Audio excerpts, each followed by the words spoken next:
Hello, welcome to the stream today. Yes, it is me, Vivyein.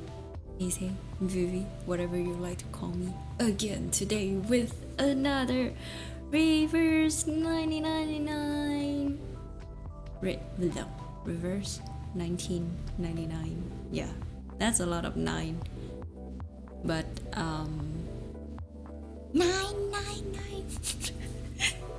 Hello, I hope you guys are having a great evening or morning, daytime, whatever time zone you guys are. But most of you guys should be during evening right now. So yeah. Hello, welcome back to the stream today. I hope we can finish the story. I really hope so. Hello. Hello to those who are here early. That being said though, I hope you guys are already preparing for some water, any drinks of your choice, even snacks or something like that. It's a great Tuesday today. So yeah. I just hope that with the aftermath of the storm that is currently wandering around the upper part of Vietnam right now, I hope it doesn't hinder my stream. Like during the early morning of today, there was a huge thunderstorm. Kinda like there was a loud thunder, lightning strike, this and that snapped me out of my sleep. So I just hope that the after effect had already died down and there wouldn't be anything else. Wouldn't it be funny though? Like during the stream you guys suddenly heard a loud kaboom and then the stream snapped. I disappear. No. Kinda. But let's hope it doesn't come to that. Okay. There should be an ad in about 2 minutes and 10 seconds. So during that time, might as well. Okay. Yeah. We continue with the story today. Paradise Regained. Reverse 1999. I think there are already a lot of people, like even those who are new to this game already had Nautika, but consider that this is my main account. It kind of sucks when I already failed the 50-50 and now I have to pull for the second time in order to have her, which sucks by the way. All my crystal drops, all my gems, all my rabbits are gone, reduced to dust. Okay, 2, 4, 6, 8, 10, 10, 20, 30, 40, 50, 60. Yeah, okay, so we should be able to have her hopefully in the next 10 pull. I hope so. No, but yeah, the ad break should start in 20 seconds. It should be, I guess, around 3 minutes. So yeah, during that time we can talk, have a chat, maybe how you guys have been doing for the past few days with the storm, if you guys are in Southeast Asia region part, maybe, I don't know.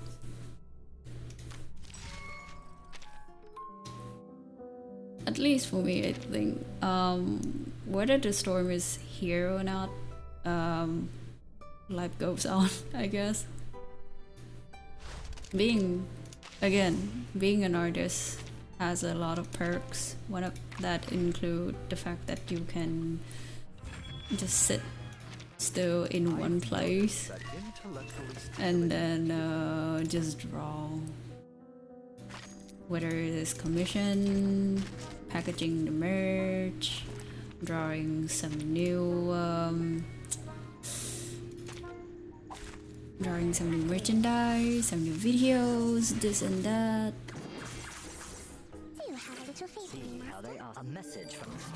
I think it started out long ago, maybe after I finished university, but the old generation, especially my dad, my mom, auntie, yeah, all the old generation always talk about you have to go to a company and work there in order to have a stable job.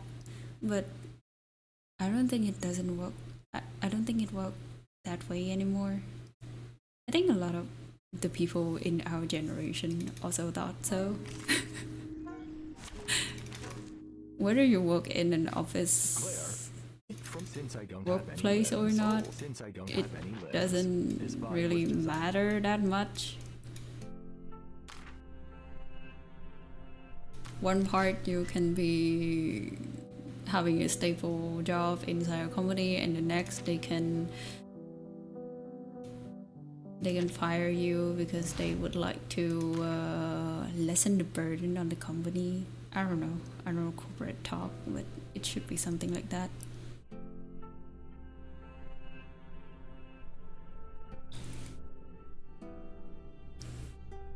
Work for Vivi.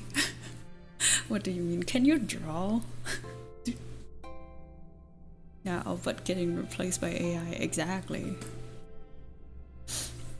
I think I heard from the radio.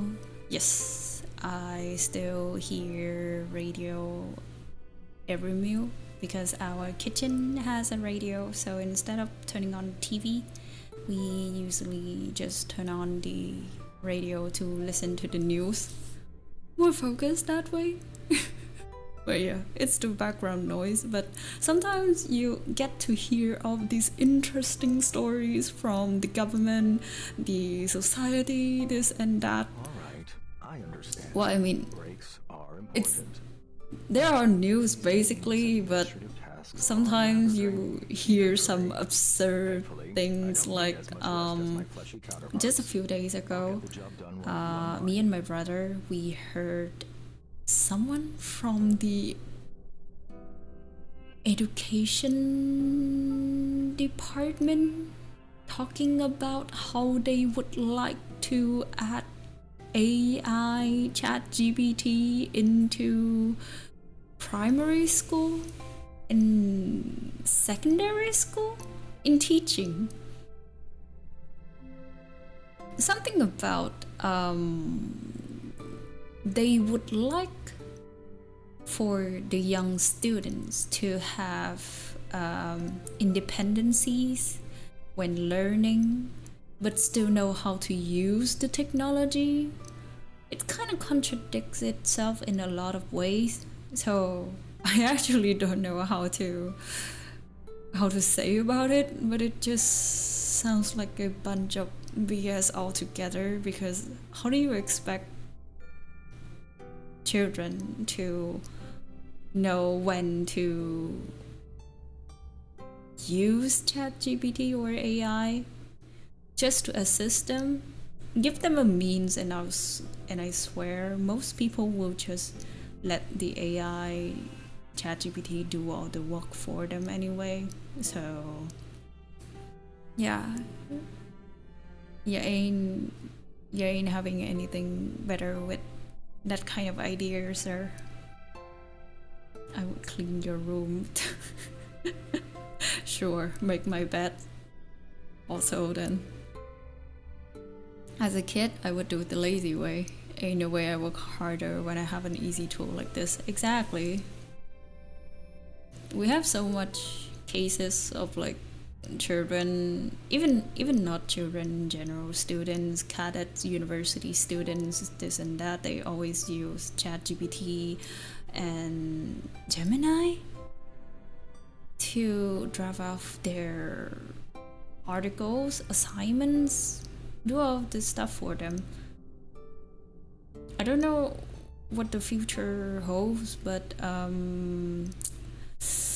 that's a recipe for disaster, and I hope the future generations, at least us, will be able to provide something better for them instead of being of everything being dictated by a computer, by an algorithm, if you know what I mean. But yeah, I have a few questions. Have you played the 1987 Cosmic Overturn event? I would like to know if it's any good. I'm interested in this part of the story. Okay, so for that specific event, if you like the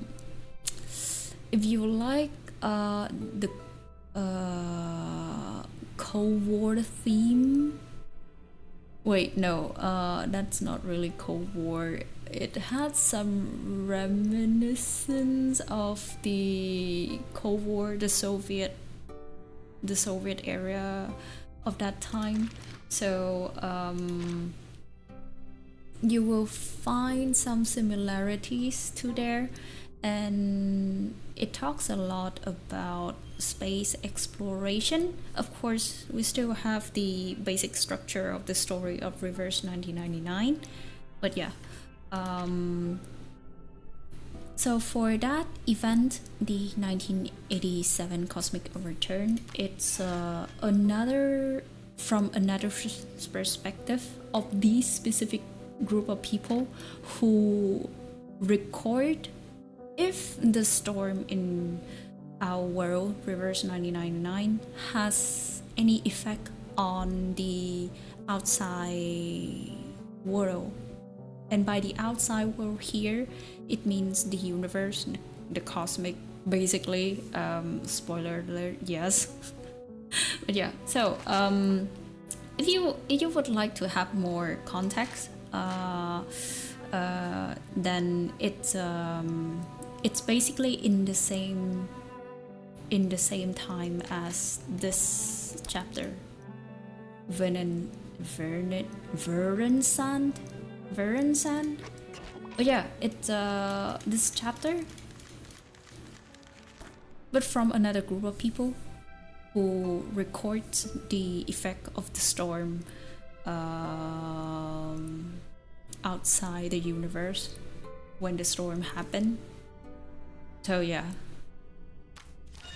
it is good. The music is good. The aesthetic, especially the part when the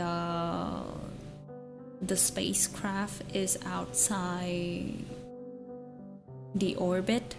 They have a whole 3D model of the spacecraft flying around Earth. So that's a neat part. Also, I liked this will be a little bit biased, but I like that chapter just because of Voyager. Even though she is a side character in that event, but yeah, here.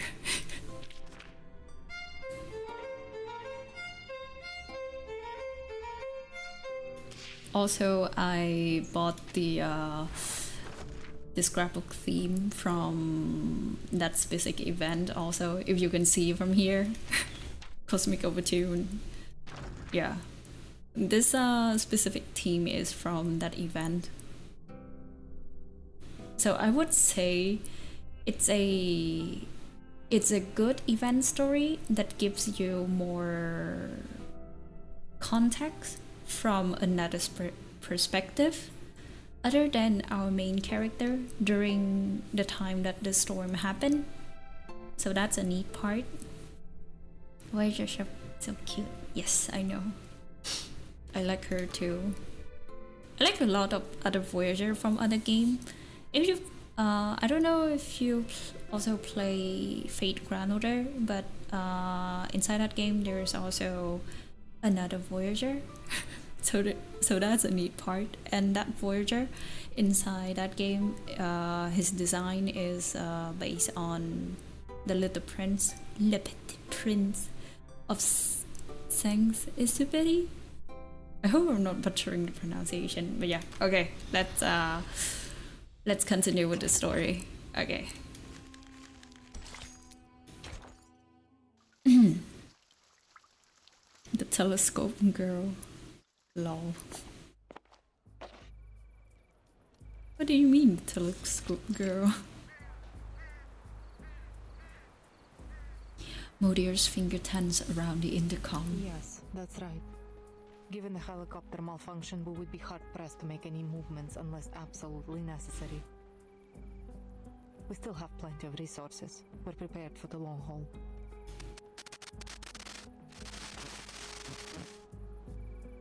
Ha! The scratching sound. She hesitates at the difficult question, waiting her answer before speaking. No Foundation armed forces have yet appeared. I suspect the 𝐁𝐆𝐿 coast is not their first landing choice. Ah! Isn't that near? My ear! Her inquiry is cut short. Yes, understood. We are on high alert. No suspect will be spared. Modier puts away the communicator.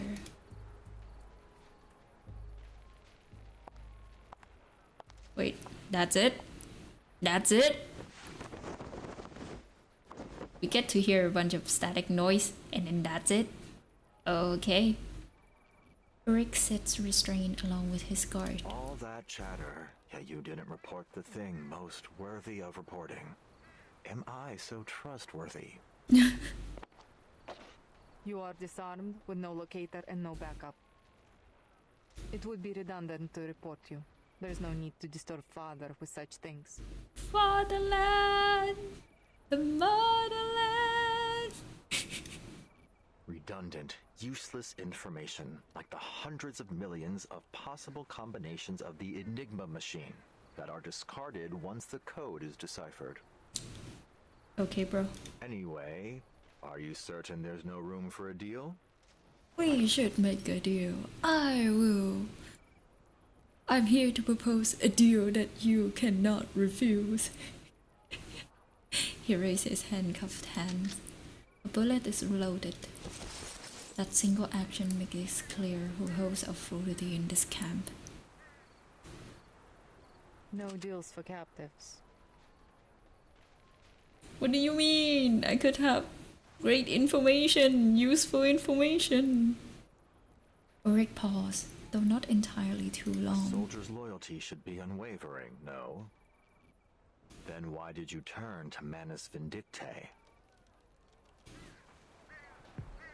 The shadows of distant clouds cascade down the mountain, bringing a rush of chill air as if to freeze both time and space. It's none of your business.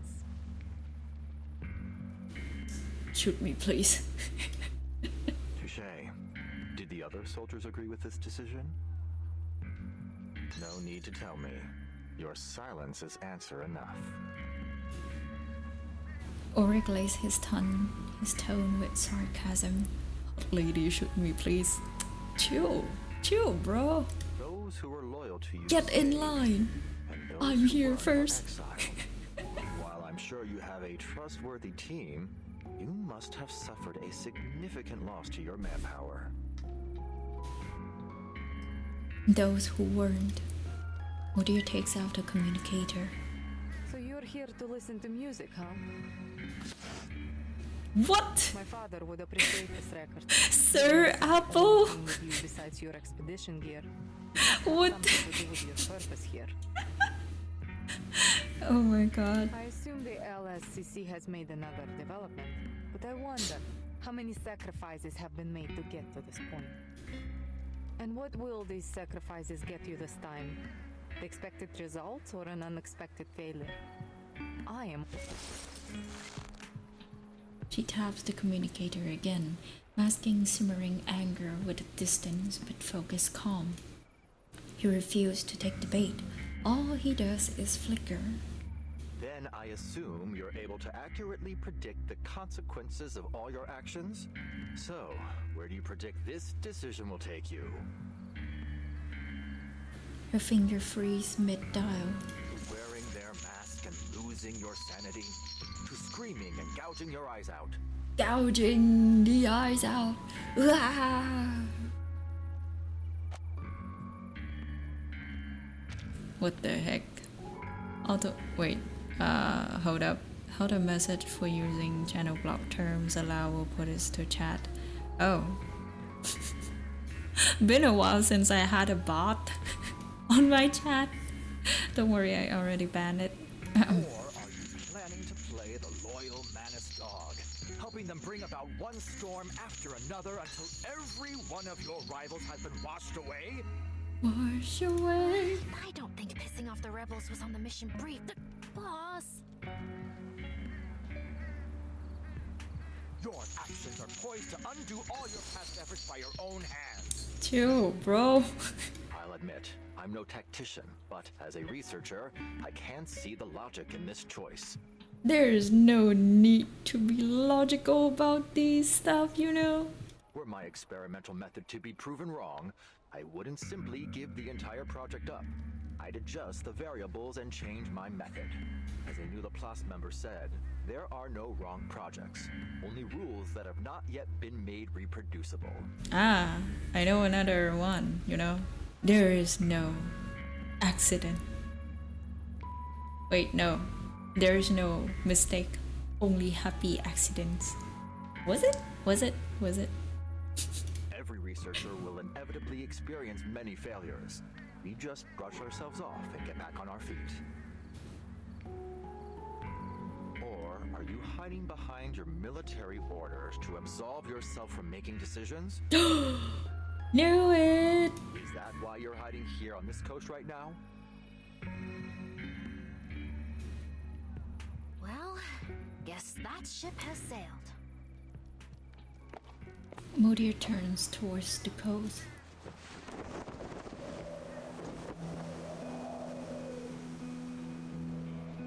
She draws a deep breath, letting her thoughts stabilize in a single direction. The 𝐁𝐆𝐿 coast, a place where defense would be favored. Intelligence has confirmed that the Foundation's fleet is coming from the Ross Sea. Presumably, that's the area of operations.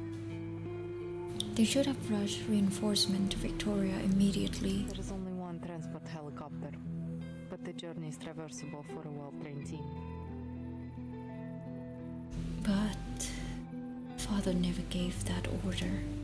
He just left his children waiting at the ice shelf edge, far from the battlefield, still on standby.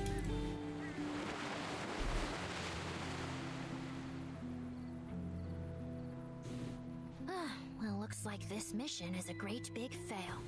Least we can have one last chocolate MRE before we're toast. Do you want a piece, boss? Can he? Thank you. But eat them? chewing isn't Oh, in yeah. my repertoire. It doesn't matter how ready to eat the meal is. Then what do you charge yourself with? I forgot.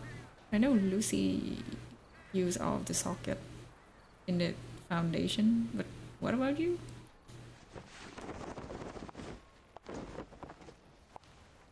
Mr. Ulrich, Wait, what happened if we drink that liquid of uric? Like that liquid, which is basically him, the black liquid. Does that mean we will consume him and then have him as a part inside us? Or will our consciousness turn into him? What would happen, I wonder? Modia snaps out her thoughts and turns with piercing focus. how much do you know about Manus Vindicte's plans in Antarctica? Her sharp shift in questioning puts Ulrich on edge. No deal made, and you still want some info. Is this how Xeno trains its 𝐂𝐿𝐵 soldiers? inside me. Exactly. She looks away deliberately. No matter how you put it inside. I've never been much of a Sounds fan. wrong either way. But before I pour you into Terra Nova Bay, I have to know who or what is behind your mission here. Wait, what? The terror fruit flickers, circus crackling inside. The situation appears hopeless. Sergeant Whitegloves, Sergeant Frickman. A Modier's call, Sue, Serge, and flank her on either side. Take him back to the old building in the station. That will be a more suitable location for interrogation. No! 𝐂𝐿𝐵! He signals with 2 fingers, and the sergeant sees 𝐂𝐿𝐵 by the arms, dragging him away. Wait. You don't know what you're doing. You're making a huge mistake. There's no response, nor reaction. No, 𝐂𝐿𝐵! Modier leads the way, the golden tassel on the boots fluttering with each step. Improvised speeches never really were my thing. Then why did you do so? A throwing knife slices through the restraints. The guards flee the hand, immediately find a pistol, concealed by an optical arcane skill. Watch your step. Gunfire cuts through the swirling snow. She's a tricky one. No, girl, don't die! No! Missy! Your every desire is my command. Wait, no, actually. Looking for guidance from the astrolabe. Be my guest. I have not leveled him up yet, but I hope that will suffice. Wait, I have an idea. Wait. Battery check. This is a little bit overkill, but you know what? Screw it. Are you seeking new service?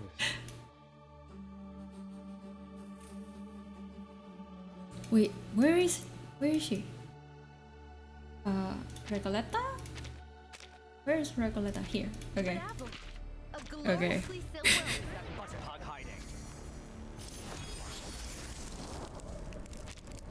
world. Okay. Ha ha ha. Okay, here. And first off, South Channel. Arabic parts. Which one is of him again? Simulating the This Chaldean one. order. And then this, and then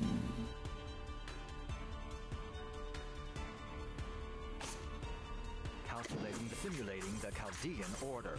Okay. A message from the stars. Who charts the stars' orbits? no, it's still Recoleta. No, I would like to see Ulrich. God damn it. Okay, never mind. Never mind. Lieutenant, sorry we're late. Actually, you're here just in time. There are more of them? Boss, I'm really not cut out for this. I haven't had a eureka moment like this in a while. Bringing can't see Ulrich, you'll kick her ass that fast. Yeah. The captive strut full onward, leaving uneven footprints in the snow. Ahead, Modier marched with her head high, gaze fixed forward.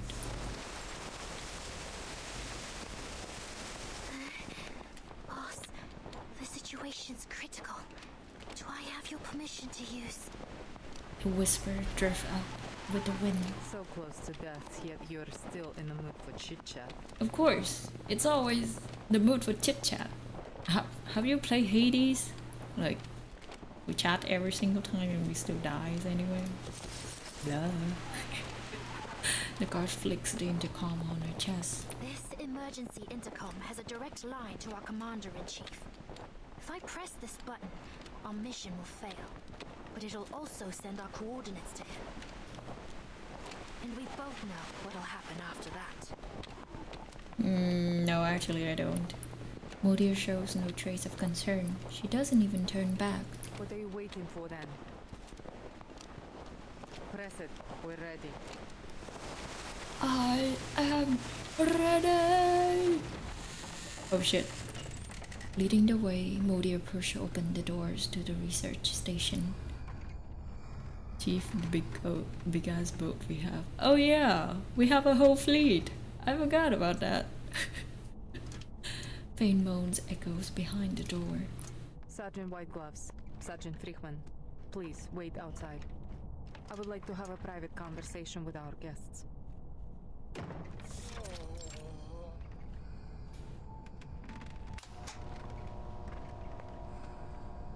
With a click of an H switch, dim lights flicker on one by one. Light, dim and flickering as it is, dispel the darkness, revealing the source of moans spun one by one. This is... The research station has been converted into a field hospital, where patients lie sprawled out on each cot. The aftermath of Manus Vindicta's actions. Modir's face is half shrouded under the dim light. They have slaughtered researchers from stations across Antarctica. Most died immediately, while others were taken to their base. They didn't tell us why. These are the people we found who were still breathing. Are they all humans? Should be? His indignation is clear enough. For the most part. There are some of our kind too. She approached a cot and gently tucks the patient hand back under the warm blankets. When we first arrived in Antarctica, we were hit by a blizzard near Manus Vindicta's base. We lost some of our men in it. By the time we found them, they had all suffered serious mental breakdowns. Father promised us a shelter. But now, everyone in Andrea's team has donned the mask and become a mad follower of the Manus. I know how it feels to lose your comrades. Some untold story lingers, but the guard shows silence. After inspecting each patient, Modir halts at a square desk, silhouette glued in the lamp's amber glow. Alright, I'm putting all my cards on the table. The current situation isn't good for either of us.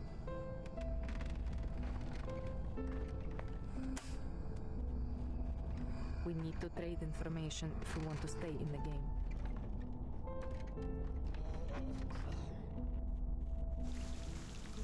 Oh, okay.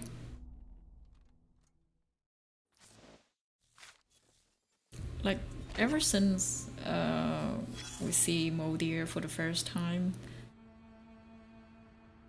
I always thought of her as this big sister who tries to burden everything on her own shoulder. I guess similar to Igor, their father, in some sense, but he chooses extreme measures. So yeah. Turn away. Cover your nose. Better not look at this scene unless you're mentally prepared. What a mess. Surely the work of amateurs. And then describe it in a digestible way. Let me see for myself.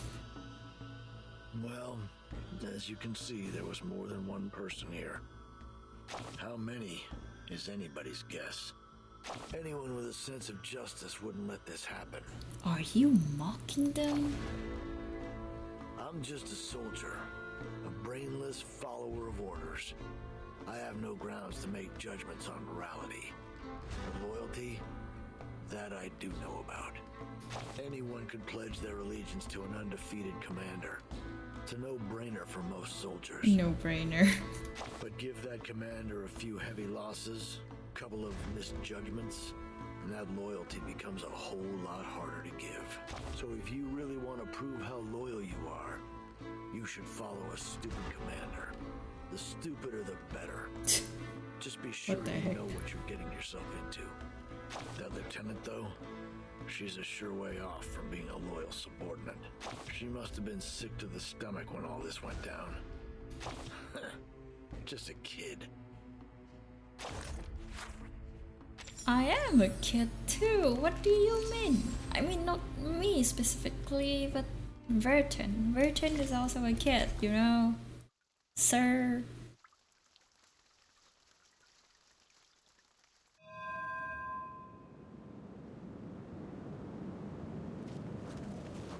it's daytime. That's odd.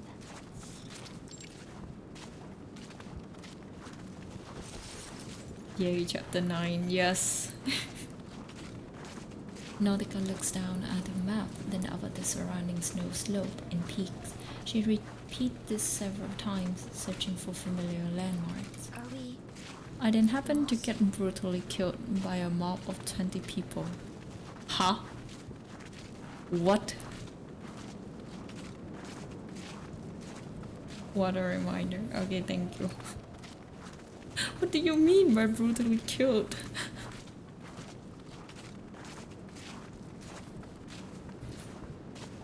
My team reached the outer perimeter of the ruins twice.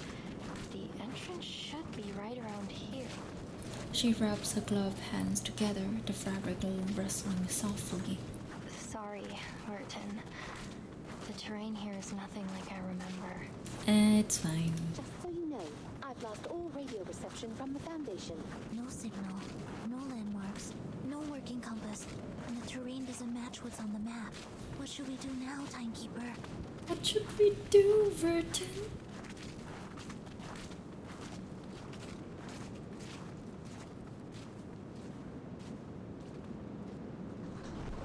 Instead of reverse 1999 appreciating people I happen to be with, reverse 1999 unappreciating people I then got turned into meat buns. So you discuss something on Reddit? Twitter?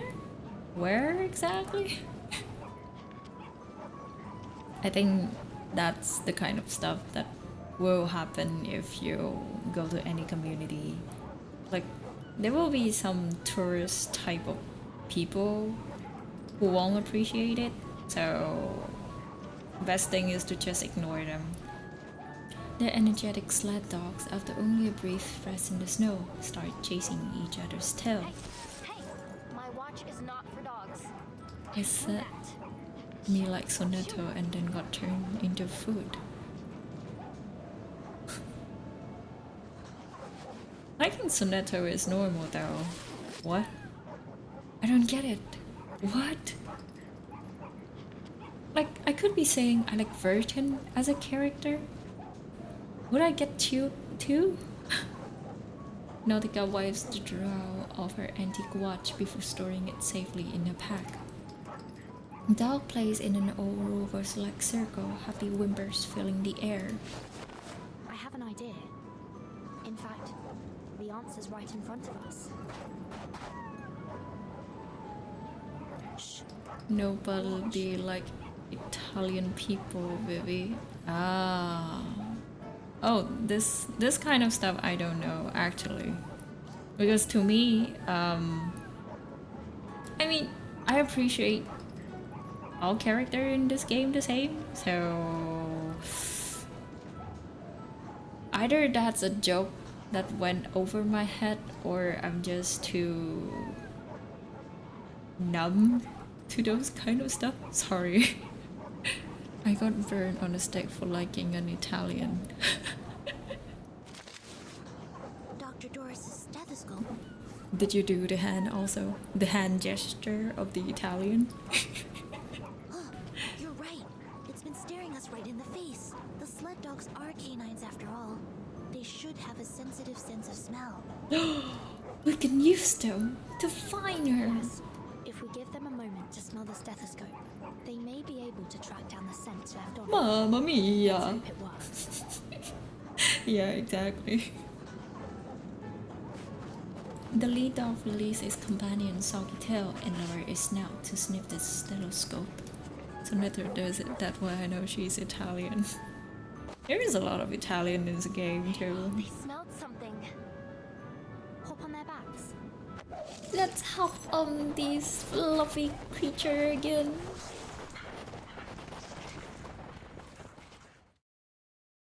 Mamma mia. Luigi, Mario. The daylight that shines on the hinterland stretched into eternity.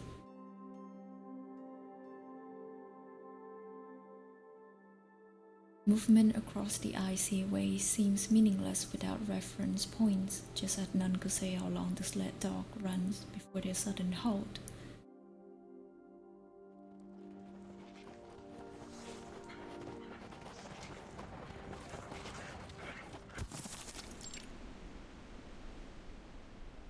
We made it. This is where my team went before.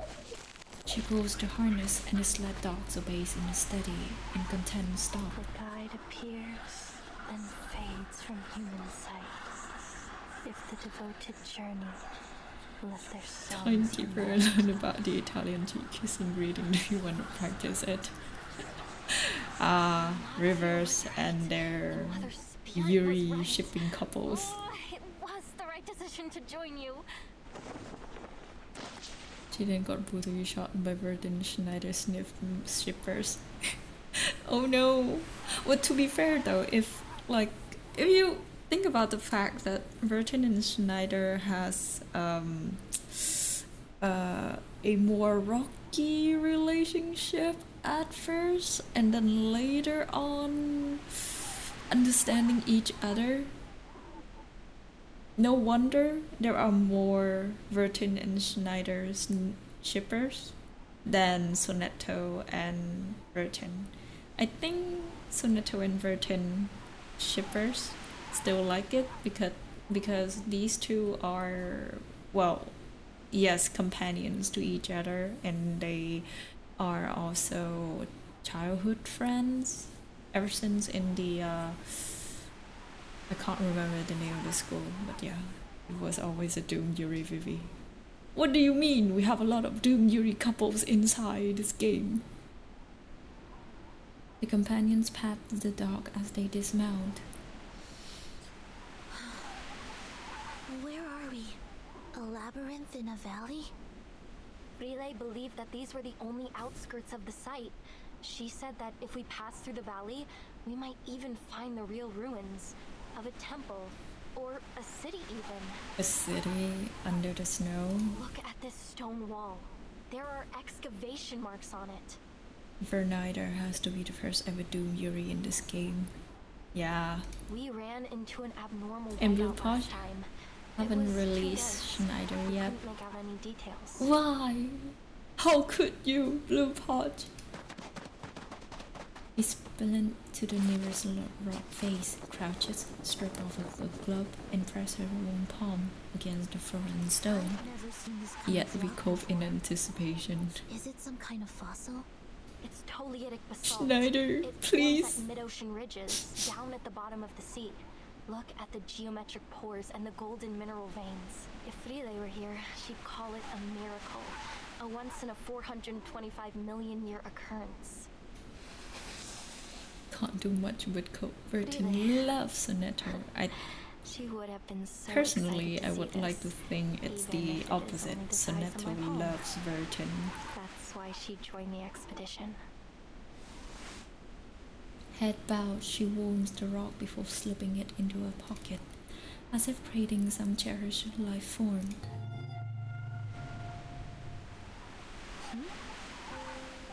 Can I kiss already? After a faint tremor, the arcane fluctuation dissolves into a flying snow palette. Instinct carries her 2 steps forward before freezing. Timekeeper?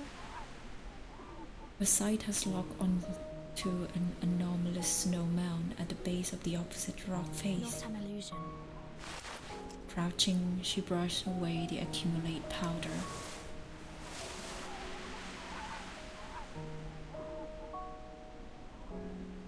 A portable vintage typewriter. I read about this typewriter in the file.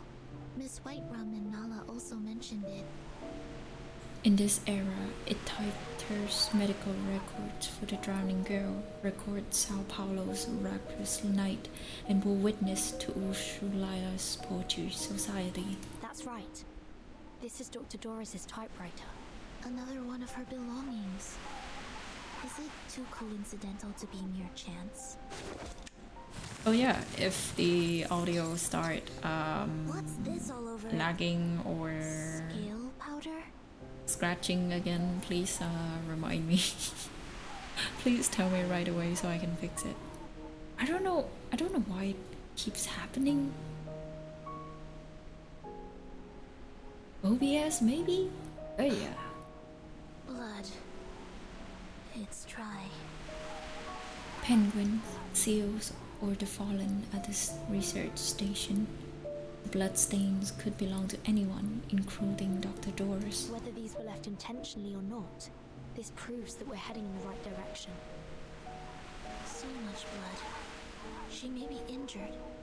We need to find her as soon as possible. Everyone crowds around, including Mrs. Radio, who had been lying on one of the dogs. Barren mountains flank them on both sides, a stone labyrinth of basalt standing sentinel at the pass, its end shrouded in mist.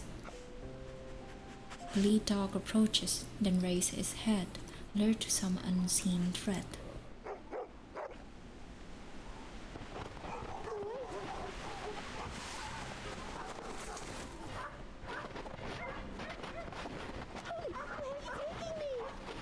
No! It's Radio!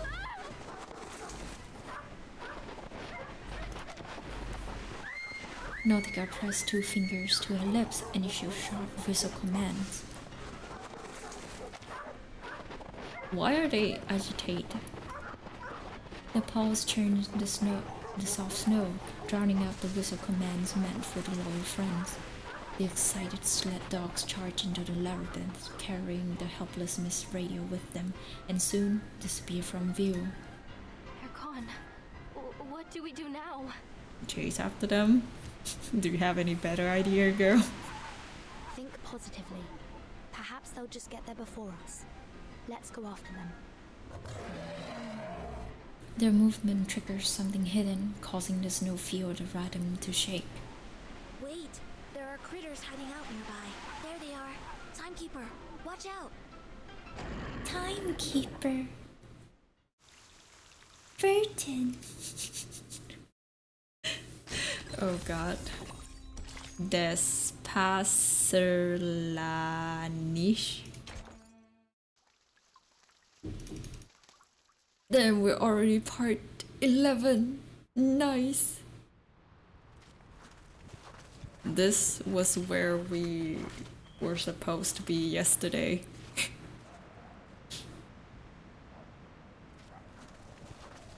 Hello.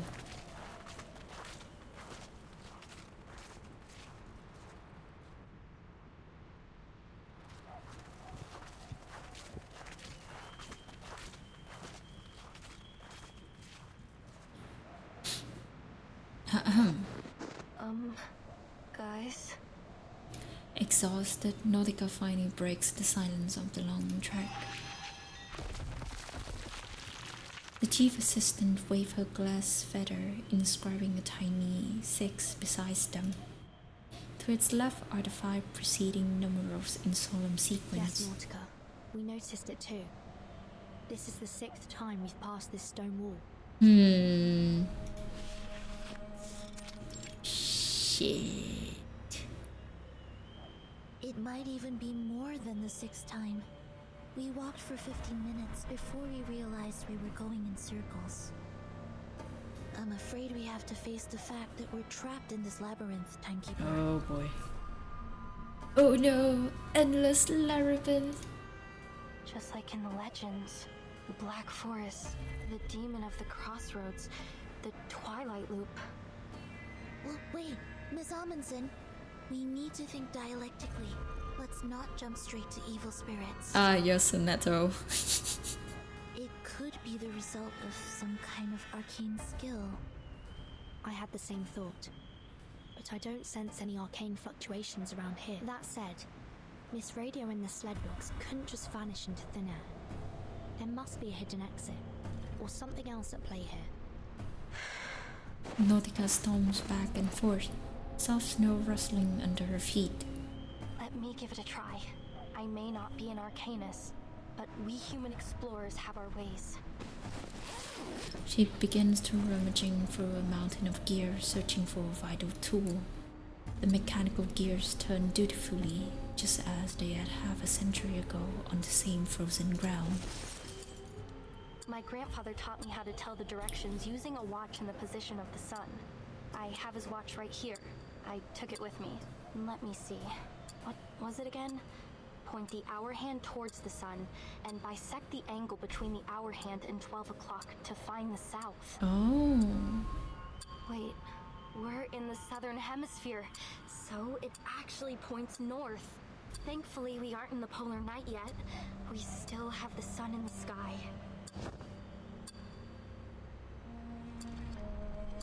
Her excitement soon falls into silence. Nautika shakes her head and curls up, giving the appearance of a startled armadillo.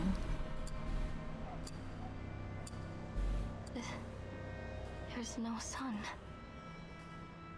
North, south, west, east, the sky is smothered under thick clouds in every direction. Snow and mist scattered enough light to see. The now red sun lies hidden away. Manus Vindicta's ritual is affecting the day and night cycle. Don't worry, Miss Amundsen. There must be another way. Timekeeper, I suggest we try to exit this area first. Agreed. We can't afford to risk any more time in here.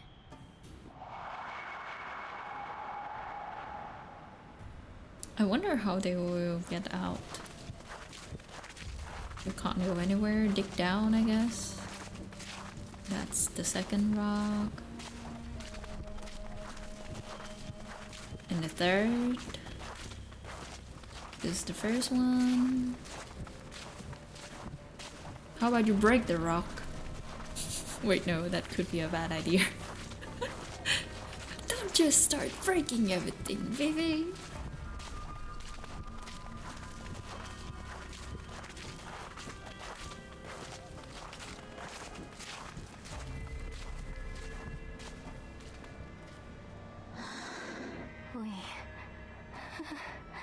We're back at the beginning again. Again. I've been keeping an eye on the sled dog's footprints. We've been following them all this time, yet we still seem to be going in circles. How did they disappear? Along... Is this a trap? A trap that only lets dogs leave? Calm down. I don't want to be stuck here forever. The ruins are just behind the pass. They're so close. Is it really impossible to get there? But Matu told me that it's different this time. This is the closest I've ever been. Her voice shakes as she looks into the distance, rhyming with expectation. Across this land, the mother's light is sown. Oh no, it's And Sabato through all again. things, her spirit clearly shone. This is what I came for. Oh shit. The dog! Faint barking drove out from the labyrinth and, distorted by distance. It ought to be less than a mile away, but seems now to extend into an unimaginably vast space, distorted by the labyrinth's power. The sled dogs followed Dr. Dora's scent from the typewriter. That's right. And the direction of their barking is consistent. So, unless the labyrinth has been designed to carry sound in a particular direction, they must have made it through to the other side, where the ruins are. Which means Dr. Doris must have made it through the labyrinth too. Exactly. Although we can't be sure whether she was guided here. Let's assume that she was alone. Maybe she was led here by the call of her Arcana? Maybe? Then, despite the fact that she's blind, somehow she didn't get trapped by these stone walls. This Dr. Doris you're looking for, she's blind? Nautika laughs in surprise, lifting her head from the snow. Yes, she always covers her eyes with a patch or bandage. A look of intense focus settled on Nautika's face. Through giant mother's bones, the path is laid. In bloody pain, eternal life is made. The blind seer walks, and we her path do take. For all will... Are those proverbs from the legend of the Mother Spirit? Yes, they are. Could this folktale from your hometown actually derive from reality? Every folktale always derived from reality. Even legends. Even in my hometown, many people think this proverb is an expression of the people's want for spring after the long polar night. But I've always thought that there is something else behind it. You see, the blind Dr. Doris wasn't trapped, and the dogs who followed their noses also made it through the labyrinth. We're getting somewhere. We looked around this labyrinth. We looked for landmarks and for clues. We even looked for the sun to guide us. Should you use your ear looked. then? That's the difference between us and them. We've only been using our eyes. Are you saying that... Maybe, if we close our eyes, the true direction will But be if you revealed. close your eyes, it is all change it over. Close your eyes, Vertin. My autistic child, 37. Only when your eyes are closed will your mind open up.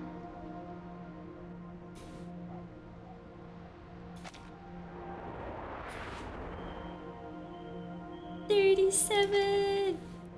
Clear clues, simple deduction, familiar theories. It's worth a try. We don't have any other ideas at the moment. We trust you. Their ice cold hands clasped together. Are you ready to walk in the darkness, ladies? Are you ready to walk in darkness with Vertin, ladies? Lady killer. What a lady killer, Vertin. Did you learn that from your mom? She closed her eyes.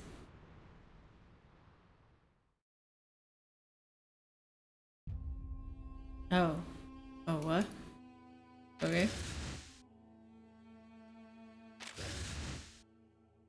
Ever heard of the left-hand maze rule? They say if you follow your left hand along the wall, you'll eventually find the exit. Yes, because a maze can be seen as two sections divided by the correct path. Follow the edge of one and you'll inevitably reach the exit. That makes sense. Why don't we give it a try? My glove stuck frozen to the rock. So, should I go the right or the left? You know what, let's just go left. Right, I mean. Several distance bark echo, but the direction is unknown. A path shaped by what I know. There is nothing left to feel but cold stone and the frost hardened earth. Okay, this way. Oh, Virgin, I got an idea. What if we try climbing the rock face?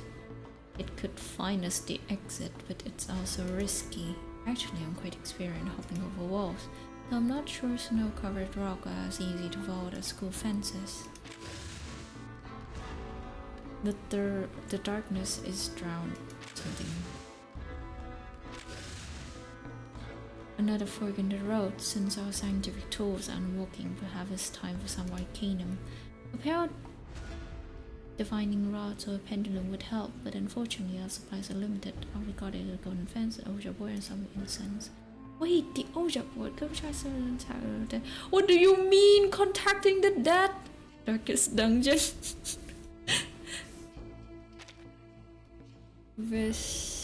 Vicious liquid seeped into every crack between. Oh, hurry up! Okay, which way should I go again?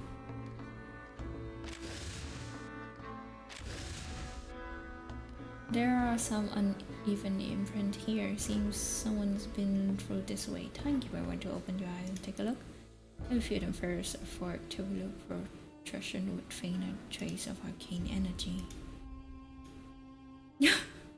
No, timekeeper, that's my hand. Wait. So we're out? That's it? Through the darkness, she follows old footprints along path of melt and frozen ice. Snow here feels different. It's harder than the last path we were on. I don't think we came this way when we were following the dog's footprints, did we? Basalt, stone walls. A path that can't be found with open eyes. I see it now. The designer of the labyrinth used these stone walls to create an optical illusion. We missed this entrance over and over again. Right. Even if the dogs hit into a wall, they could still follow the scent. Of course. Follow your nose. Mother Spirit is always right. Your nose. The nose will show you the way.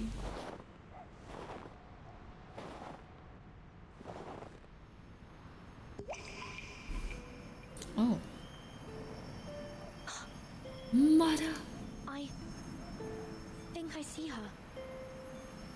What do you see, Vertin? No. No. It's gone. No. Mom. Mother. Please come back to me. Take my hand, Timekeeper. Darkness flawed her vision, but the edge of the gloom still reveals a scattering faint light. Through this flickering direction as well, a golden melody pierced the silence. Miss Bird, what is the answer that you're searching for? Footsteps? Timekeeper? Mr. Neto? Miss Amundsen? Is that you? Yes, it is us. A familiar voice calls out. Oh, thank goodness you're here. You have no idea how many times these reckless dogs almost flung me off their backs. Miss Radio. Oh, Miss Radio. Great. Ah! Did it. Flashback! We made it out of the labyrinth. My god, the flashback. Snow and wind blur her sight. Where are we? A tunnel? Are we in a tunnel? See the sun! The wilderness lies silent.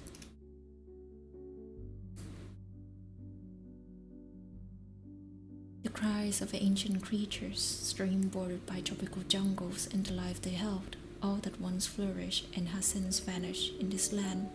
Life meaning emerge at the confluence of cosmic dust and time. When it comes to its silence and sound, its texture and shape, it just follows the flow without compromise. Across the firmament, the rhythm has been struck.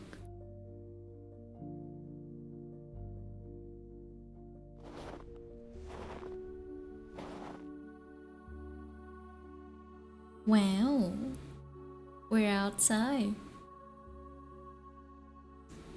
Her initial excitement dulls into a daze. She stands frozen, unable to look away. She clenches her trembling fingers, tilting her head up till high tears mix between joy and fear. I made it. I found it. It's real. The Mother Spirit does slumber far to the south. The legends are true. And I found it. Its ancient architecture whispers out forgotten histories. The air hangs so heavy that Nautika soft seem to sink straight into the earth. We should keep moving. I have a feeling that all our questions will be answered once we pass through that gate.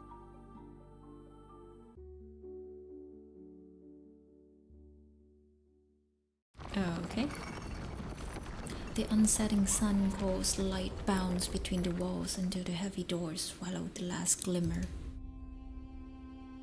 a colossus frozen in the sky that gazed down upon all visitors.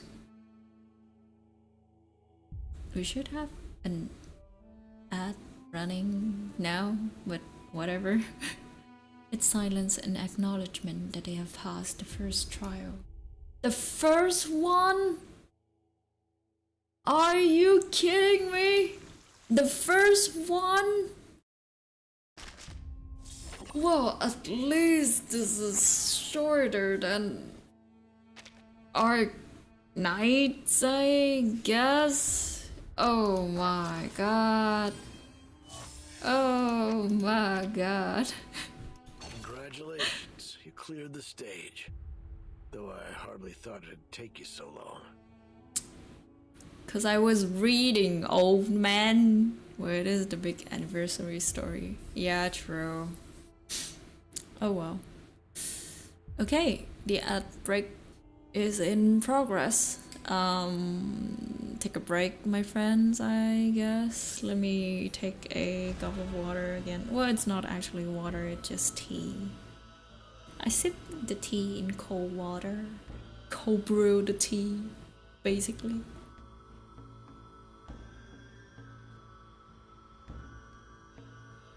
And now I have cold iced tea for tonight. Reverse 9099. Oh boy. Though this is only the 11th chapter, so we still have around 11th chapter more, not counting the epilogue and stuff like that. Oh boy.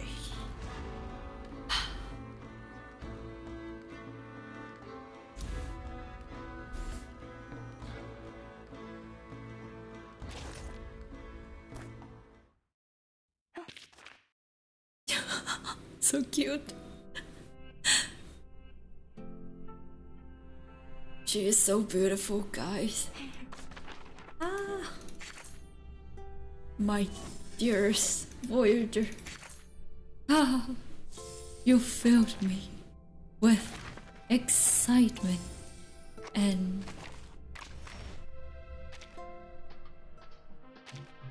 happiness. Ah, my Voyager.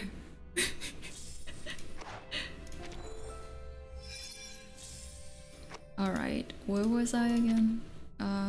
No, not here. I think I was somewhere else for oh yeah, this one, okay. No, I don't have any key left. No. Why? Give me more keys. I need those damn keys. How could you? You often show up unexpectedly. Well, I think at least for me, I like in terms of gacha game, I would say I know that we have the formula that 𝐂𝐲verse have craft to perfection, I guess. The one with farming for all the different gears and such, but I still love games that allows us to just You're finally here. upgrade all of your characters and have a single equipment. Yeah, equipment like this. Like, please just make it easier than me having to roll repeatedly playing the stage just to get the correct set for a certain type of equipment, for a certain type of characters. Like, god damn it. Okay, we're back. Let's continue. Wait, no, here. Congratulations. The answer was right in front of you the whole time. Just cover your eyes. Funny. You had to do the very thing the enemy wanted you to. It's called ironic. That was your third lesson. Hands serve to control. Shit. As for the first and the second, well, you've already seen the digestive and excretory systems. Save us both the time and look over your logs if you're curious. Oh wow. Back to the topic. You almost died in there thanks to the false intel from your eye scouts. Well, sure. Luckily, Brain Command reacted quickly enough to prevent the worst from happening. You better set a second in command to avoid this kind of thing happening again. I chose my heart. I believe my mouth can do it.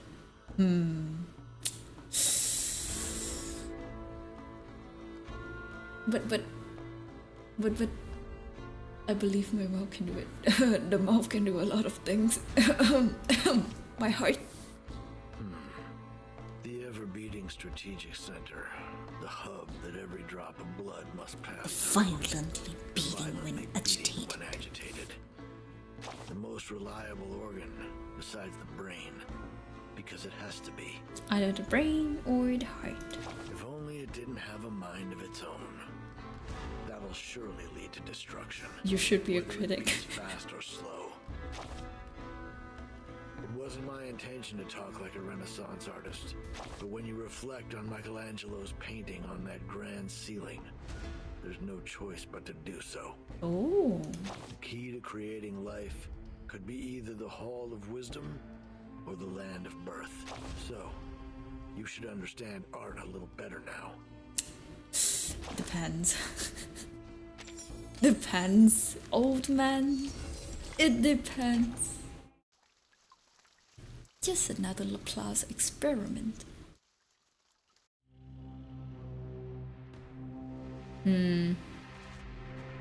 Why the ominous music? Are we inside a cave with madness being dictated again? There was a savior, rarer than radium, commoner than water, crueler than truth. Children kept from the sun, assembled as his tongue, to hear the golden note turn in the groove. Prisoners of wishes locked their eyes in the jails and studies of his keyless smiles.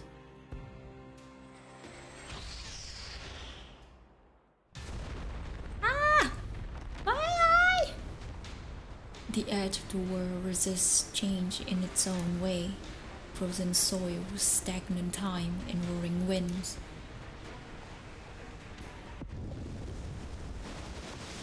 Yet the battleship armored prow surged forward, blast waves shattering every obstacle. War of Warship! Let's go! Magnus' scream sinks beneath the sea, staining the thick ice crimson. Raiders out. No sort of contact. Targets eliminated. We got them. Of course, this has to be some dudes with Slavic accent. Good work, everyone. But let's not start celebrating yet. The ice is getting thicker. We are entering an ice zone. Notify all bridge personnel to reduce speed. Engineer, what's the damage report? The Magnus hit our port side propeller. We're down to about 20% thrust on the steering, sir. The steering wheel!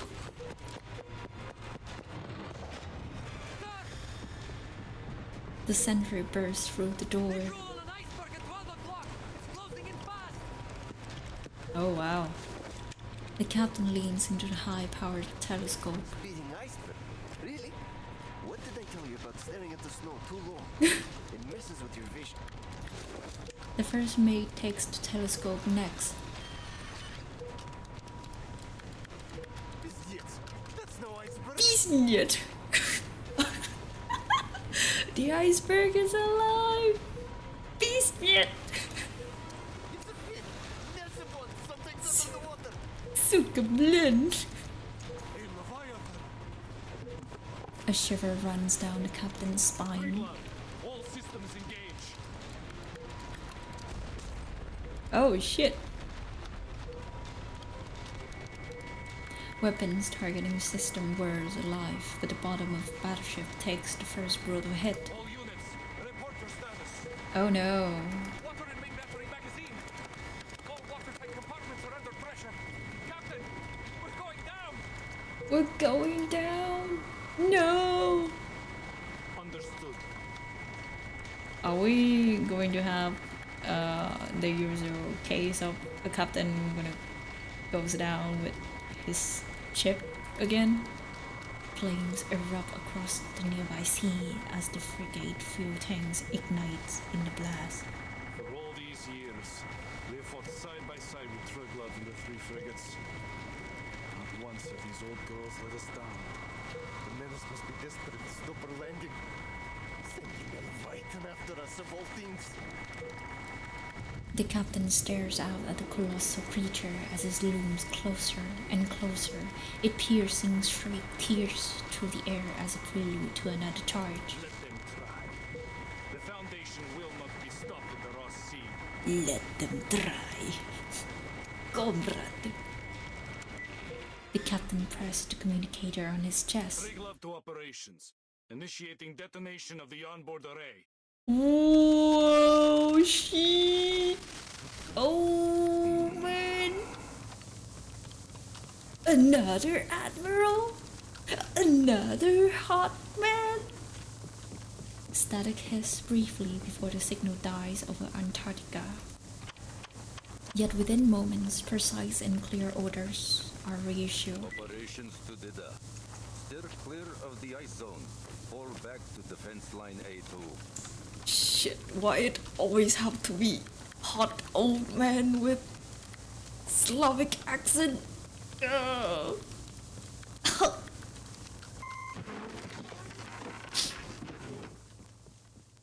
The captain will go down with the ship. No. We will pull the beast down with us too. Thick Slavic accent. Either Slavic or way here to the Ross Sea. The front lines must have given you a grim taste of the war. Ariana accent. German accent.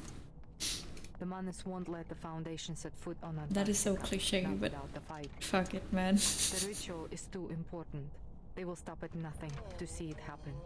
Oh, guys, we have a proper map. So here's my offer. Reciprocity. As a gesture of good faith, allow me to share some intel on their movements with you first. There's a ruin of an ancient city deep in the heart of Antarctica. That is where the ritual will be held. A ruin? Here?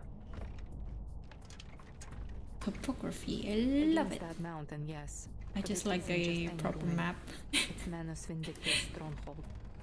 Rituals, preparations, high-level meetings. That is where they all happen. In order to secure the continent, they have fortified the coastlines, covering every possible landing point.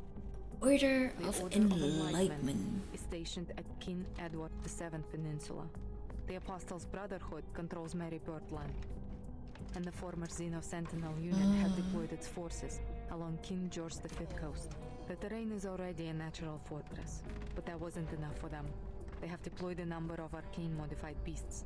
Several Magnus and a Leviathan, if my intel is correct.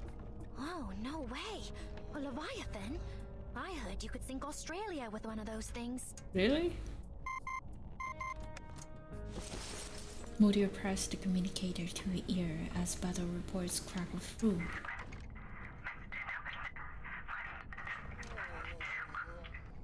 Or Australia? I don't know. Why specifically Australia? Not anymore. I don't know. The Triglav just blew it up and sank with it in the explosion. She was one of the Foundation's best battleships. No! A heavy price to pay to only reach a stalemate. If I were you, I wouldn't count on support from the Foundation forces. They are already spread thin, just holding the front line. You need a plan to complete your mission without their help. And if you are as smart as you hope you are, you will see that this map is your best shot at reaching the city without getting caught in their territory. It all sounds too convenient, boss. We've got no clue what she's really up to. I kinda like the guard. Ulrich had remained bowed, only the crackle of circus breaking his silence. Fair enough. But know that the Admiral has ordered the coastline be sealed. I can't let you pass, at least not without a deal. Whatever your purpose is, you won't make it further without some assistance. Fine. Seriously? He left his first fishbowl head, the fluid remaining in a steady flow. I'm meeting with the timekeeper at the site of the ritual. Oh. Now it's Guard who lowers her head, as if surrendering to defeat. What's the timekeeper doing there? Stop the ritual! Ulrich raised his tight hands. I'm not saying another word until you remove these cuffs. You think you're in a position to bargain? Yes, ma'am. Bargain? You were the one suggesting reciprocity. Hardly seems reciprocal to keep us locked up, don't you think?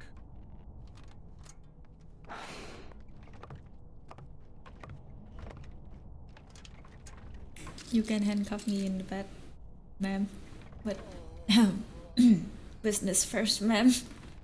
The key clicks into the handcuff lock. The bolt turns, and then the now fleet captive flexes his wrist. We really are here because of a song. The record is the key to everything. The song of our people, maybe.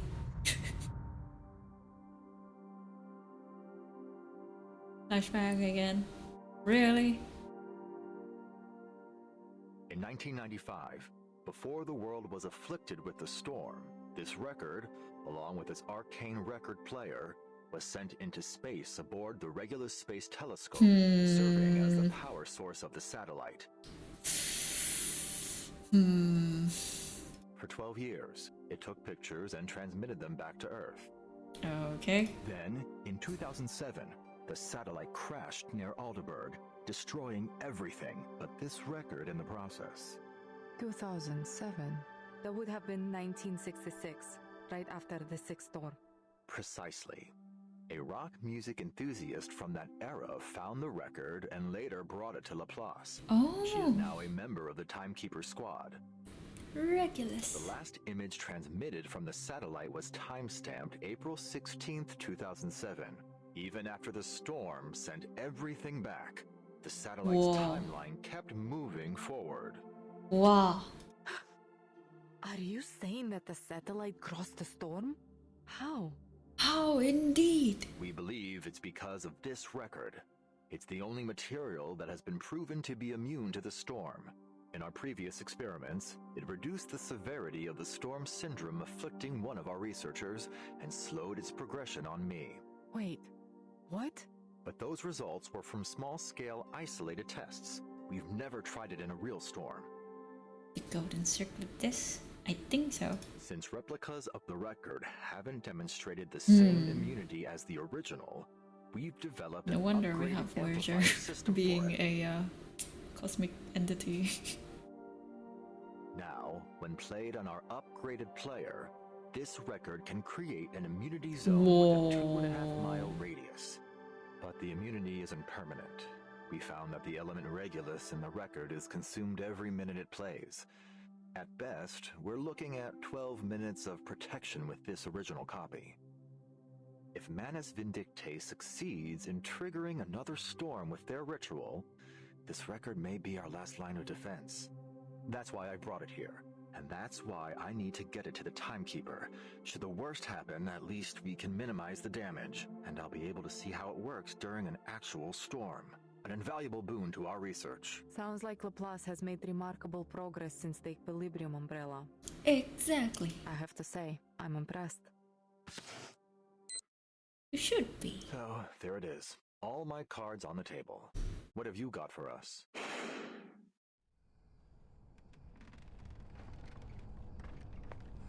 The actual location of the ritual is in a sanctuary hidden in the heart of that mountain behind the city ruins. First a city, now a sanctuary.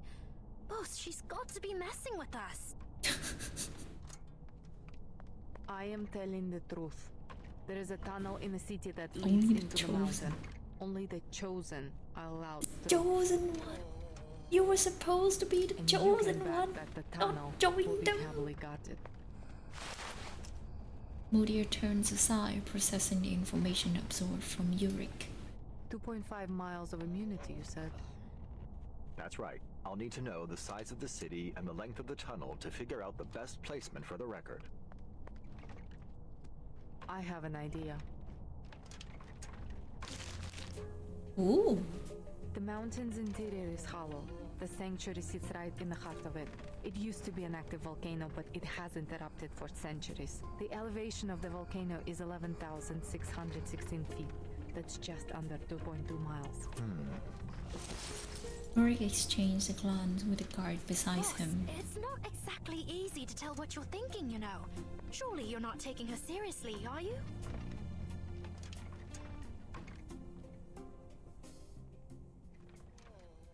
I mean, we could.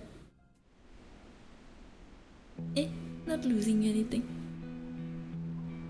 3 figures emerge from the abandoned research station, now repurposed as a field hospital.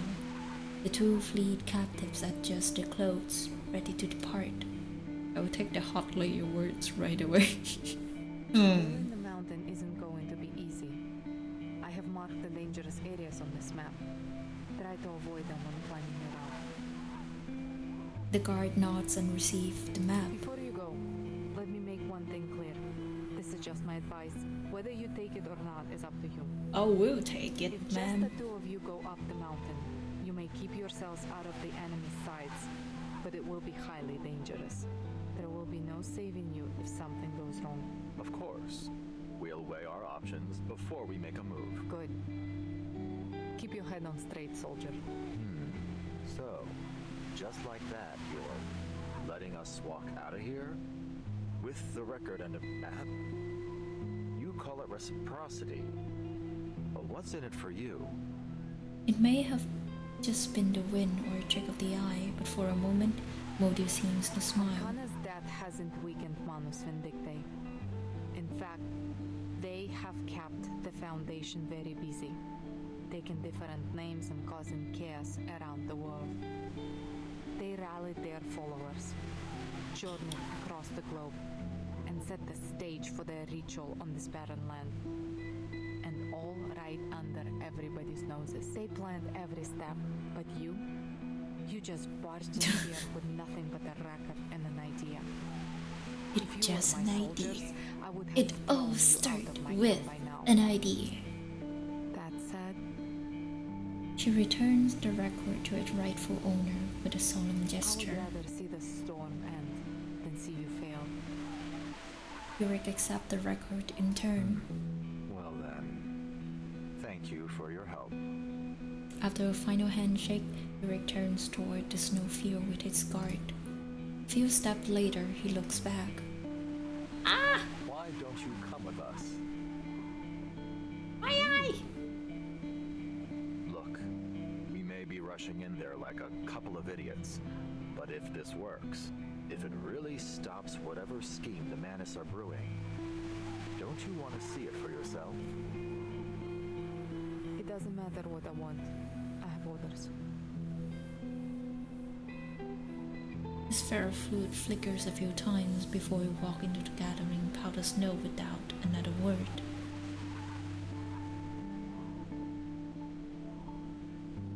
Moody snaps a salute to Ulrich.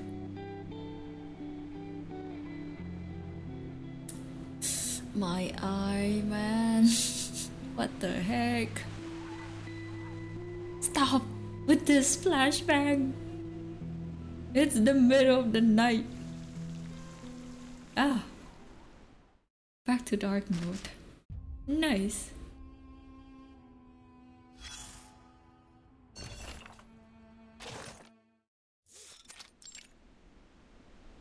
Oh. Oh, I knew this wouldn't exactly be a Sunday stroll. The guard pushes another obstruction boulder aside with effort. But I didn't think we'd literally be carving our own trail through the wilderness.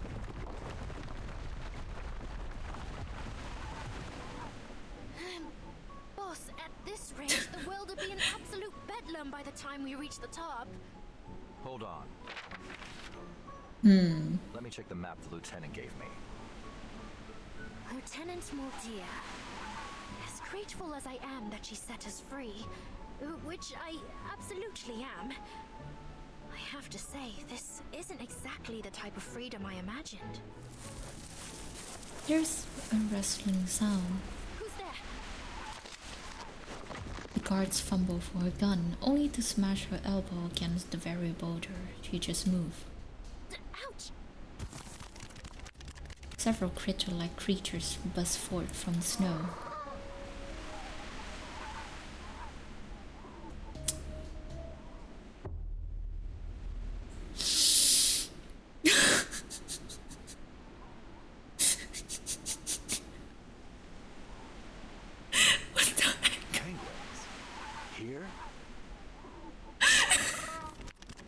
The penguin charged toward the climbers, their beak already pecking. Hey, give that grenade back! What? No, they took the grenade! No interference, right, boss? I mean, you're not going to make me fight a penguin charge! No, not the penguin! A very intimidating penguin. What the heck? All members of the Sentinel Unit Antarctic Advance Party, attention! Yes. Anyone have seen the Madagascar film with the penguin squad? I think. Oh yeah, Mr. Squirrel. The penguin wobbles into a perfectly aligned row, like a well-trained circus performers, or perhaps even soldiers. Alrighty, let's see what we got here. Rookie guard, check. Awakened researcher with a fish tank for a head, check. Huh? Mr. Ulrich. Oh yeah. Allow me to apologize for the shock my jits have given you. Hello there, Mr. Squirrel. They're jumpier than a spring cricket at the moment. A lot of them just lost some dear friends of theirs after getting back from Florida. Brutal, really. The little rodent standing before Ulrich snap off a salute. Penguins? In Florida? And a squirrel? In Antarctica? Not just any squirrel. You're looking at Miss Squirrel is quite American. Sergeant Buddy Fairchild reporting for duty. Sergeant Buddy Fairchild reporting for duty. We've been waiting here on account of the lieutenant's order. Lieutenant Modier? How did she come across these creatures? I've been tasked with being your official Antarctic guide. And it's The heck? you, 'cause you sure ain't gonna find no one else to guide you around these parts. The lieutenant? You mean Moldia? Mm-hmm. Sure is shooting. Her message came in earlier today. Told me you're What the heck? Gave me the job of getting you there.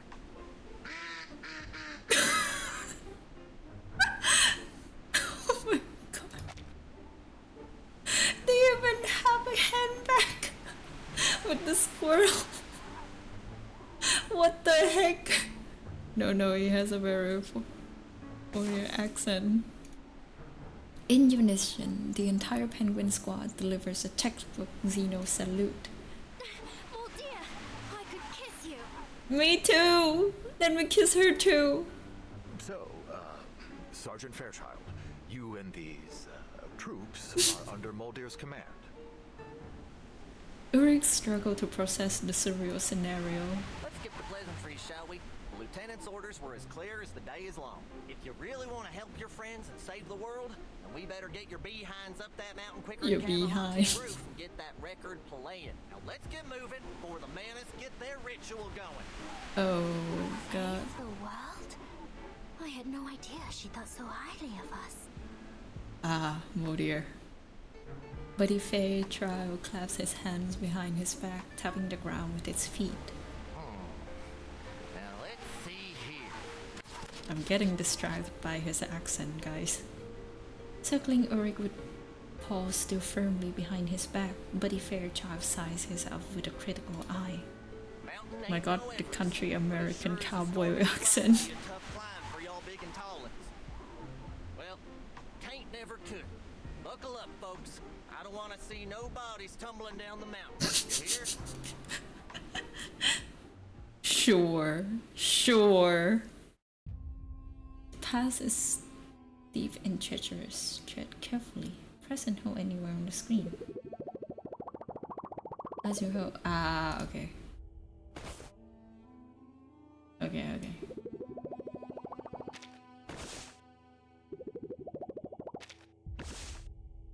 Listen up, Titans. From here on out, you better follow my lead. If you fall and crack that fishbowl of yours, there will be no laughing matter.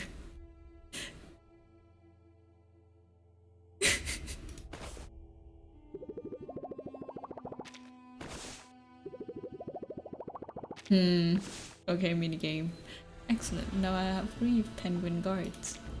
I'll be sure to ask their names to include them in acknowledgement section. Okay.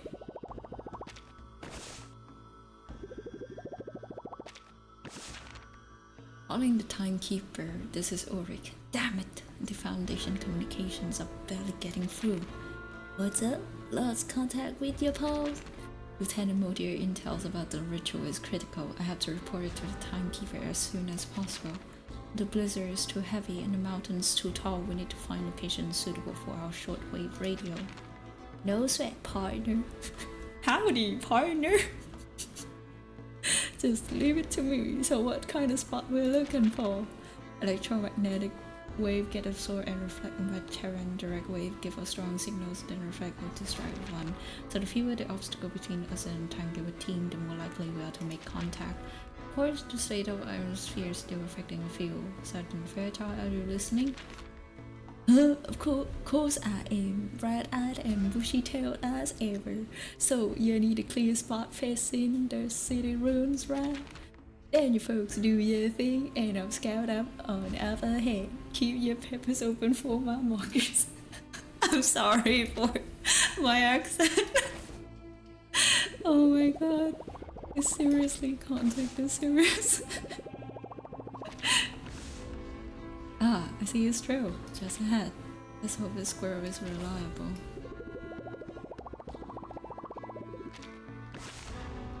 Well, your radio working? No response, but there are no issues with the signal. The timekeeper must be busy. Don't you worry, it's all clear ahead. You can holler for your paws anytime you like. I admit that you've got a knack for science. It will make it back alive. I wonder if you would consider joining the Laplace Scientific Computing Center. I'm certain my colleagues would have no issue with accommodating an unusual arcanist. Shush, I'm flattered. I'll be keen to a visit, but I'm afraid I'm done already sworn my loyalty to Lieutenant Modier. Gotta scout on ahead now. Save your lecture for later. Keep moving and try not to get your brain freeze through.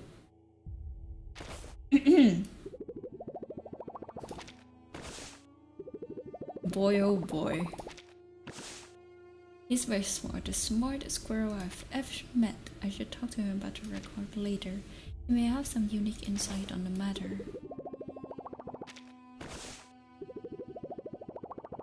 Wish!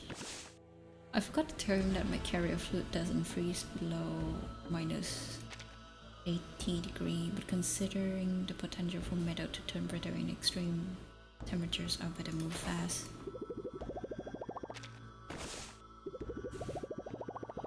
Up! This spot looks good. We got a direct line of sight to the city ruins, so the signal should carry. Don't just stop now, it's dangerous here. We gotta keep moving. Dangerous? We're the only one here, and the slope is quite gentle. The avalanche risk is less than 0.5%. We need to establish communication. This intel must reach the timekeeper. Now! But Miss Ulrich, don't you smell that? Air is dusty. Something's lying in wait for us. The timekeeper is in danger. If we lose this calm window, the next one won't come easy. You to go on without me. This risk is mine to take. But boss, that goes against my order. Relax, just hand me the thermos. I'll know when to hide.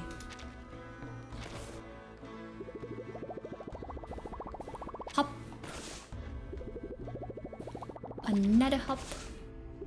And another hop. Starting transmission to the timekeeper. Let's hope nothing goes wrong. Whoosh.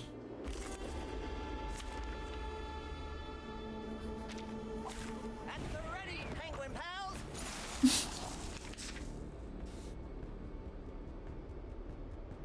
What the heck? You see the card? I salute you, pal. What the heck? Let's make a scene. We're the best of fun. Oh, the penguin appears. So very cute. Yeah, they are cute.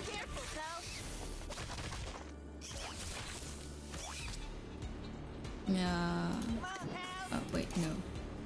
I'll handle it. Let's make a scene. Encryption complete. Boom!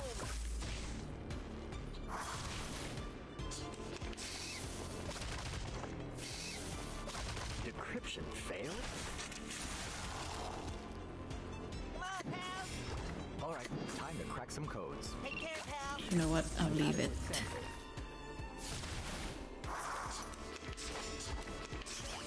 Careful, pal. Hold on. Interception detected. No, we are freeze. We are frozen. No. Shit.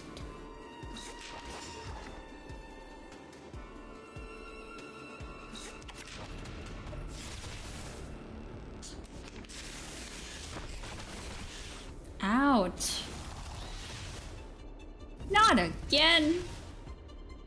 Come on now. This first and then this. Okay. Enumeration is a last resort, but sometimes it can work a miracle.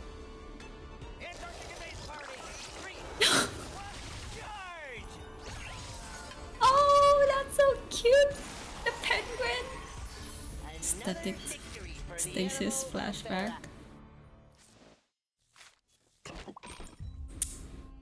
You don't need to have flashback if you play the Marvel version of it.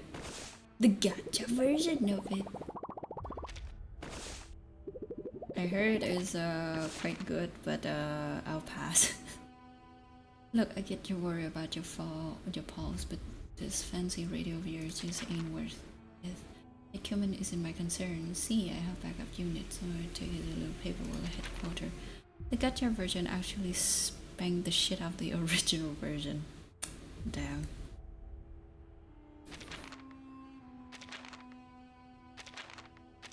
Never thought I wish penguin could fly. Funny you mention it. Back in Florida, these fellas did take a couple flying lessons from a Chipodero. Of course, further they got with the other side of the creek. Haha. Now go on and tell me some more about the short waves and bouncy signal. Your guy will find just the spot for your double time now. I don't want to see no more nasty surprise. There's more? I thought that was the end of it. Time to think outside the tank.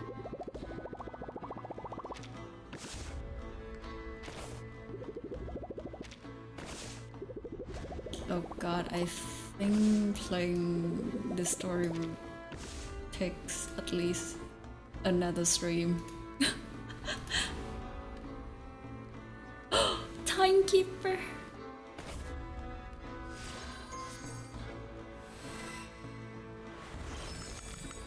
A brand new home and a whole new world to discover. And what took the Foundation so damn long to introduce?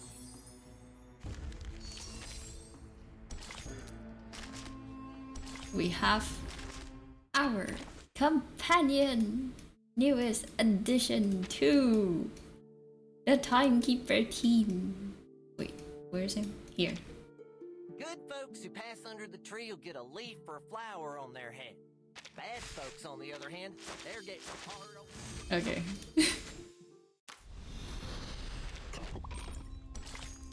Newest member to the suitcase. Our suitcase.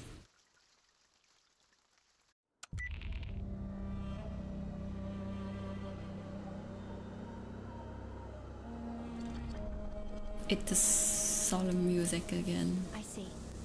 Thank you, Mr. Ulrich. This is exactly the information we needed. If everything's gone to plan, the Foundation spy should already be in Antarctica. But they haven't made contact with us yet. It seems we won't be getting any more intel on the ritual from them anytime soon.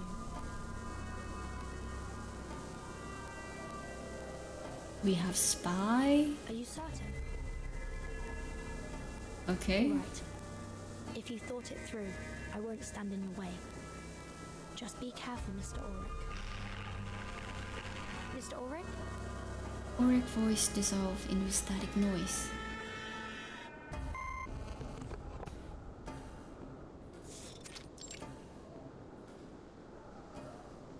Signal's gone. I can't tell if it's an issue on his end or ours. Still, maybe both. What we needed. The ritual will take place in a sanctuary, hidden in the volcano at the edge of the city ruins. As one, the group turns toward the towering mountain at the edge of the ruins. That means we'll need to cross the city to get there. Perhaps it's best to report back to the Foundation and wait for reinforcements before going deeper. Can I have one of this? I'm afraid comms are down. Could be another trick by Manus Vindictae, like the unnatural day-night cycle here. Timekeeper, maybe we should fall back. Get out of here, fix the communicator, and call for support. That would be the safest choice. But according to Mr. Ulrich, the Foundation is tied up on the front lines. I doubt they'd be able to come to our aid in time. Besides, with every passing minute, we fall that much further behind Dr. Doris. We finish I already. suggest we stay here and search the area. Perhaps we'll find something to point us in the right direction. Sonetto scans the surrounding. Well, there are no immediate signs of danger. YOLO. It's safe to look around. Sonetto's wandering gaze finally settles on their human explorer. But before we proceed, should we escort Miss Amundsen back to the research station? There's a high probability that we'll come into conflict with the Manus now that we're so close. She'd be safe. What's the worst that could happen? We'll die. Nee. Go back? After all this? Crouches on the ground, sketching. Nautika's eyes had jerked up. These ruins, they're the only thing that has kept me going. Sure. Her fingers tightened around the map as a whisper of protest slipped out, filled with both hope and defiance. No, I can't turn back now. I can't. It's okay, Sonetto. Nautica can come with me. We'll just look around the city's perimeter. Timekeeper! You have my word. No! Don't abandon me! Alright, please be careful. How can you still smile like that, Sonetto? She nods and strides forward.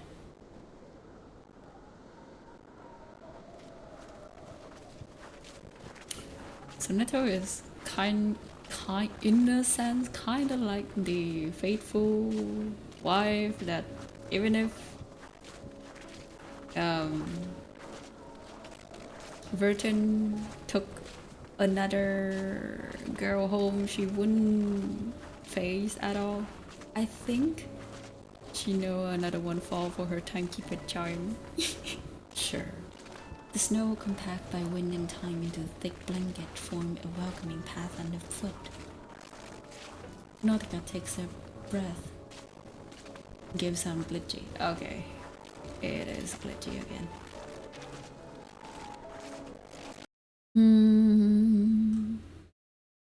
It is glitchy again. So I'll change into this. Should be fine now. Maybe. I don't know. It's okay, Sonetto. Nautica can come with me. Is it glitchy now? We'll just look around the city's perimeter. Is it still glitchy? You have my word. Okay. So how did I fix it?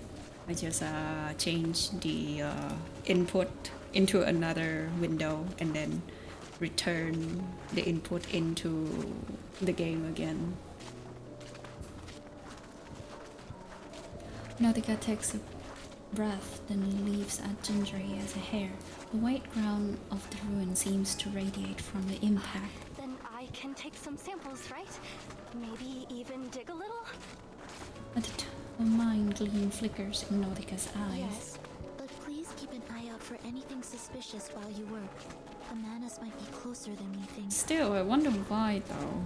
Oh, and before you go, let me enhance the warning incantation on you. Or it could be just a game? I wonder if we also have some error on other games too. Oh shit. What a reminder. Okay, thank you.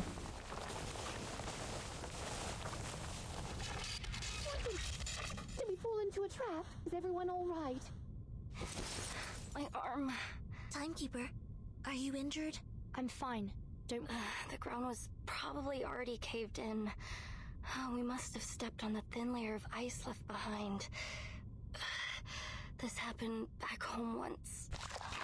The group crashed through the snow trap, landing on a soft semi-fluid surface. Soft fluid surface? Looks like we've fallen into some underground part of the city ruins. No signal here either. We need to get back to the surface and contact the Foundation as soon as possible. What did you see? He tries to stand up but slips, barely keeping her face from slamming into the ice. This is... black algae! Oh. Careful. It's slippery, remember? You need to walk around it. I've been meaning to ask. What is black algae exactly? Are we going to have a horrific revelation about the black algae? Ose, my team's arcanobiologist, was the first to notice it. It looks like algae, but it's actually a hybrid of an ancient fungus, and I think some kind of fibrous plant. Luckily for me, she found that they were edible. This is what I ate after I ran out of food at the station. Nautika climbs a few steps and peers deeper into the ruins. But there's so much of it here. Look at the pattern. It looks like they've grown all the way from the foot of the volcano. She dusts off her hands and hops down from the step. This algae grows very fast and very violently. I saw one grow by a few dozen meters overnight. It's not no wonder natural. They can crack open ice and make those earthquakes happen. Perhaps it's a new type of arcane material. I imagine there'd be quite a debate over its classification. Alright. Let's just watch where we step. Nautika, do you have any idea where we are?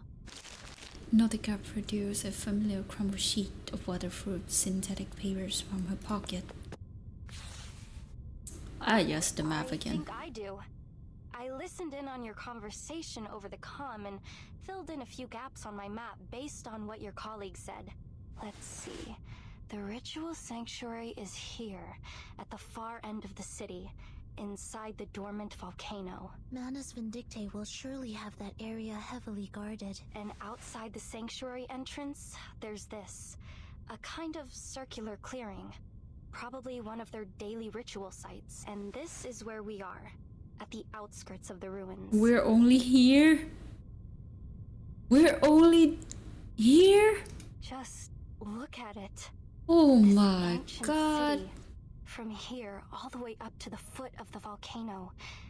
It's incredible. Just imagine Just a bit all the more to secrets go. and Just a answers bit, hidden you away mean? within these walls. Only a bit? Are you sure? If we're going to find out anything about Manus Vindictae's ritual, the answers will be in this city. Stay close, everyone. Let's head back to the exit of the labyrinth first.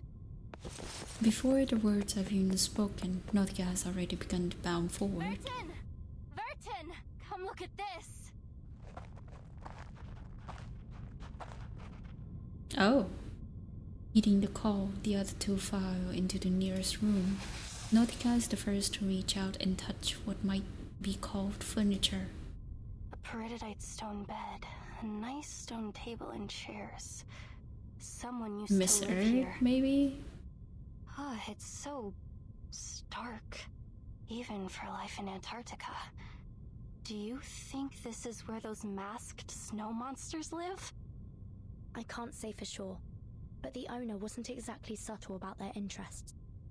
On the small outer sit retorts were the bath and test tubes filled with red and green potion, where dark metallic powders are scattered across the surface. This is an alchemist's chamber. After careful examination, Sonetto delicately extracts a manuscript from beneath the alchemical material. This manuscript was written by the great Paracelsus, Oh. whose river of verses quenches our thirst for an endless life. The Fountain Endless of verses Youth. The Fountain of Youth. Transcribed by... Cavendish. I can only make out the surname. The Fountain of Youth? What else does it say? There are just a few verses and illustrations. Paracelsus. Why does that name ring a bell? 6th grade, 2nd semester, History of Alchemy, Week 1. The Life of I guess. Paracelsus. The honor student. He was a pioneer in ancient alchemy and medicine. Legend has it that he invented a potion that could revive the dead. Oh god. My eyes. A warning alarm sounds deep in her mind. Revive the dead. There was an array in Tuesday's motel. Ah yes, the honor which the student. Foundation Well, confirmed first in the to be part froggy of a girl. resurrection ritual. And here in Manus Vindictae City, there's a manuscript about a revival potion. Perhaps this is what their ritual is for. To bring back the dead. And the only person they'd go to such lengths to bring back is... Arcana. The answer is clear. Arcana. Yes. If evil, why hot? If hot, why evil? What's Dr. Doris' part in all this? That's still unclear. But if Manus Vindictae needs her to complete their ritual, we're on borrowed time. I'm afraid waiting for reinforcements is no longer an option. We have to go through the city. Now, Sonetto. Agreed. The situation may be more urgent than we thought. We can't afford to linger any longer. Sonetto signs and turns toward Nautika, who's busy grappling with the building Miss exterior. Amundsen, there's been a change of plan. We're entering the city. We'll do everything we can to keep you safe, but there's no guarantee we'll... Miss Amundsen? Nautika has kept quiet during their discussion and continues to run her hand along the weathered stone walls without reply. You were right, Vivyein. The tales are true. The Mother Spirit is here, at the southernmost edge of the world. What's her part? Hot evil woman need a hot angelic counterpart? This is her resting place. I saw a short comic doujinshi of Arcana and Earth before on Facebook. Quite charming, I would say. She pressed her face against the stone, body warmth melting the thin snowdrift clinging to it. The first age ends. The tolling bells are rung. Before the last, a mournful dirge is sung.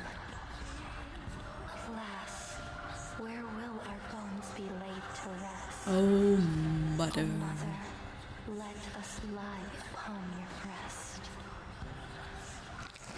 The sound caused her ears to spring up and her head follows shortly after. Did she collapse? Burton, here, this place. Oh, this is the place I've been searching for. Huh?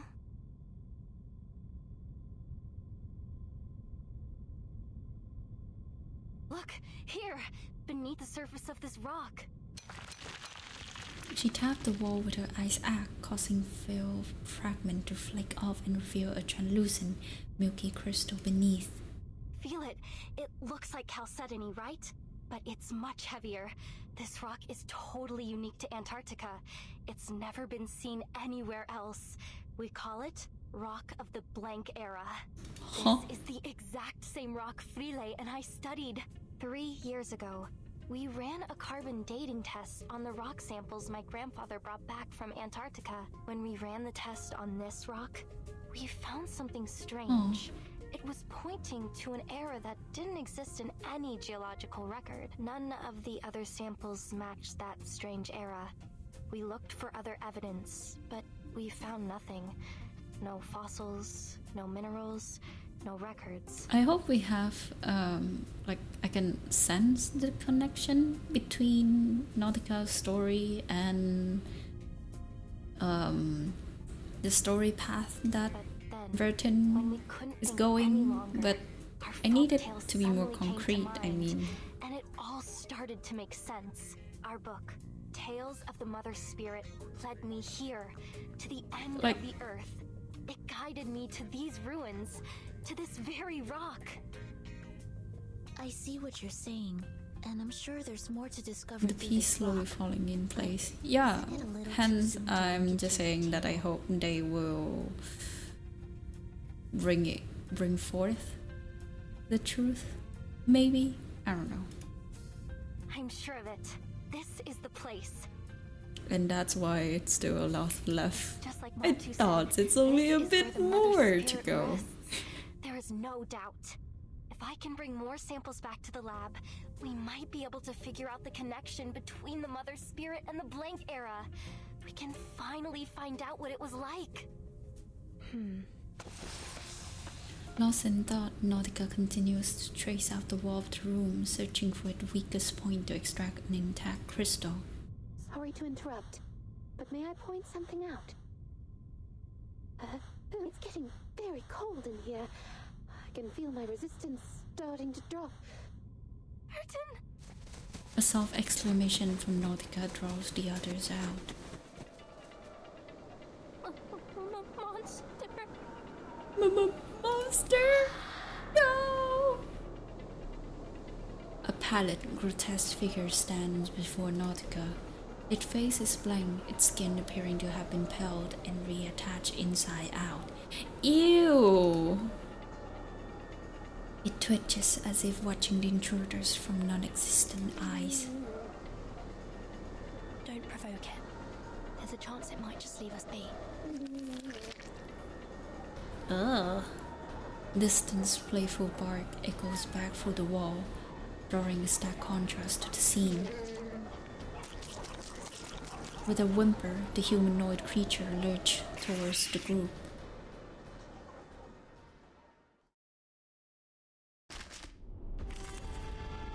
What kind of creature are we fighting? Program activated.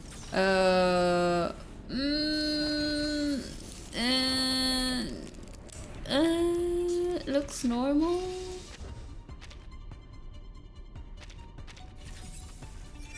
Look quite normal, I would say. I was hoping for something more grotesque, but this will do, I guess. Simulating the calculating the Arabic parts. Simulating the Chaldean order. Decrypt the cosmos. Who charts the stars? Oh my god, defect. La acumulación de laberintos. Suéltalo todo una vez más. Yeah, I forgot to make this speed faster. Okay. Well, I mean, you can't exactly do extreme grotesque. You sure? Watch your step. But I want more grotesque thing.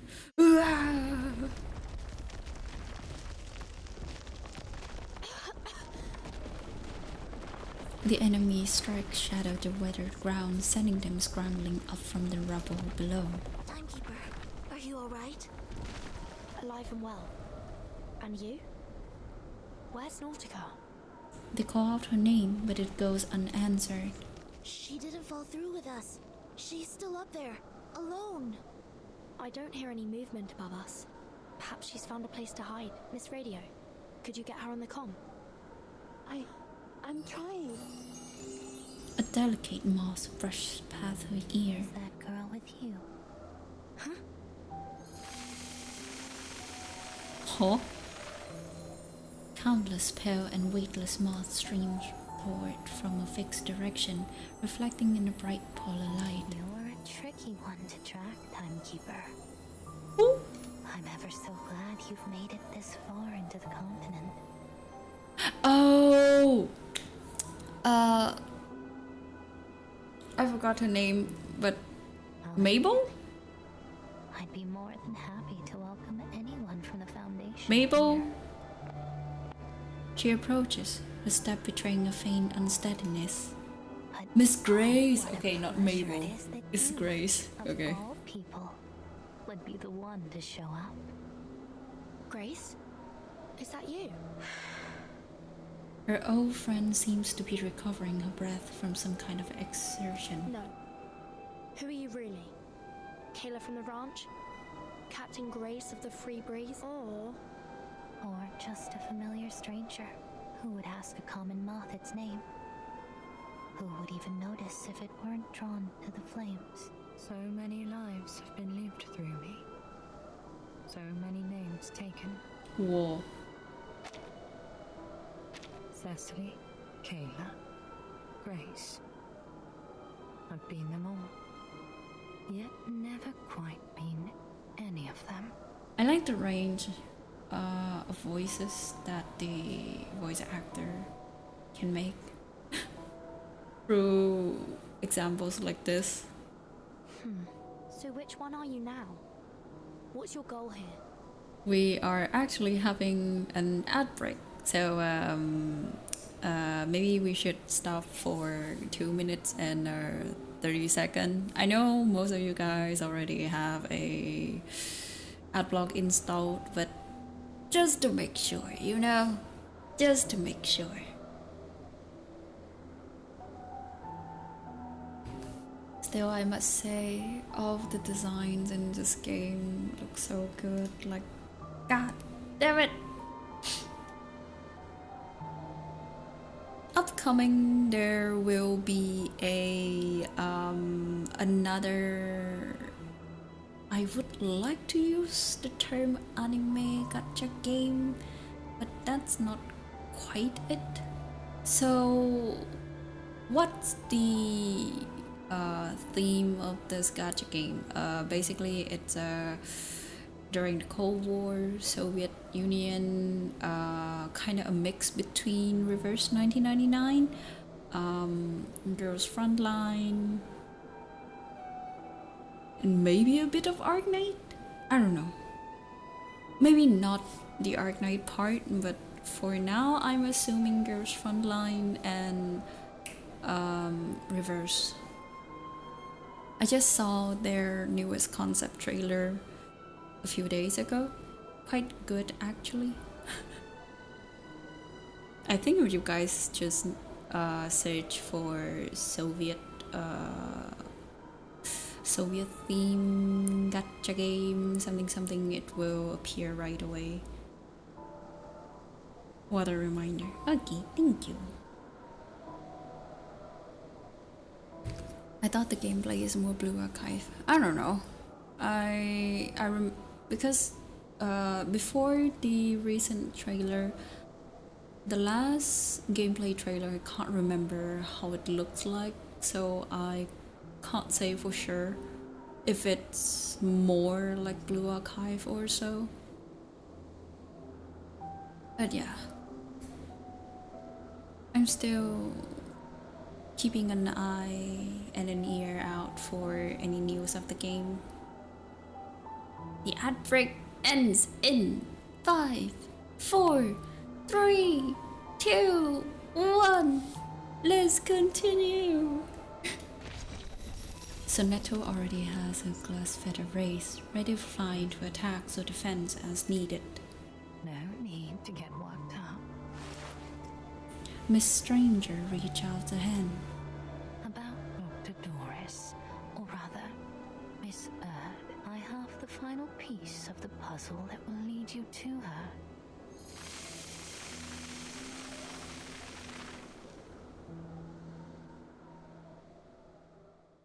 A flicker of gold. Just what I like. know that we have a lot of stuff that are engraved and colored gold and such, but and it's getting kind of annoying to see the color gold plastered, like golden glow, glitter glow plastered on every single thing. But if you use it moderately, I still like the way it looks. Point being, my illustrations. The magnum opus. Man, I also like gold, but god damn it. I have my own standard. Modia taps a code into the communicator before putting back into a pocket. I think I've told you guys this before, but when Arcana in Reverse 1999 is resurrected, her design I like so much because instead of blood and black inker from before, now it's golden liquid pouring and slipping out from her eyes, mouth, and yeah. I still, how do you say it? Like, I'm trying to find a way to incorporate the type of golden vein into human bodies whenever I draw, but I have not reached a possible design yet. But yeah. Modia taps the code into the communicator before putting back in her pocket. Lieutenant? Against the howling wind, Modia tucks her curls behind her ears and turns toward the voice. What is it, Sergeant? With all due respect, what are we doing here? We wait. A subordinate poses a simple but tough question. The troops are relaxed, warming themselves around the fires, yet each one would be ready for the moment she gives the word. We are on standby. It's a question Modia can't answer, so she turns away. She'll have to feign determination for now. Standby for what? To capture any Foundation soldiers that make it to the shore. Then what about the ones we already captured? Why are we only holding the run-of-the-mill seamen? The other two could have been useful, but we just... The sergeant stopped, his eyes flicking toward the clinic where Ulrich and his guard just depart. Those two? Hardly. What can an awakened researcher and a rookie guard do in Antarctica? Holding them would be a waste of resources. She directs her stares out into the white distance. Where is Danilov? Tell him to meet me at the helicopter. The order comes quick as do her step out and away.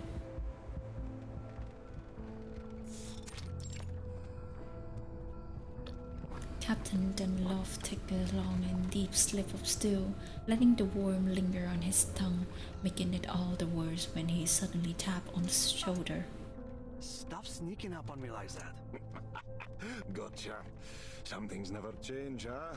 Still as jumpy as you were when you were a kid. Come on, cut it out. I'm a captain now, you know? Not some kid. He sets down the can reluctantly and rises to his feet. What do you want? Did the lieutenant send you? Yep. She wants you over at Canis Minor. As they pass each other, Captain Danilov catch a muttered complaint. Lucky you. Getting to stretch your legs while the rest of us have to sit here idling away the hours. Guess that's how it is these days. Everything still seems foggy. He takes 2 steps outward and the sergeant marches him stride for stride. Tell me about it.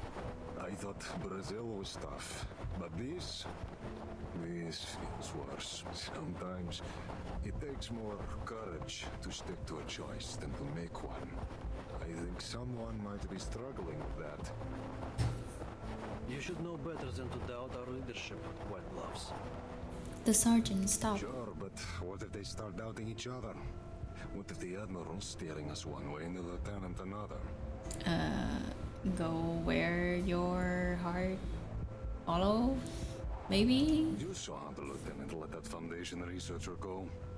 Didn't that bother you? Silence lingers as the captain finds himself watching snowflakes settle on his boot. Yes, follow your heart. At last, he forced himself forward. I trust them both, no matter what.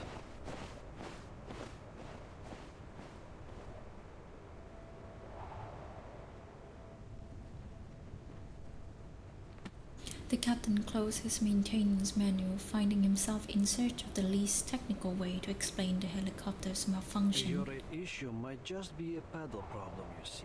In this case, either the rudder pedal has loosened, which is affecting the responsiveness of the tail rotor, or the tail blades were damaged by the impact. I see. Let me take a look. She nods and climbs into the cockpit. From her tool set, she draws out a small arcane item. Well, that's it. That is convenient. A stream of glittering powder flows from her tweezers into the detached knob.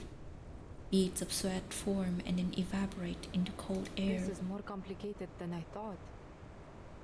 As the arcane skill fails to activate, she shakes her head and puts away the tool.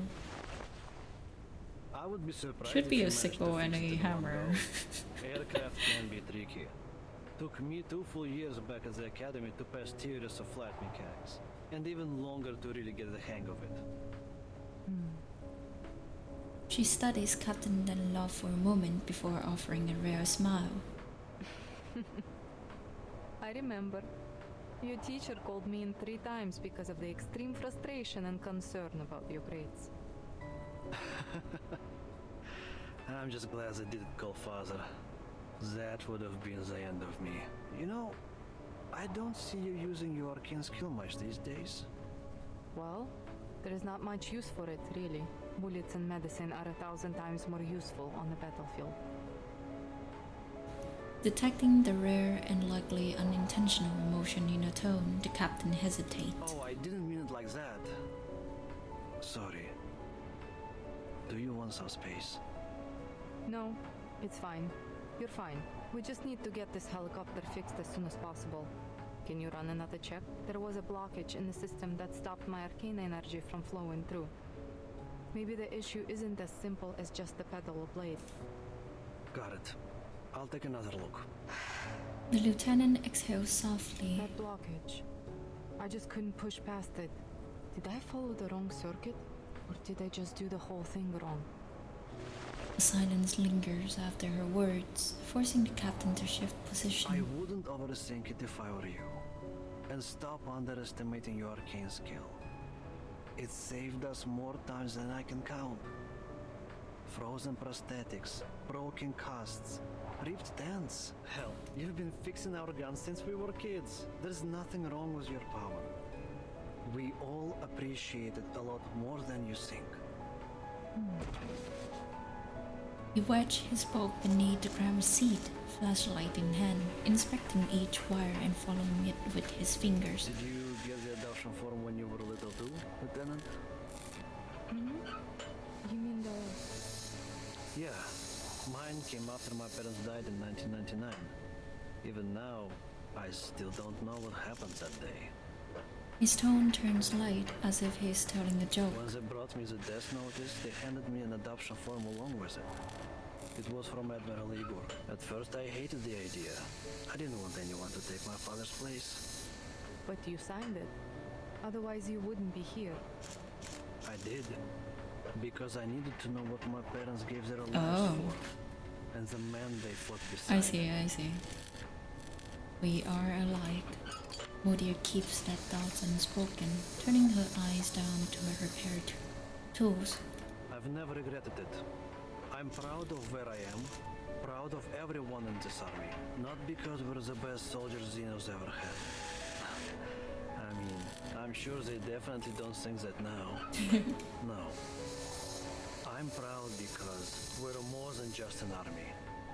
The captain's head disappears entirely beneath the seat, his voice coming through muffled and distant. We're family. We are a family.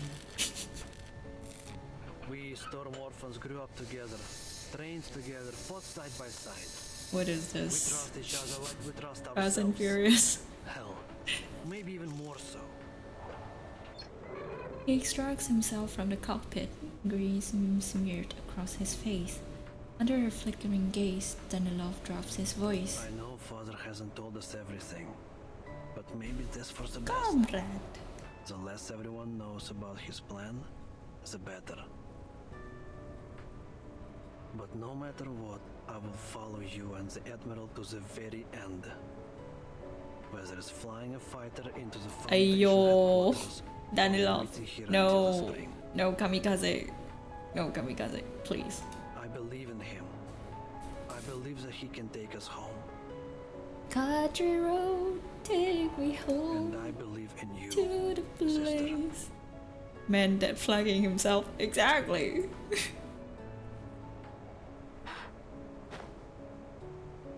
Sister. He salutes solemnly, proudly, but the smears of engine oil on his nose takes all the seriousness from the moment. A long, unfamiliar tightness rises in Modia's throat. Thank you, Captain Danilov. Our current mission is to wait here. She blinks, breathes deep, and then exhales a misty steam into the air. Those are our orders. Let's be sure we see them through.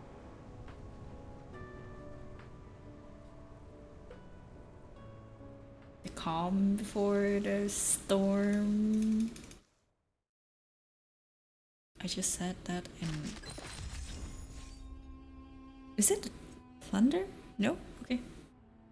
In the mouth of madness. Madness. Ah, madness.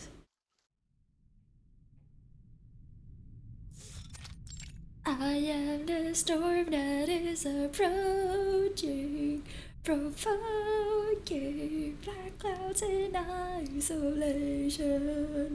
I am reclaimer of the air, holding flame. I am the day of death, forsaken. Sorry. Sonetta stepped forward. Her glass feather aimed squarely at the Manus as posing his chest. Miss Grace, you're a Manus apostle. Don't think we've forgotten what you did aboard the Free Breeze. What exactly are you scheming now? What are you scheming, you Manus as... The stranger tilts her head, sensing the arcane engine gathering at the gas. The glass feather tipped out of the corner of her eye. A cough escaped her and is quickly suppressed, her whole body twitching to contain it. Ah, the Free Breeze. My lovely little cruise ship. Like you, I often find myself missing those serene days on the water.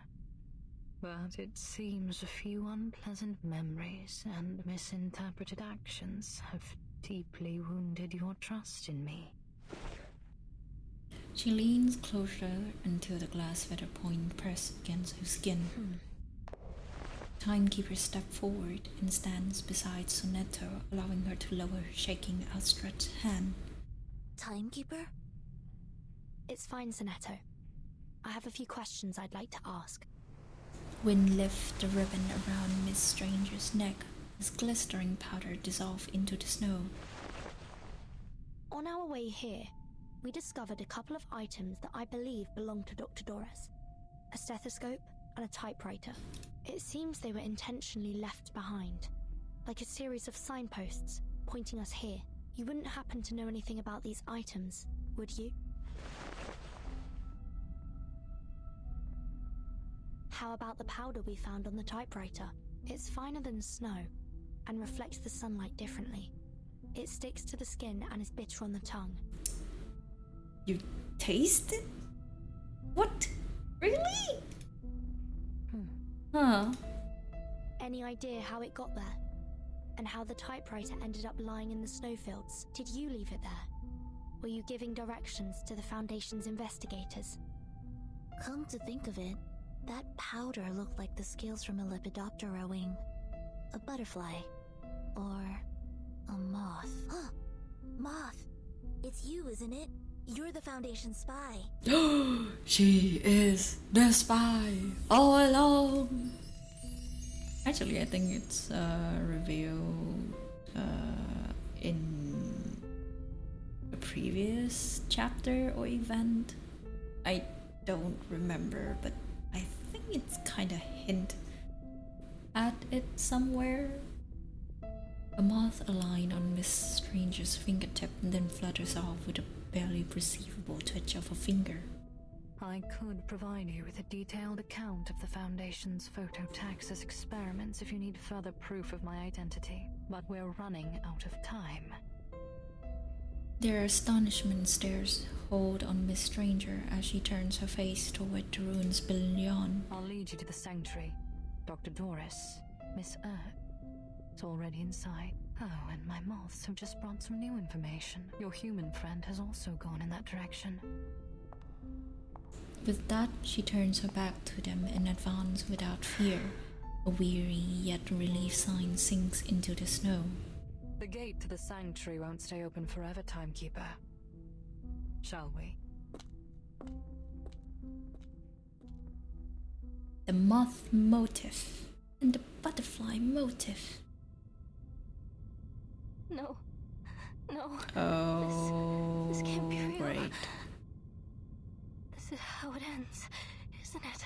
Oh, I can't do this. I can't do this alone. Sonetto, Miss Radio. Trudging alone through a perilous labyrinth has never been Nautika's idea of an ideal scientific expedition. Possible cause of death 1. Freezing. Frozen solid with a bunch of unstudied samples clutched in my hands. Possible cause of death 2. Getting torn apart. Cold, sticky monster fingers sinking into my skin. God. To pieces. Possible cause of death 3. Killing myself before 1 or 2 can happen to me.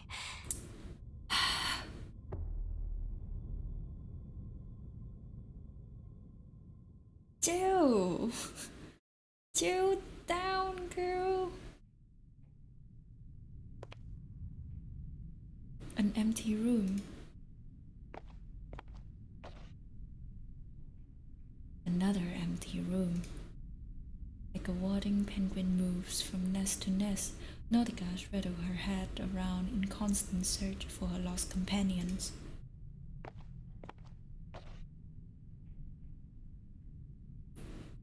A break in her rhythm finally comes. This room holds life, yet the occupant possessed neither brilliant copper hair nor an arcane suitcase. She drops into a crouch, tucking her legs in close to her chest, turning instantaneously from penguin to armadillo, in appearance anyway. Who was that? She summons every ounce of courage in her, forcing her head and vision up to the figure.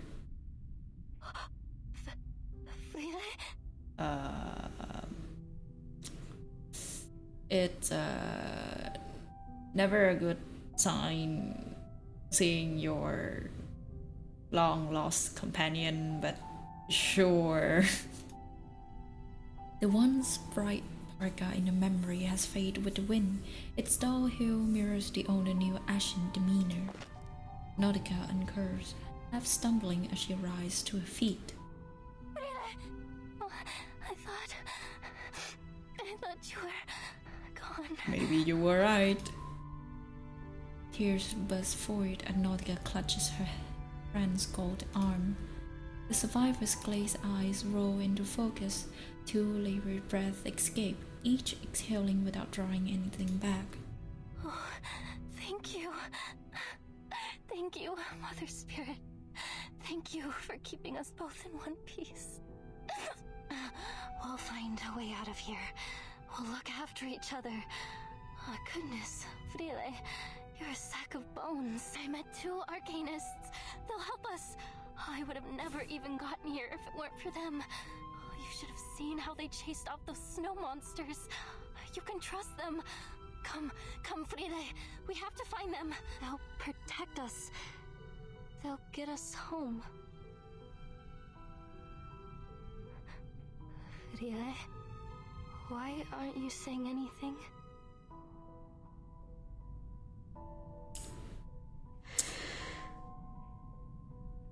Friede holds her gaze on Nautika, letting out another ragged breath as she points to her own mouth. Can't you speak? Your tongue got cut? Maybe? It must be the cold. Yes, once we get back, you'll feel better. I promise. Nautica strains to pull her up from the stone bed, but it feels as if she is root to it. Panting and spent of her strength, Lilith inspires the motion of a friend's foot as it cuts word into the snow. No, can't. No? Why? Friede, listen, I found it. The resting place of the Mother Spirit and the Rock of the Blank Era. Remember? I found lots of it. I found everything we came for. Friede holds her eyes on her once cherished friend, shifting into a devout smile. She wipes away the word, writing something new. Mother Spirit? Nautica grabs. Mother Spirit will see me soon. See me soon. Oh, so basically Arcana, okay. Lily nods with a smile, fingers clench on the pendant around her neck. I don't understand. You're going to meet the Mother Spirit? Lily nods, her conviction seems absolute. Oh, thank you for the reminder.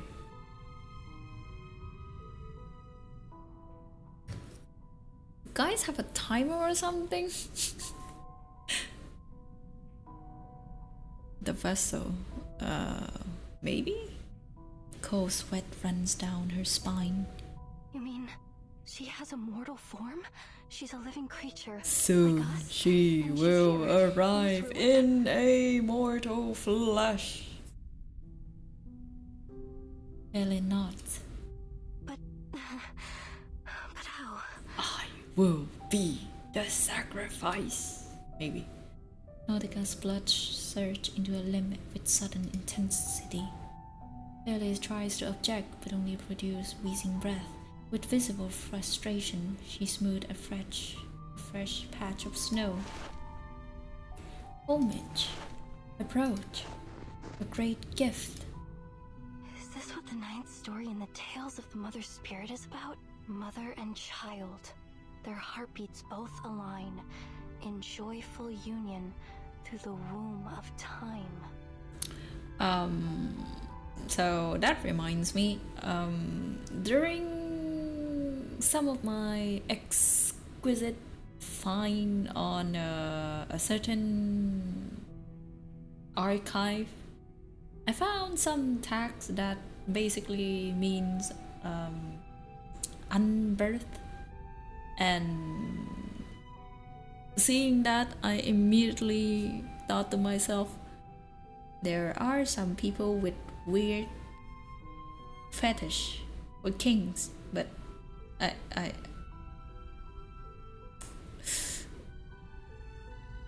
just a side note. Okay, we're back. We're back to the story. She nods, her relief obvious to gestures alone. No, it can't be. The tales say that the Mother Spirit should be asleep. She shouldn't wake up until after the Arctic cold day. I'm sorry. Nautica grips her head tightly as if preventing it from flying off. So if she's asleep, then who are you going to Come on now, guys. Friede, I really don't It's understand. normal. It's normal, you know? Some people had weird fetish. I just happened to stumble upon it, you know?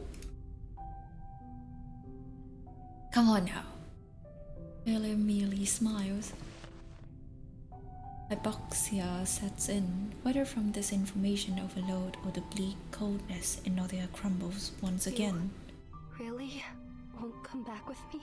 But if you come with me now, we'll be home soon. I drew a map, like you always did. There's food cached in the depots on the way. I even managed to train new sled dogs and... Fleur slapped a hand over her mouth. With a swift kick, Fleur sends a wave of snow bursting upward, then shoved Nautika flat against the ground. Nautika pressed down deeper as the snow blankets her. Footsteps crunched closer, deliberate, unwavering, methodical. They halted at the room entrance. The ritual is ready. They are waiting. Oh boy. Nautika hears Fleur get up and walks away. The sounds pause for a moment. Time to go. The footsteps resume without hesitation, fading until silence reclaims the room. Nautika emerged from the snow drift. On tiptoes, she darts to the doorway, desperate to catch a glimpse of a friend. But beyond the door, there is only one spot of color, pendant, lying in snow.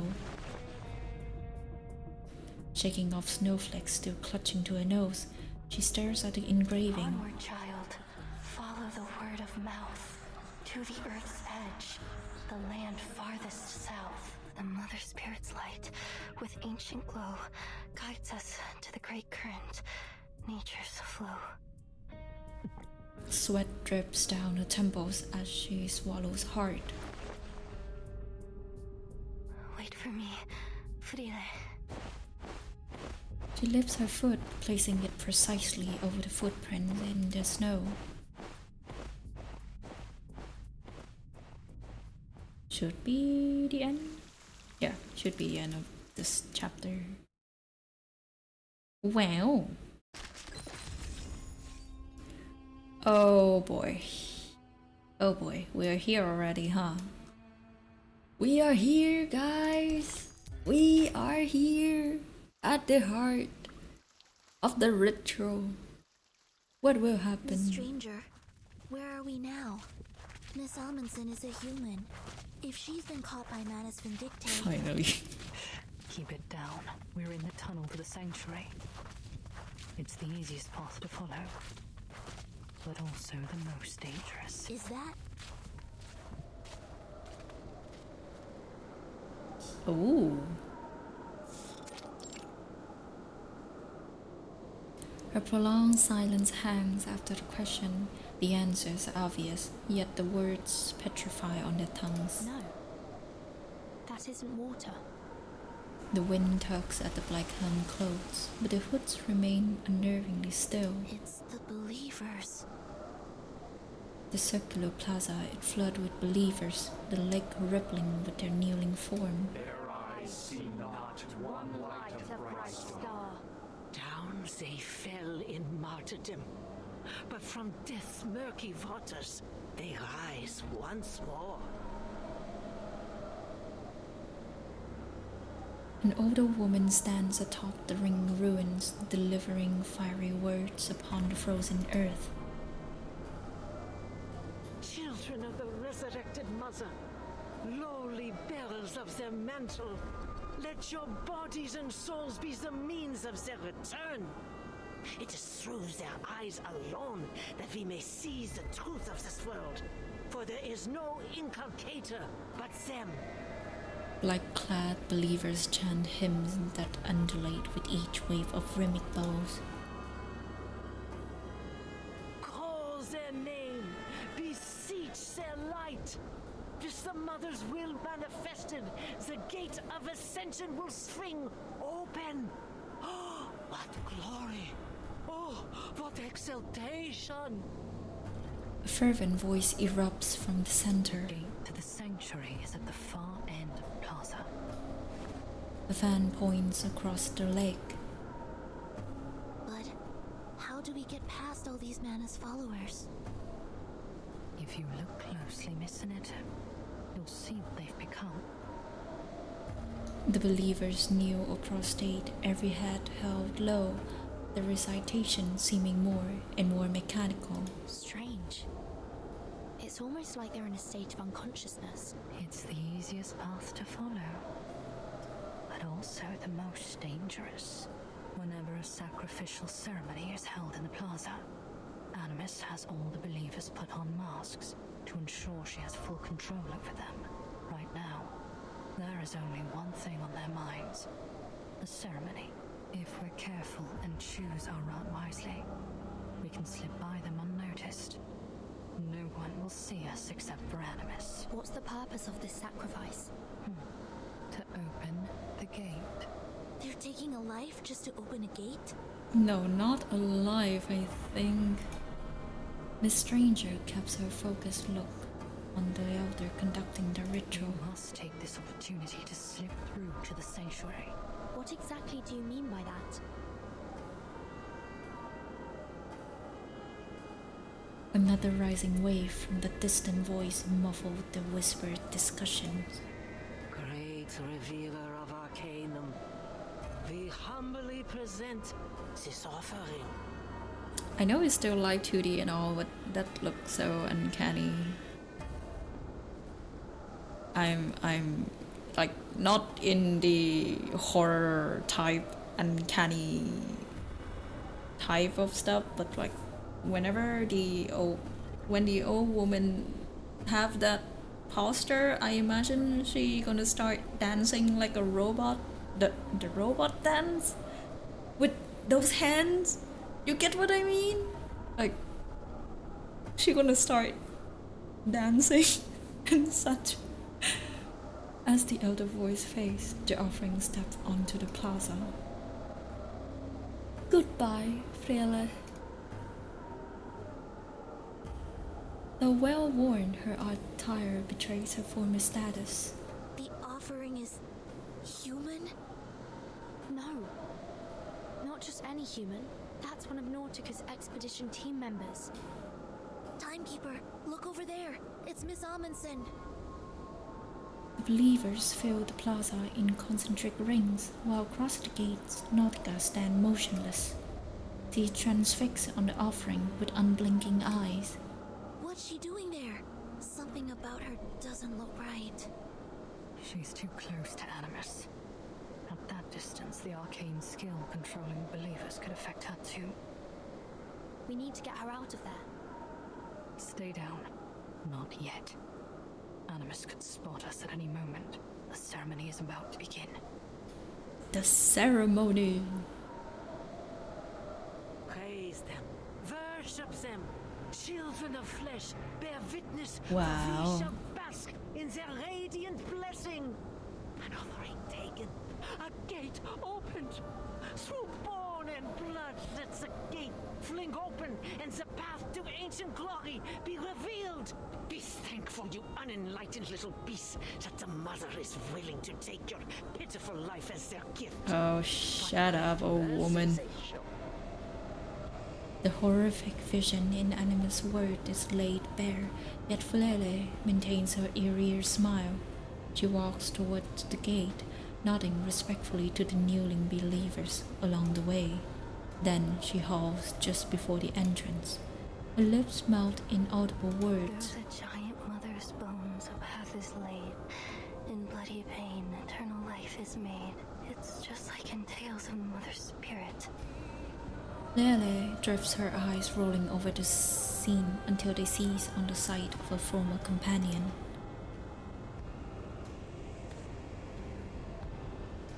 Their eyes locked. Crackled lips part, soundlessly forming words. Homage, approach. A great gift. You really are going to see her. The mother's spirit's light, with ancient glow, guides us to the great creator. Nature's flow. The ninth story entails of the mother's spirit. It happened in that season on that day. The children found their mother at the gate with offerings, the finest of their art.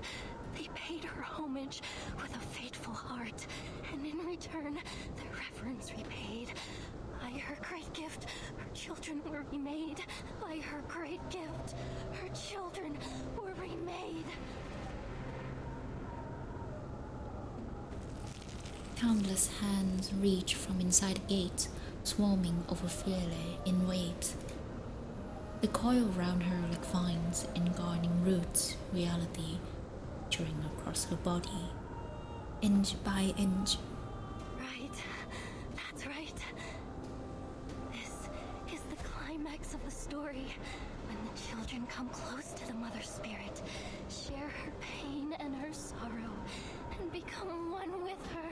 Ay. Her breath hitches, the scream claws off her throat, blood boiling in her veins. The Mother Spirit will come. She'll come to guide us.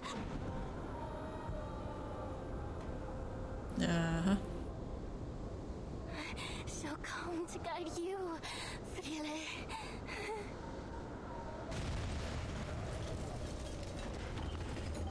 Suddenly, a deafening wail explodes from within. Barely across the threshold, and a shriek tears out from a shivering chest.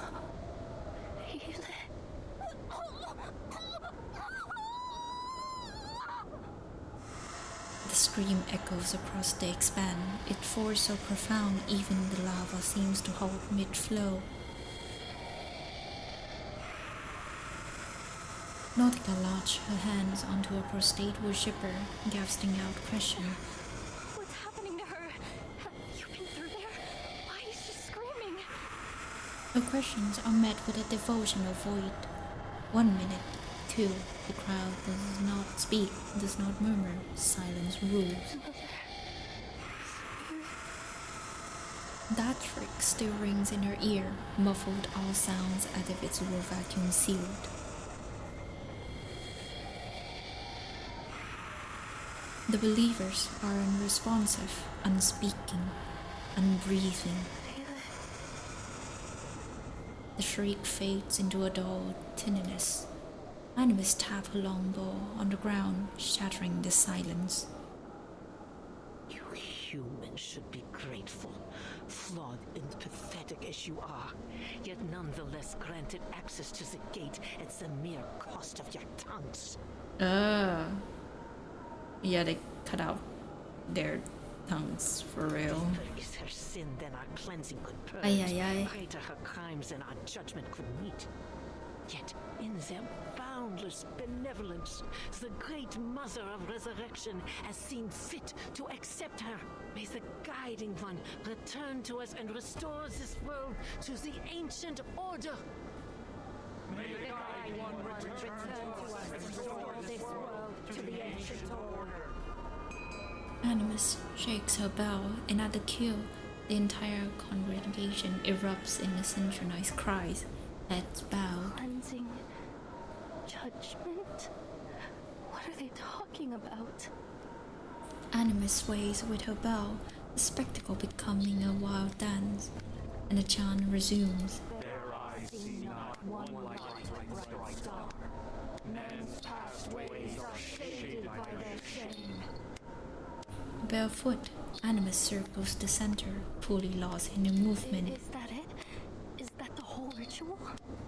She darts her eyes around, searching for some purchase in a whisper's question. Where's Vivyein? What's behind the gates? And those hands? Your friend is gone, my dear. Is she really with the Mother Spirit now?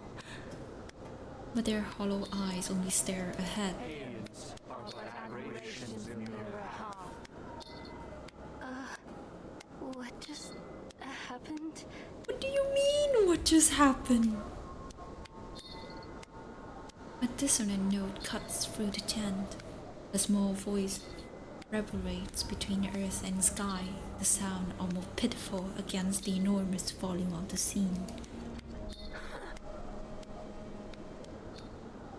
Yet Animus pauses her dance. Atop the raised center, she spies down at Nautika from the corner of her eye. A conniving little rat dares to taint the purity of our sacred land with her profane, filthy paws. Nautica draws a shuddering breath, the crypt's air shivering her inside and out. My friend, Frile, where is she? Why hasn't she come back through the gate? What do you think would happen? Your friend coming back? Nothing changed? Huh? Why, it seems the lowly little beast has a friend to share in her misery. Disgust and impatience twist her lips. She has been taken by the mother of resurrection. Not that there was much flesh and wit to take. Flesh and wit? A blinding light hits Nautica's face, and her eyes narrow by instinct. The gate cracks open. They watch as the crack widens into a gap, then a doorway, and finally the gate swings open. Praise them. Worship them, children of flesh. The sanctuary gate has opened. The Mother is pleased with our offering, and we have been welcomed into their hall to bear witness to the final ritual.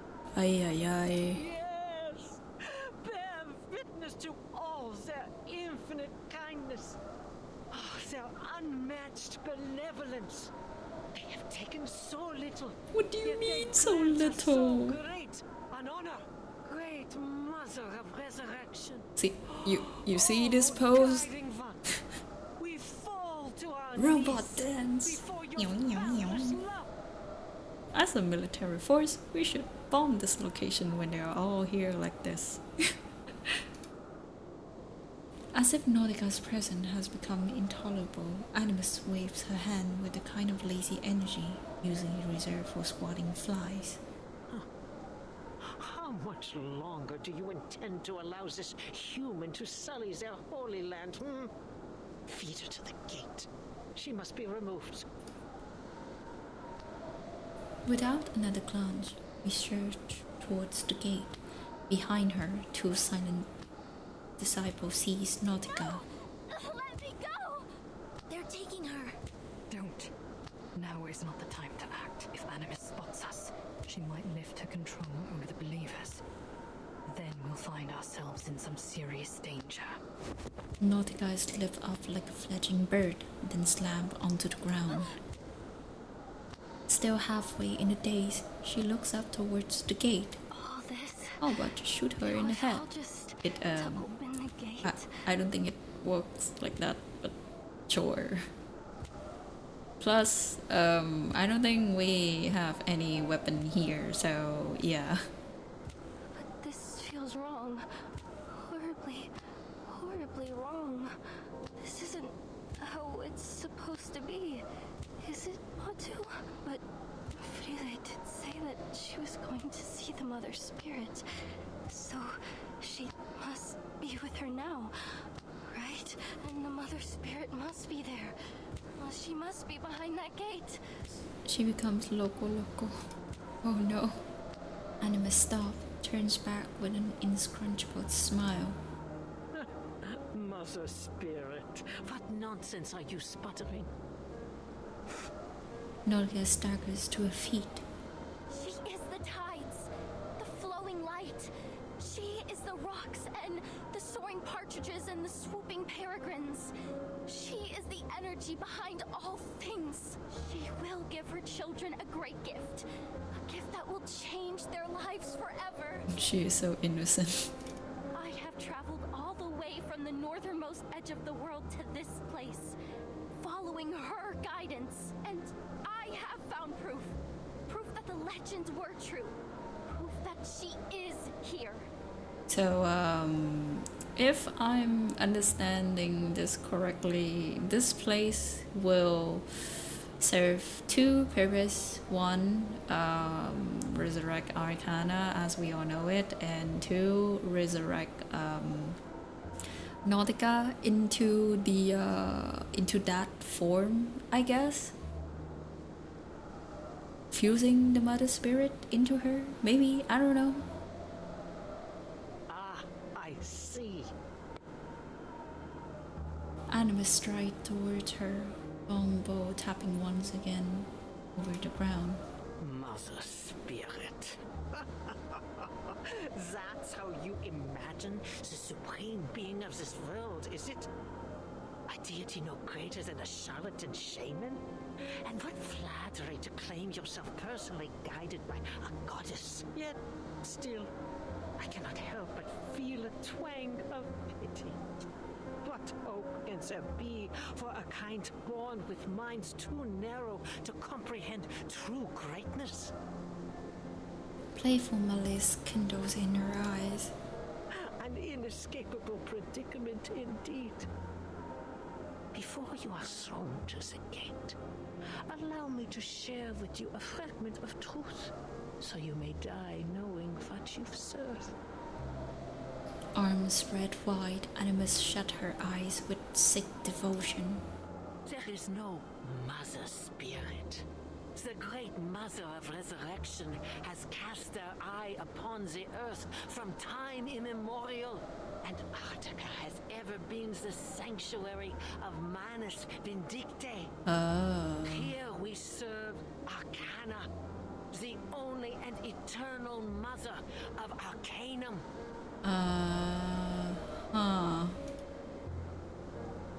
The lid slip open again, and a flood of venomous glee surged out. Few are fortunate enough to learn this truth. What was that pitiful thing's name again? Really? Oh, no matter. Your little friend came to me boldly claiming to share our noble faith, and pleaded to be thrown to the gates so that she may meet her goddess. And so I was inclined to turn down such a blindly foolish request. I agreed. She must have been ever so disappointed when the flesh dissolved from her bones and her body melted into naught but flesh behind the gate. Screaming and crying. Oh, humans. So full of your precious reason and logic, yet turned at even the most basic arcane trick. How foolishly simple you are. Animus laughed. The shock and agony on Nautika's face is expected, anticipated. Yes, that's the look. Confusion, disbelief. It suits your kind perfectly. What a miserable blind existence. Scurrying about in the dark, unseeing, unperceiving. Your limited, darkened minds blind to the spark of enlightenment. This mirrors the storyline on the island of the of 637 and such, a bit like having their belief shattering through enlightenment. Yeah. A creation forsaken from its inception. You could never wield true knowledge, yet still you have brazenly infested every corner of this earth, claiming that you would uncover all its mysteries. Such ignorance, such arrogance. Yep, I still wanted to die a horrible death. Yeah, I know. Me too. I'm kind of waiting for that part now. Rage and revulsion accumulate too much and too long, like a vast bank of snow waiting to fall into an avalanche. How could you possibly grasp its secrets? How could you catch so much as a glimpse of the greater existence in the barren tenebrosity of your minds? The enormous twisted gate pulsed as if to match her statement, a movement somewhere between convulsing and retching.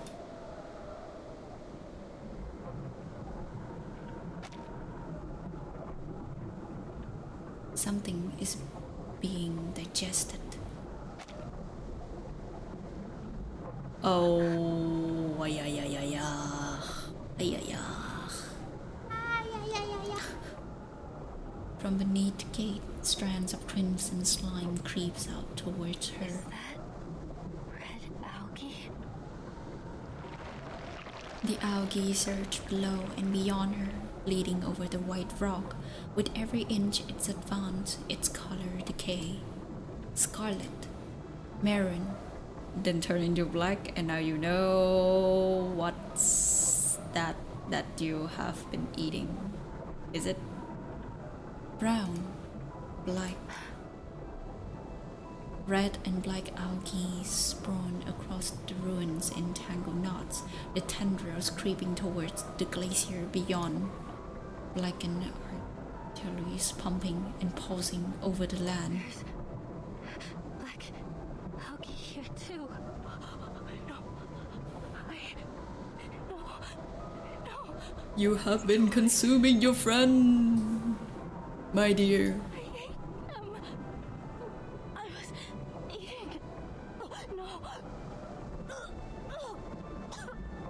Ayya. Her murmurous mantras fail her. Kneeling, she clenched her stomach as her throat convulsed and a stream of vomit pours out. Satisfied? Has this great gift satiated your curiosity? Animus steps onto the soft, vicious algae. That familiar chewing sound grates against Nautika's mind. Has realization finally dawned in your darkened mind? I mean, I have an idea, but yeah. Is gone. She will never return from the gate. Yeah.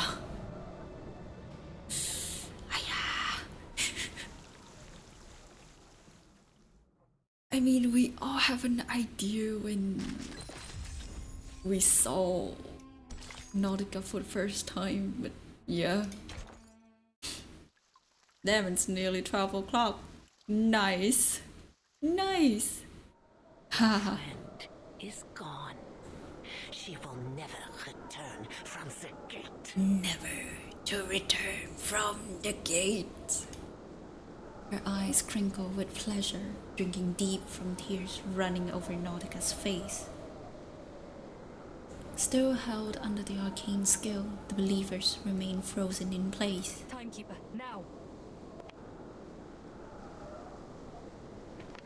3 figures burst it from the edge of the plaza.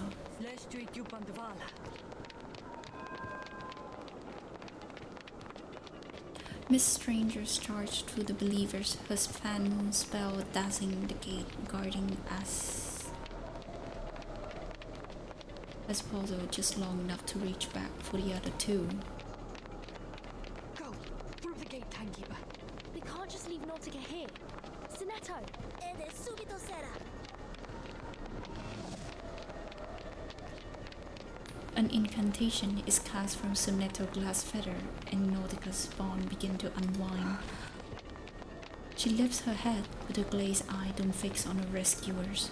The gate only stays open for a brief time after an offering. You have to pass through it before it closes again. The madness arcane skill falters too soon, and Animus shakes off its effect in a blink. Come, Nautica! Half conscious, Nautica is tugged towards the sacred gate, her wavering vision briefly pausing over a blue neck ribbon as it flutters in the distance. Why am I not surprised? She sneers. Sie musste mich leben lernen oder sterben lernen. Wee-ya. Oh, this again. The still disciple flanking the door snap into motion, their massive hammers bearing the threshold. How hopelessly naive. How delusionally optimistic. Their rescue titters on the blink. Animus approaches slowly, whipping her long bow. Has the thought not crossed your ignorant little minds? For even a moment, would I, under the supreme guidance of the Mother of Resurrection, simply allow you poisonous little pests to scurry about these sacred grounds right beneath my nose? Ha! Since the moment you step foot on this holy land, every one of you has been under my watch. Nothing escapes my gaze. Not here. Is it time we kill this woman? Like, now? With a raised arm, she raised more believers up from the trance. They swarm into and encircle the group, some seizing the intruder's wrist at her signal. From behind the dark wall, believers, Animus held a hard stare on the face of Miss Stranger. And you, Miss Grace, indulge my curiosity. Animus closed in, halting just before the intruder, letting her long bow tip rest by Miss Stranger's feet. That noose about your neck, is it simply a choice of fashion or a reminder of the precariousness of your situation? We are having an outbreak in progress, so I will take this time to have a drink. Well, I have to look at this old hack disgusting face. Ugh. My god.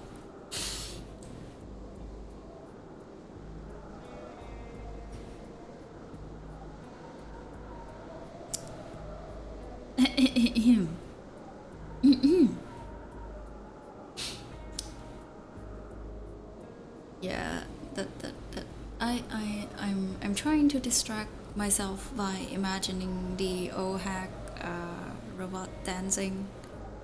Ew, I know, right? But yeah, we will have to look at her face for another 1 minute and a half.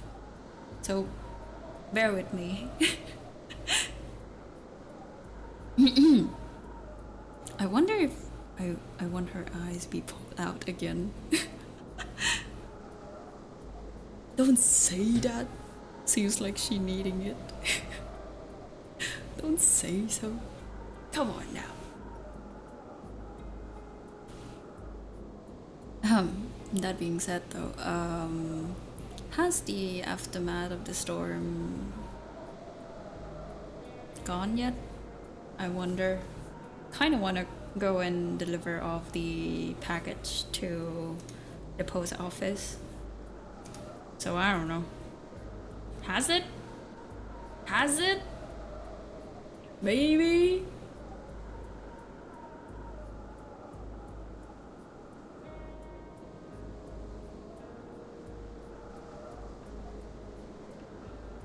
Let me check. Matmo storm.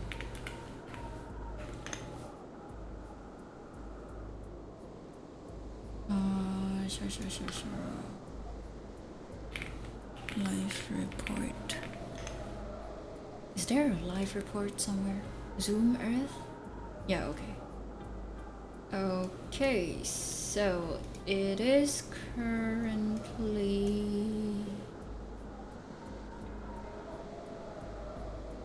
It's the 8th now. Tomorrow should be fine, right? I think it should be fine tomorrow. Okay, we're back. Let's continue. Life must be ever so suffocating, knowing that the smallest breeze could tighten its grip at any moment. You must be longing to loosen it. You're making sport of me again. She tucks her hair behind an ear, a moss slipping out from a collar that it throws towards the light.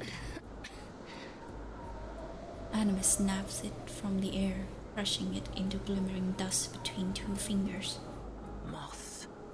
Creatures easily overlooked when eyes are turned to matters of greater import. Tell me, how long have you been with us? What made you worthy to ascend so quickly to the glorious heights of Apostle? A throbbing drum beats provides cover as she circles Miss Stranger with measured step. We have painstakingly cleared the path to their final ritual. Yet ever since you reared your head, greater and greater complications have continued to arise. Do not take me for a fool, girl. I know treachery when I see it.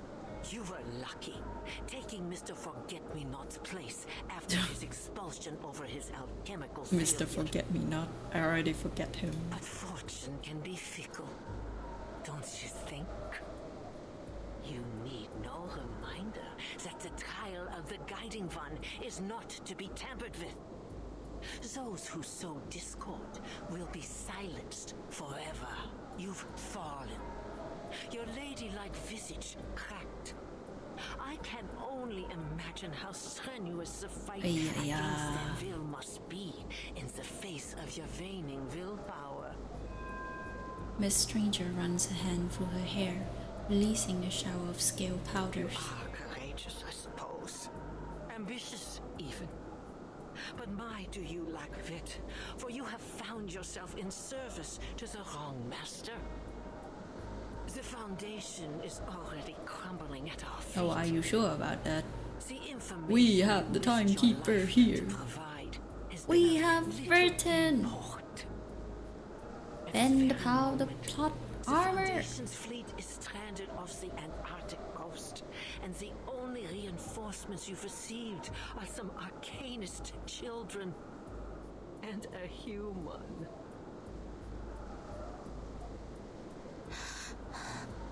As Animus pays away, the two intruders from the Foundation exchange nervous glances. Both pairs of eyes settle on Miss Stranger, who lowers her eyes to the crowd. As I said, you must be jesting, Lady Apostle. I fell ill at sea while serving the Guiding One aboard the Free Breeze. The Timekeeper isn't an enemy to be taken lightly, as I'm sure you're aware. Huh? She took the ship we left in 𝐂𝐿 and followed the trail I carefully placed for her. All the way here, I have brought her to you. She is my tribute to you and the Guiding One. A toll I pay for the path I've chosen. Is this a... Now you know what, whatever. She pats the believer before her on the arm. The weapon-bearing arms lower.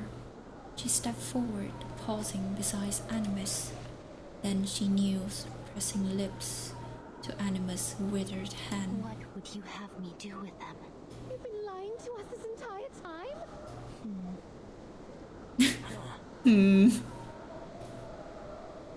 Animus lingers on Miss Stranger's youthful face, reading the truth of her allegiance. What did I say about airs and graces?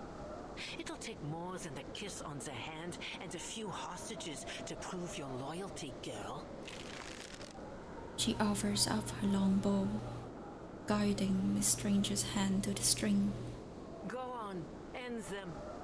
The Great Mother will be quite pleased to see their enemies dealt with. Will this be the part we see Miss Stranger put an arrow into Animus' heart? Maybe, I don't know. Now they face the intruders together. Perhaps you'd like to start by piercing their eyes. I personally find it particularly potent in sowing fear. Miss Stranger raised the arrow tip, holding it at level at a pair of cloud-gray eyes. Sonetto struggles against the disciple's control. A hand still grasping her glass feeder is nearly bent backward. How about piercing your eyes, oh hag? Through narrow unrestrained, Nautika mutters vacantly, lost in delirium. Pale, slender fingers draw the bowstring taut. Gray eye face down, the arrows grim. Follow the wind, Timekeeper.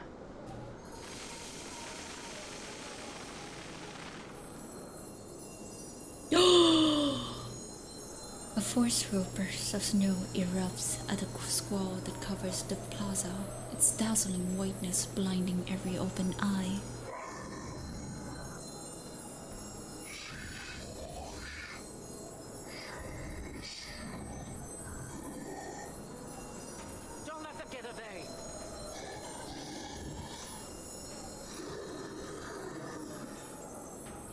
A swirling tide of moths comes next, picking up the blood of the sun, wings settling over every mask. Miss Stranger turns to her Foundation colleagues, her lips curling into a faint, relieved smile. Now is the time to act. No! Miss Stranger! Now. No! Sonata pulls herself free, then casts an incantation from her glass feather, repelling the enemies surrounding her companions. Animus cries suffocate in the moth-filled air, countless wings beating in an audible flutter, reflecting the hinterland internal sunlight, washing the world in blinding white. I can't see!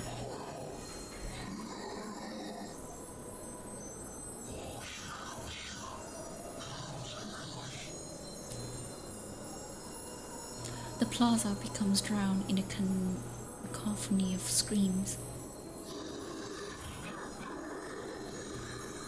How could you pull such a thing from that evil body of yours? Just how far are you willing to go in service of the Foundation? My life, you dumb hack. Miss Stranger doesn't respond. She collapses slowly onto the ground, like a moth. Moth descends one by one upon her motionless body, encasing her, piece by piece, in an immobile cocoon. Out of the corner of the furious outer eye, she sees three figures flash towards her. The girls stand hand in hand under the glaring light, already leaping towards the dark gate. On the count of 3. 3, 2. You cannot pass! I will not allow it! A lead arrow pierces into Nautika's flesh. Blood soaked through the leg of her trousers as Nautika falls before the gate. The madness expose incantation strike down whole sheets of moth as more and more believers swarm forward. The timekeeper. Dispose of the rest. Now we're talking. Okay, Star, I got you. Straight to the point. I like that. This arcane fluctuation. Is it moths? Miss Stranger. Let my scale powder settle on you. At least it can still help. And your hypothesis? I will help you. I will help you. Another look?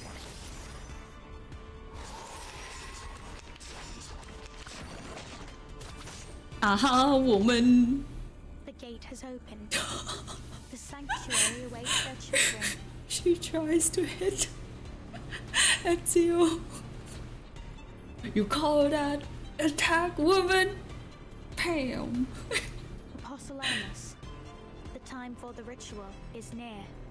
As you say, preacher. You heard the preacher's words. This bitch. The masked side effects and the moths you released just now must have exhausted you. It's best you don't fight any longer, Miss. I know what I'm doing. Into the darkness. Wait for the A rest. good point. Liberato dal fratello. Addio, straniero. Che la morte ti dia la pace. Resquiesta in pace. Sickening little pests. Blasphemous filth. And that ever self-important preacher. Oh, shut up. Animus narrows her eyes at the stubborn resistance, then flashes a smirk. Come, children of flesh. We need not entertain these fools any longer. The mother awaits. A longbow taps the ground and arcane light floods the plaza in eerie blue. At a command, the madness believers advance like a long-awaited avalanche, layer upon layer closing in, yet none spare a glance for the intruders. The crowd press around Animus, who stares back at the intruders with undisguised contempt. Then, She set a foot into the sanctuary gate. Let this meeting be our last, heathens. Ah! Flashback! The blinding light fades and the plaza is empty. The rushing tide of black is gone. Each and every believer has followed Despote through the gate. The gate. It's closed. Now should be the time for Nautika to sacrifice herself. Maybe? Miss Stranger exhales a long breath. We missed the window.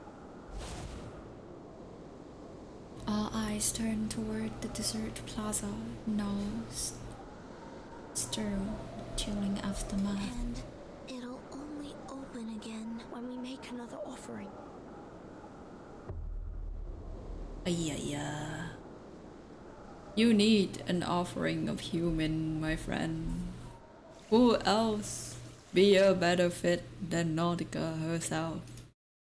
She will be reborn anyway. To a skylark. We're already chapter 18. Yes. Almost there. Maybe, I don't know.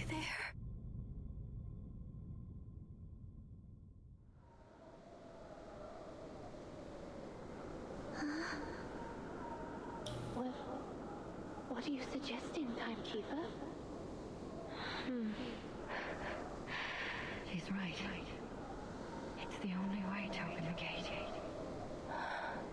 Matu? What are they talking about?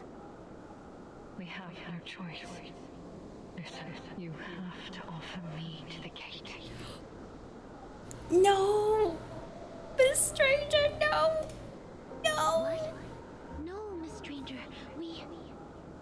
You have to get through. You have to find Miss Bird and stop the ritual. My mission is to get you into the sanctuary. By any means necessary. No. I won't allow it. No more sacrifices. Have you heard of the lungfish? What? It's an amphibious fish found in Africa. Its gills are so shrunken that it Why are we talking about fish? respiratory system. It's an obligate air breather. Despite being a fish, it's not a land-dwelling creature. But if it's kept from the air for too long, it'll drown in its own watery habitat. Metaphor for her. Maybe? A creature that doesn't belong to land or water. Exactly. Foundation is no home to me. And I just used the last of my moths to create that storm. Oh. I'm useless to them. If I go back there, I'd drown. Just like the lungfish. Let me open the gate. Spare me from drowning like the lungfish. Let me fulfill my role. It's a big world, Miss Stranger.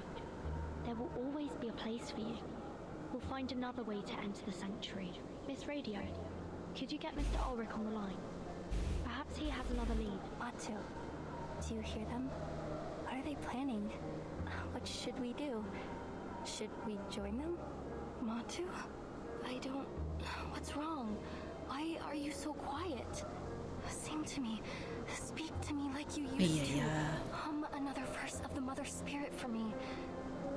Why don't you guide me? It's because you were never there for me in the first place. Were you? Huh? Miss Amundsen? How are you feeling? Are you able to get up? Here, take these narwhal ivory candies. They might help calm your nerves. Miss Amundsen? Where are you going? Nautika? Matu, do you know where Freely went? Yeah. Oh. She's gone to see the Mother Spirit. Hasn't she? Now Nautika gonna join her friend, huh? That woman. She said that there's no Mother Spirit. So if it's like this, I hope some NPC will be playable. She gonna run straight to the gate, huh? I think so. You pendant, Frile. How could you leave it behind? It's so important. It's...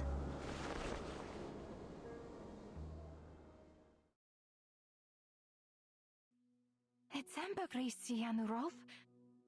Be careful, Frile. Gently. Look, there's something trapped inside.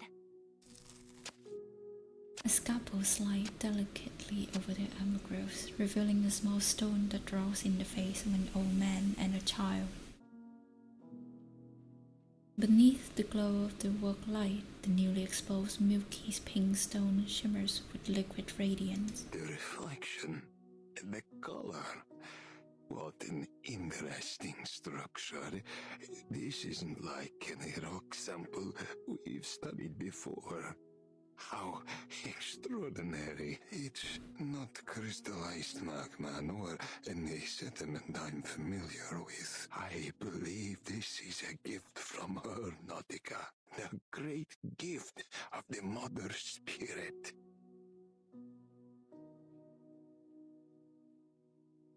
Oh, the girl's finger closed around the pendant. I just said that it's a gift from the Mother Spirit, Frile.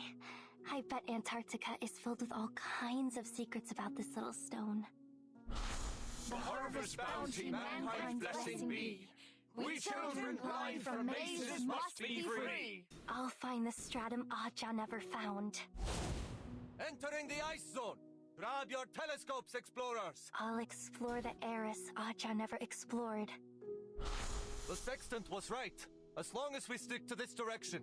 I'll reveal the secrets 𝐁𝐆 never revealed. Here. It's a Neptune bar. My favorite. It'll keep you warm a little longer. Goodbye, Nautika. See you again in another form. And hurry, come home. God damn it. I've never shown you this little piece of rock. Have I, Matu? She will be reborn anew. We studied it over and over. We know it like we know the back of our hands. When you came to me, I thought that maybe I would finally understand this rock and the blank era behind it. You gave me hope. You gave me purpose. And you gave me the courage to face every obstacle. You were there every step of the way, whispering in my ear, like a friend. Like you were the voice of the Mother Spirit herself guiding me to where I needed to be. But now we must part ways. Oh really? This Already? expedition has been like nothing I've ever done before. It's tested me and you to our limits, so I understand. You have every right to go your own way. Okay. Time for a proper goodbye. Thank you, Matu. My little earworm. Thank you for coming to me in this beautiful, terrifying place. Goodbye now. Goodbye, Sabaton. Even if you were never real, just like the Mother Spirit.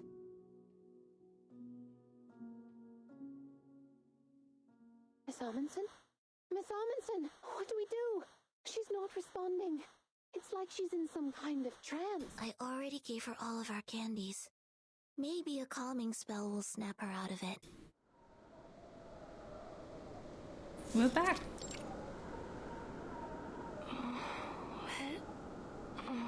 Nautika! Oh, thank goodness. You were caught in a trance. You weren't responding at all. What's happened? The gate's closed. We're trying to figure out... Miss Radio is currently trying to reach Mr. Ulrich, so we can come up with a... Nautika's vision sharpened as clarity returns to her. Her sight, find focus on the closed gate as thought trickled back to her mind. Lava tubes. Every volcano has them. They're pathways made by flowing lava that lead to the heart of the volcano. If we find one, we might be able to get to the sanctuary through it. Do we have to go past the gate? We can use that method? Okay. Not very likely. No longer able to support herself, Miss Stranger slumps again the face of the gate. entire volcano is under Manus Vindictate's control.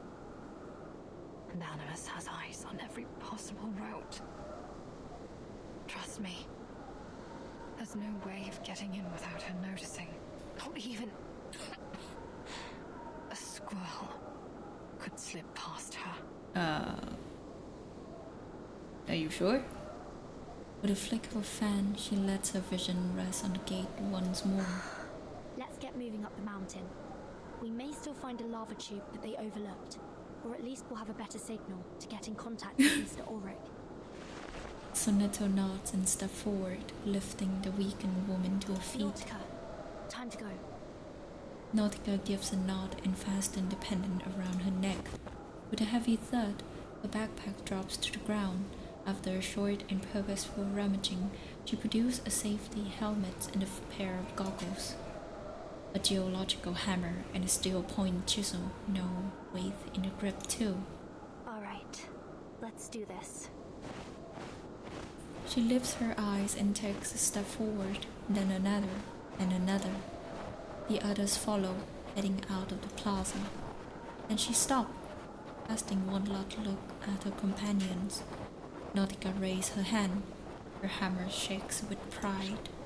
Then she kissed the pendant around her neck. Just as abruptly, she turns back. The snow boots grind onto the snow, carving a deep footprint in the opposite direction. Burton, Sonetto, Miss Radio, goodbye. Ah, yes, of course. She dashes away, straight towards the sanctuary gate. Her splinting stride grows faster and faster as she discovers a soaring power in her, one ready to erupt into action. Miss Amundsen, where are you going? Her friends swivel, moving to court her, yet no one could hope to outrun this determined explorer. I'm sorry. I lied. The lava tubes don't always lead to the heart of the volcano, but you'll find your way in. You will because you must. And I also must find my own path in my own way. Nautika! She is one step from the gate. Nautika! My friends, my teammates, I'm going away. But you keep moving, okay? Don't wait for me.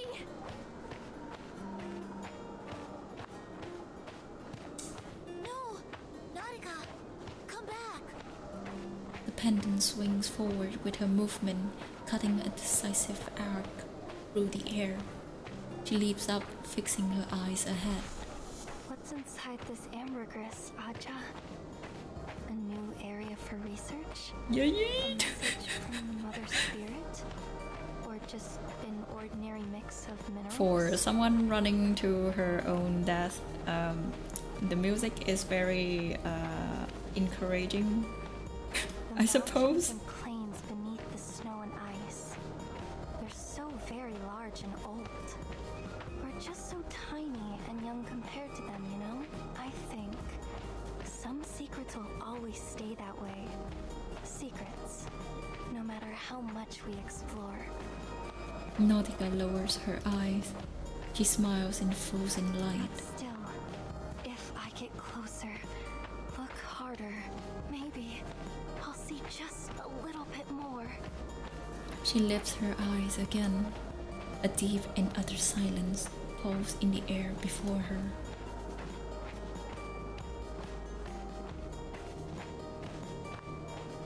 Aja, I see it now. I mean... It was the unknown that I was chasing, not answers. It was the beautiful, glorious unknown. Into the unknown. Into the unknown. It's not the goal, it was the journey. One heartbeat. The world stands renewed. None among them even managed to caught the hem of a garment as it lifted in the wind.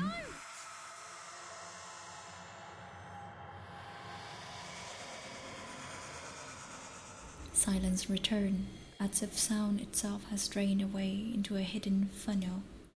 In the wind, the lava lies still. The sun holds its place in the polar sky.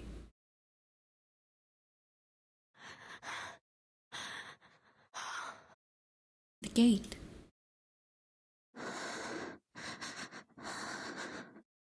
Opens.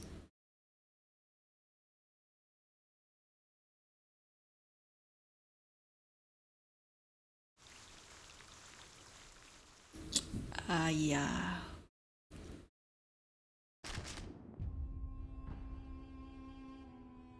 It opened, right? Should be. Alright.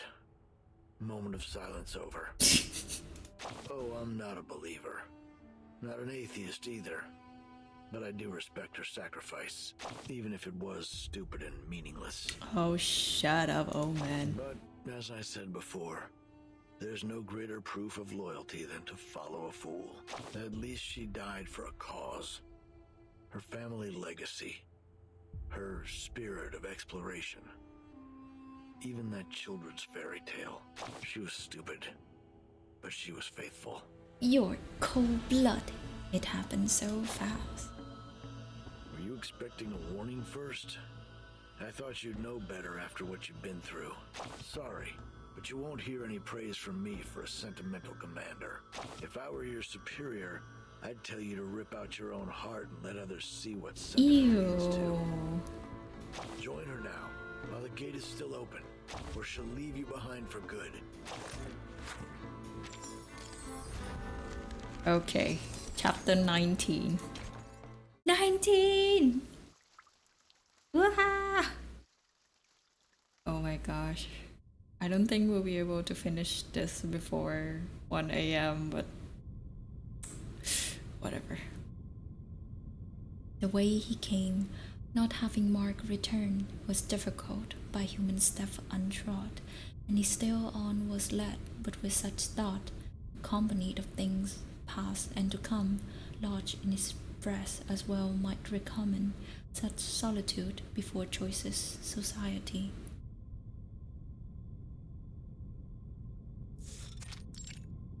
The lava tube. In a place as silent as a tomb, even the slightest motion can feel like a crashing wave. The gate has opened once again. Then it's time you made good on your word, preacher.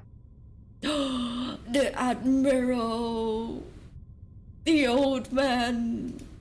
Please be playable! The preacher withdraws her gaze from the distance. Fingers hang over the idol as a chest as she turns. The stage is set. Apostle Animus is ready to preside over the ritual. But the mist has only just begun to rise, Admiral. The Foundation's fleet is still threatening our coastline. I'd expected you to be busying yourself with wartime affairs.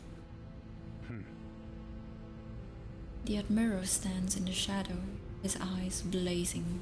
I'm exactly where I must be. You know the reason. My men have fought from the tropics to the tundra in service of our pact. They haven't do it enough. It ends today. That is a cost you should have anticipated when you entered the pact. Anticipation is not the same as endurance. He remains still. Now the final piece has fallen into place, and we have done all they asked of us. It's time that you fulfilled your promise. The boon for my army. What kind of boon? The preacher studies him as if waiting his contribution. After a moment, she nods. Very well. As we agreed. An army for a boon. Eternal life?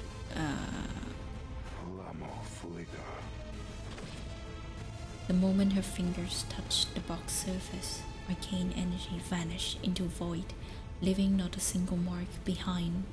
If only we had claimed it sooner. If only we had held it in our hands in 1999.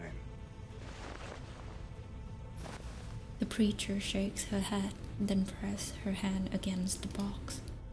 Fruit is not yet ripened, Admiral. To pluck it too soon is to bring ruin. The boon will grant precisely what you asked, but not without a price. Take heed of my words. Some doors are better left unopened. She shifts her vision up to the Admiral's chest, where silver insignia glints under the cold sun. A word for surviving multiple storms, it remains polishes like new.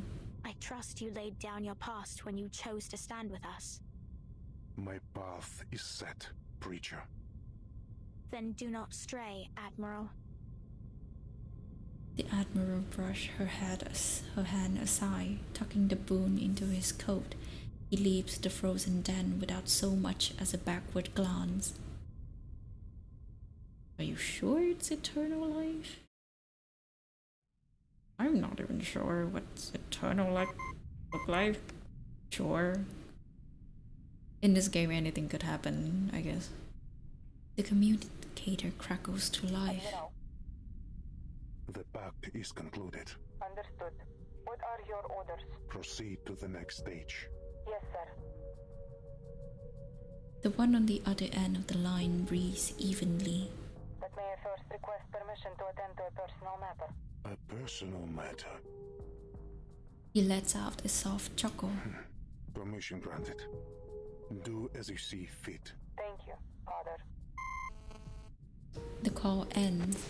The Admiral looks down, rubbing his calloused palm, every bump and scab familiar as each of his children. Ay ay ay. Ay ay ay.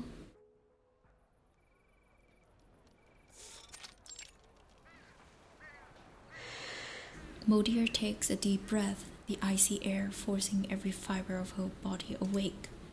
Standby is lifted. We are clear to proceed. Sergeant White Gloves? Lieutenant, did you just... The sergeant watches his superior. The gleam in her eyes holds the same unyielding resolve that once belonged to her father. You heard me. Eliminate the Manus spies. Prepare for immediate evacuation.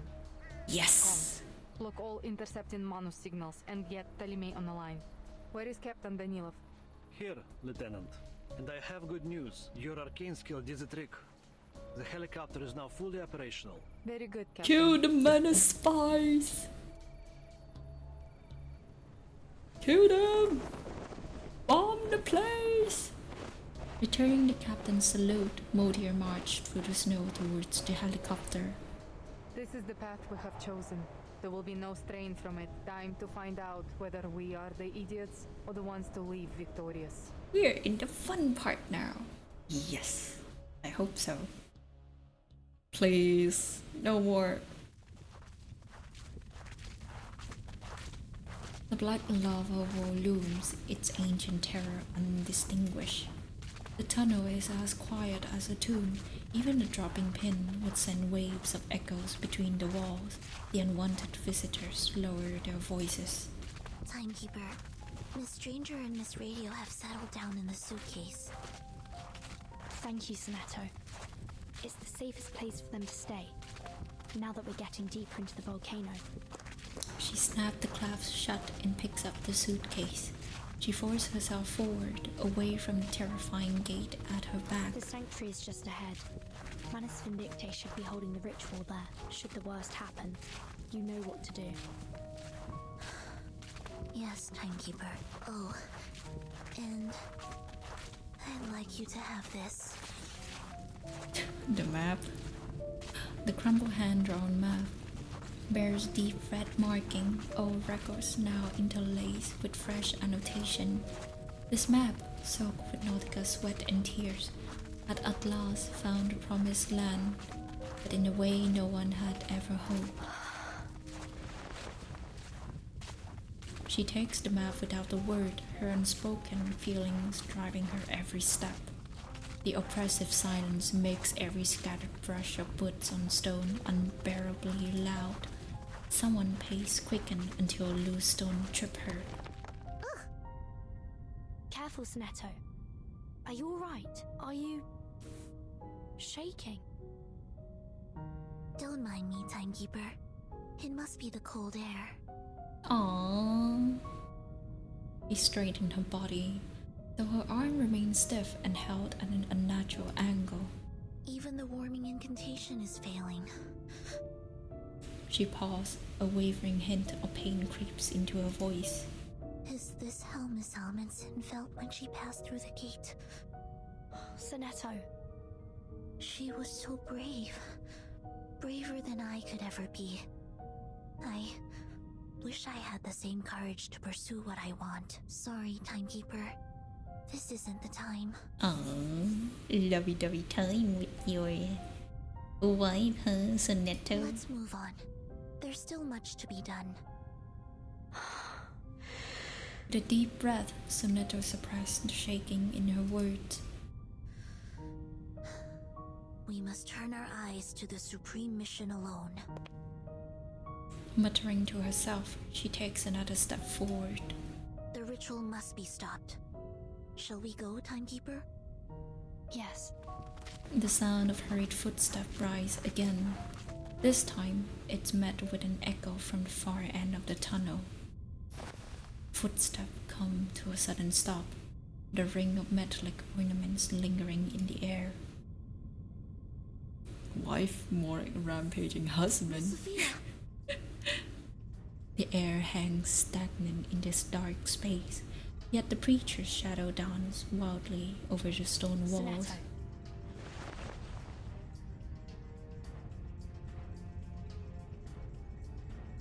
Sonetto exchanged a glance with her, then nod, arcane energy coalescing at the tip of a glass feather. The preacher tightened her grip on the idol, and radiance surged forth from it. Viorthositos Falma.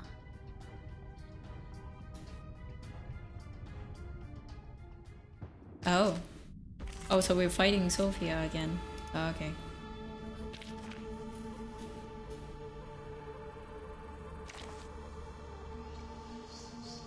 I mean... Wait, she's... you know what? It's okay. This is what's been practiced countless times. Should be alright. I yeet her fair and square last time. Yay!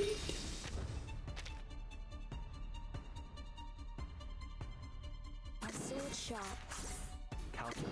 Simulating the Chaldean order. I know them, and this is an alien city. I put Sonetto in just for the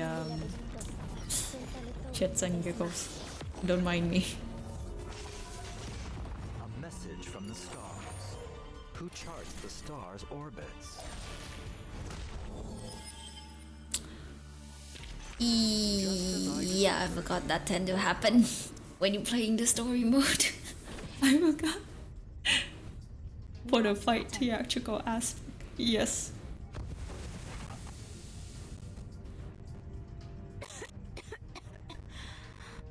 What? A haze of pink and purple smoke billowed out. When the dust settled, only her hat remained. Virgin without her hat! Sonetto springs into action, but another wave of thin mist rolls out from the tunnel, cutting her off. It's not from the misty bubble ball. Oh, it's glitching again. Okay. Glitching again. This and... Is it alright now? Run! What? Okay. Odorless, thin, yet oppressive and omnipresent, like the fog over the lake trying to turn the spinning wheel. Stay where you are.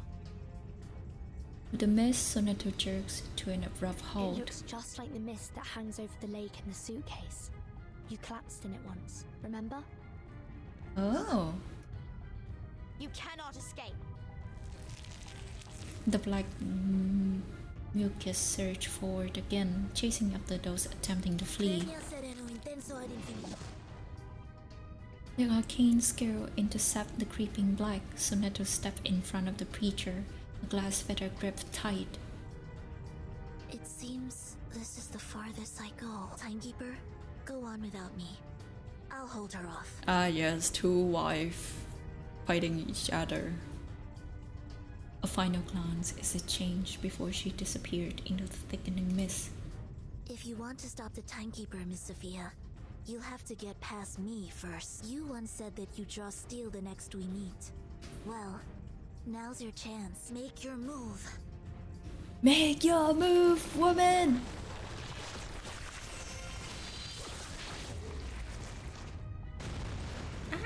Flashback!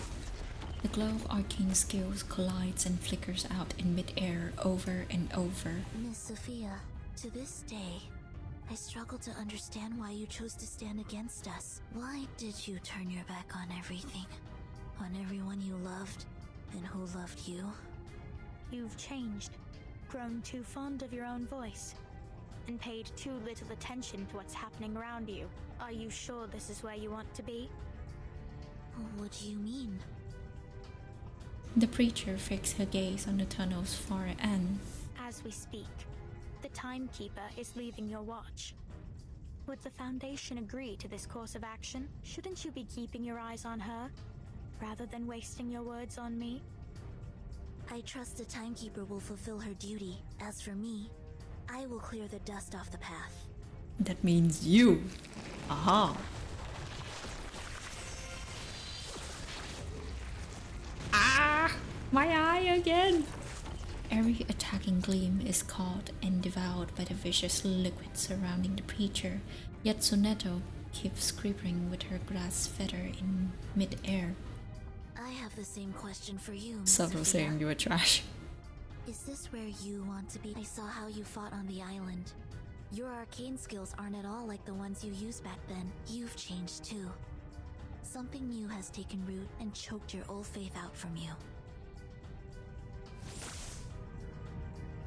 A single streak of light finally breaks through, severing crimson strands at the preacher's temple. We must be close to the ritual site for you to show up, which means Dr. Doris is close by, doesn't it?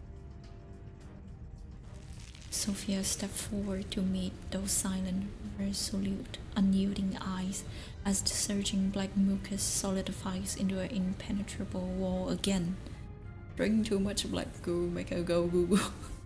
Miss Doris came to us, led by nothing but her own purpose. What kind of But purpose? what of you, Soneto? The preacher raised a hand. The little idol sways gently against her chest. What's your purpose in all this? Our wife! She's our wife! Her grip tightens around her glass feather, just as she has done countless times before. She raised it into the air. My eye. No? Oh, okay.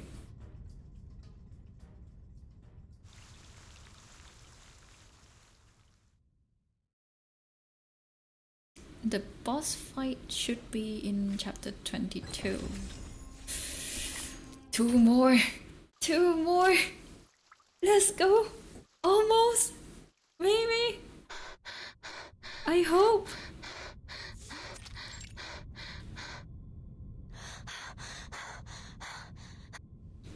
The mist begins to rise. Yes, I've definitely seen it before. This is the same mist from the lake in my suitcase. The deeper she ventures into the sanctuary, the thicker the mist grows until each step feels meaningless and instinctive. Which way did I come from? Trust your instincts. Amidst the endlessness, a single golden thread drips down. A thread? I can't seem to grasp it. It's like a wisp of smoke.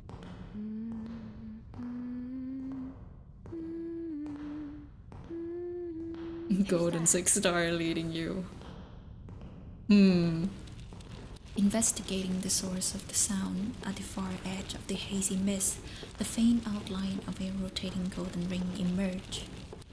A familiar sight, just as it was millennia ago, just as it was decades past, just as it appears yesterday. A spinner at the wheel. I've seen this before. But where? Yet nothing comes to mind. Soft song tugs at the thread, guiding the way forward, the answer lie just ahead. Come, move forward, step closer, until the memories deep within the mist are within reach. What have I forgotten? Your own mother. Where do things go when we forget them? Are you looking for this?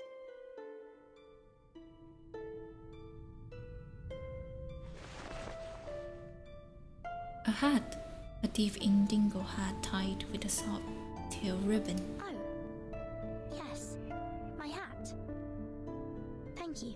I didn't even realize it was gone. It's ever so important to me. Where did you find it? Along the path you took.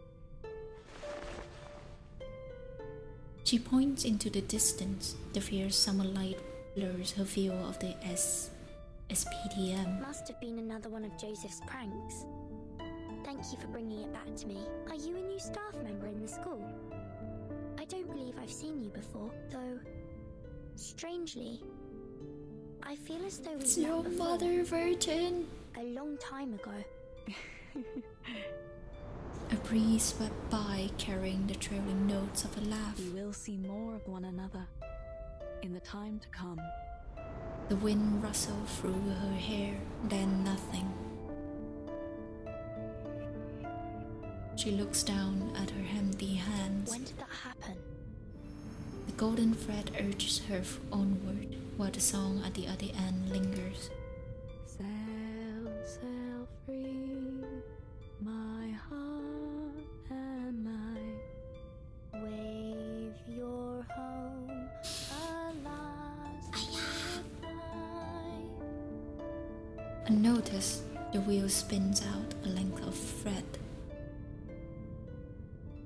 Wave your home, a last goodbye. What's that song you're singing, Burton? It's a song I heard in a dream. I dream about songs too. About my mom and dad singing them to me. They sing and say all Oh my kinds god, of the stuff. fairy tale elements. When I wake up, I can't seem to remember any of it. It's nice that you remember though. What was your dream about? I'm not sure. I don't think I really dream at all, but sometimes, just before I fall asleep, I feel someone sit beside me. She strokes my hair and sings this song, but when I wake up, there's nobody there. That doesn't seem like a dream to me. Maybe one of the instructors comes to check on you at night. I don't think so. Even though I don't remember her face, I know she isn't one of the instructors because I feel like I know her. It sounds like a fairy tale. A fairy tale. Singing by your bed at night. Do you remember anything else? Not really. I'm not even sure if she's real. Oh, she is real, alright. But when she looks at me, it feels warm. Like being in the sun. Like we are now. She turns, reaching out as if to grasp the sun. At the edge of her vision, she caught a glimpse of that familiar silhouette. Burton? But when she looks, there are only fallen leaves drifting away from the forest edge. So sleep, my baby, grow bright, grow fun. The wheel completes another rotation, and the song falls silent. That voice. Verton? Verton. The The same dream again. No, is it even a dream? It feels different today. The familiar warmth of song is absent, replaced by a chilled silence. Cool fingertips trace across brows, nose, cheeks, lips, mapping every contour. At last, that hand comes to rest over her eyes. My child, tread the path you must tread. Turn the page you must turn. And seek the answer you must seek. A kiss falls on her forehead, cold liquid trailing after it like rain. This is the final farewell. The hand lifts from her eyes, the figure at her bedside rise and leaves without even a word. No, she can't leave like this. Wake up, shake off this warm, alluring slumber. Rise up to meet reality, harsh but true. Try to cut that scattering whips of wind. Wake up!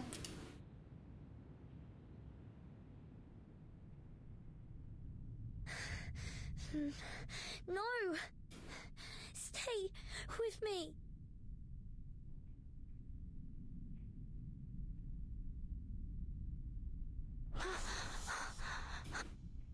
The scene in her memory dissolves, and overlapping with that figure she has been chasing, with a face filled with concern.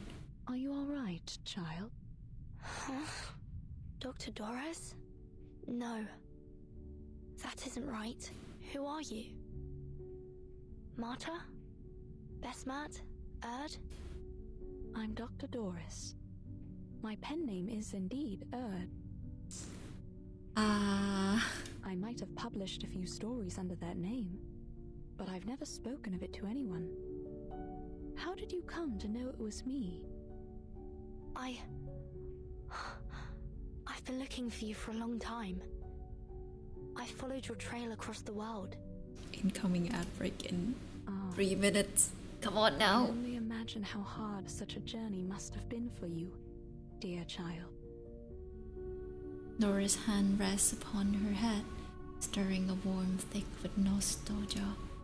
But I'm afraid the other names you mentioned don't belong to me. You're Vertin, aren't you? I believe we met briefly in Sao Paulo, but tell me, how did you come to be here? I'm here for you. And to stop Manus Vindicte's ritual. Manus Vindicte? Forgive me, child, I'm afraid I'm not sure what you mean. What? Allow me to explain. I'm an arcanist of the St. Pavlov Foundation. We have intel that a dangerously powerful ritual is She soon to still be have performed enough conscious to in the interest of your own say safety. all of this? I must Okay. ask you to come with me to the Foundation headquarters. I see. I will go with you. But not just yet. There is something I must finish. These threads I'm spinning. Threads? Yes. Others don't seem to see them. But I do. It's strange. I don't know what they are, but I know how to spin them. Does that sound ridiculous to you? Not at all. In fact, I can see them too. But perhaps we should The do it wheel together. of fate is Later, turning. when the danger has subsided. Slowly, firmly, Doris shakes her head. There may not be a later. I must finish this now. Why? Is this worth more than your life? I believe it is. These threads must be spun so the all-ruling law may be woven. That is my purpose. My calling. Oh. That is why I was led here. Okay. That's why you're here too, is it not? To answer your calling? My calling? You mean?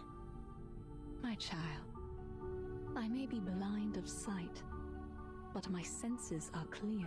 This is a path you must tread, a page you must turn. This is the answer you must seek. Wait, could it be Sister Arcana and Doris? We will know in time, I hope. The words sound familiar. No more is said. Doris turned away, hands returning to the spindle. And in that instant, her figure merged with memories of the past. No! Mother! She heard herself cry out in desperation, but the spinning wheel has already begun to turn. No! Stay with me!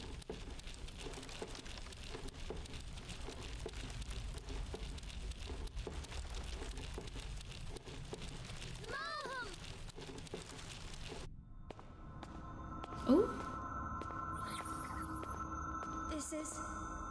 Virgin? The water rises. More and more water rise. How can this be? No, this can't be my calling. Oh no.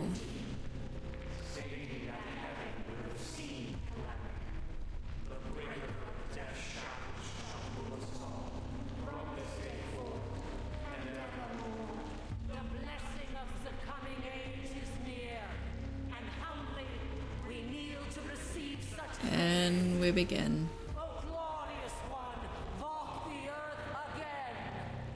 Shapes this land with your mighty, vengeful The old hack.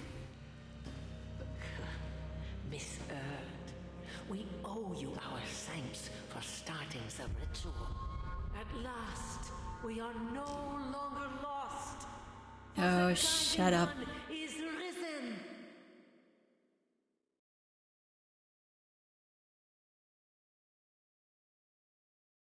Yes.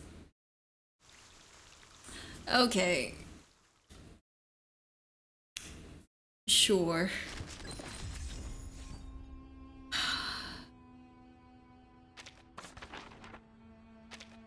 So we still have to wait for the ad break to end. That should be in another minute. So yeah. Oh boy. How is the story so far? I hope it is to your liking, whether or not you guys play this game.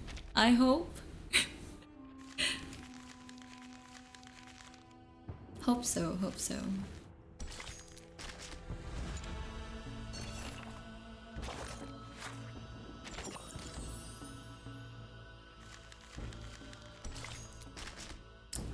$15 and we have been streaming for 4 hours. 4 hours? Has it been that long already? I know some of you guys are night owls, but are you guys still here? I'm not even looking at the stream on the webpage right now. I'm just looking at OBS and the chat pop out window, so I don't know anything. But yeah. Damn, some of you are still here, huh? Okay. Okay, let's continue. I know that some of you guys tune in into the stream to listen to me yapping and playing the game, but thank you for still being here. Thank you.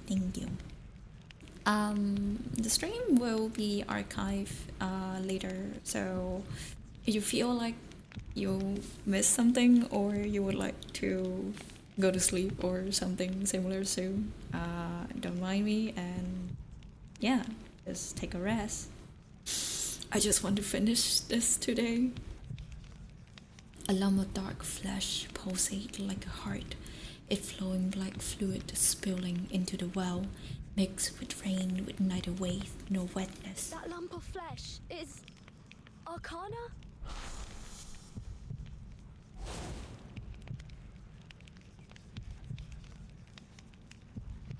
threads.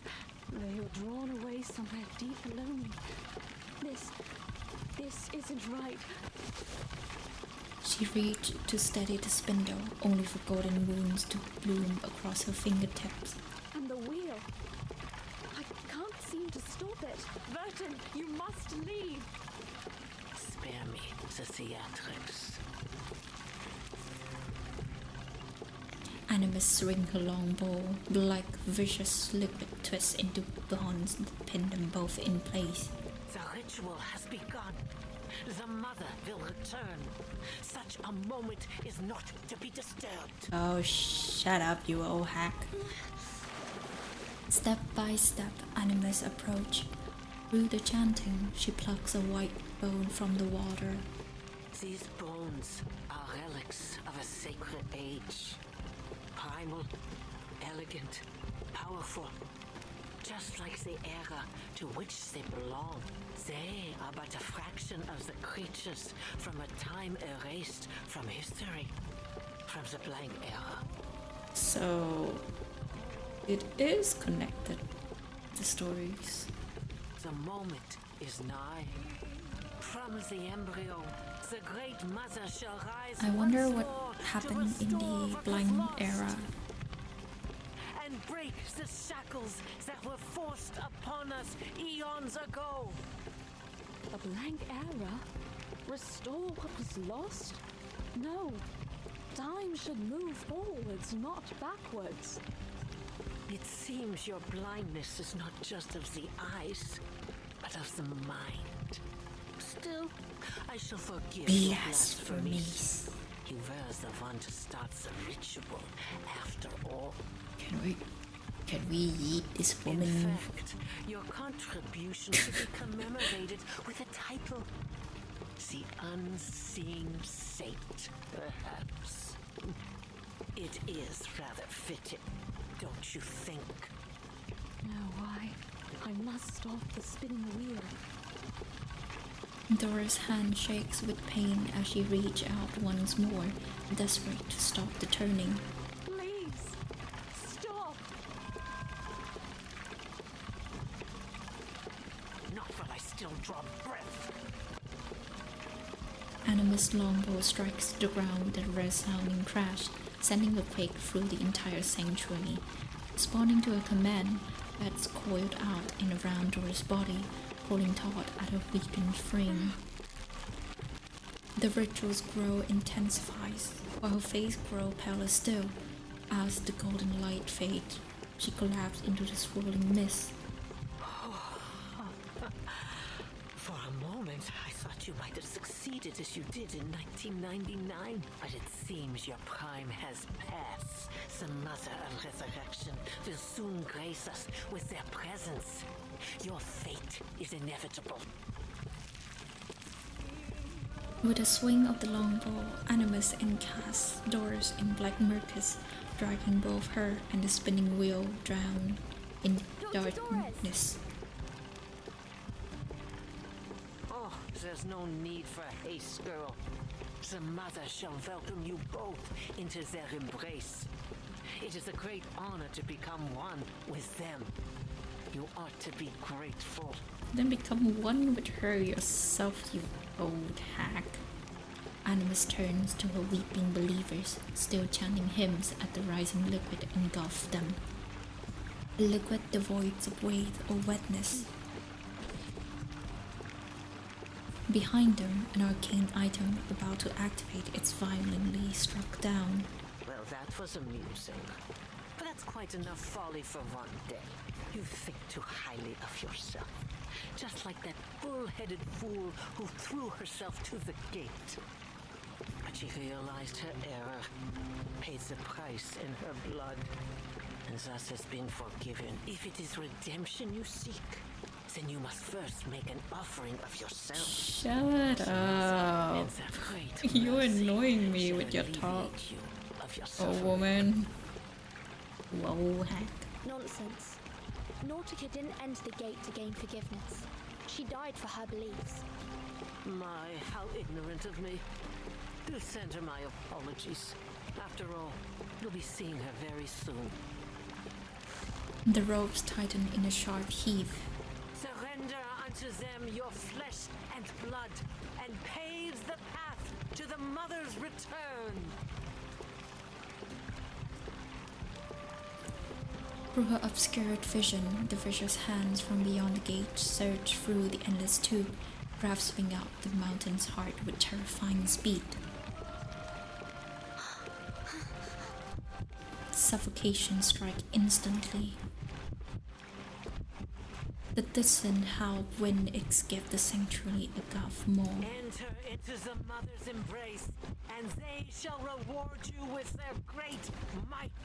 So we're actually having the tag Unbirth now, huh?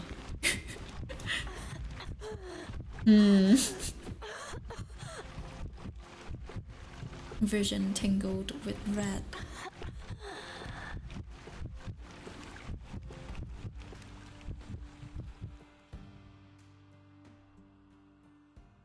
Where the first wife at? It's a warm place, like a mother's embrace. Unbird tag, I'm calling it. Open your eyes, that the dream may go on.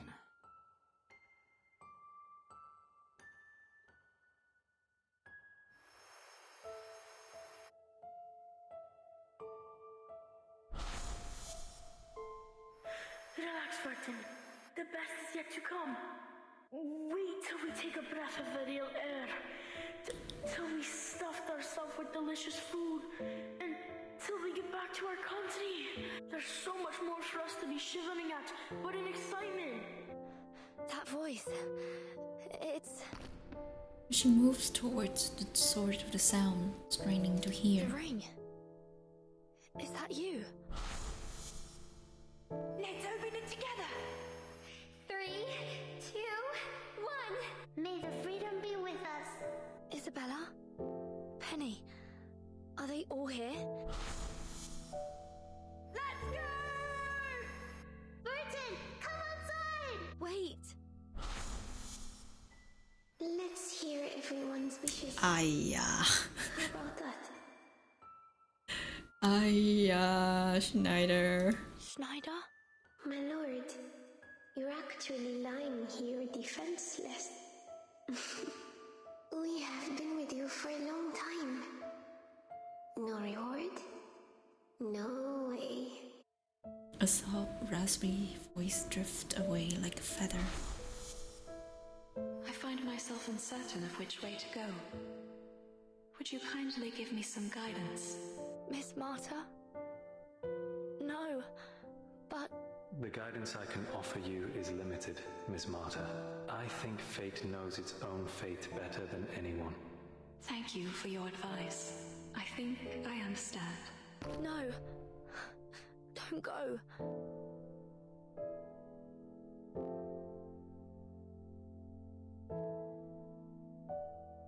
Ah yes, in death embrace.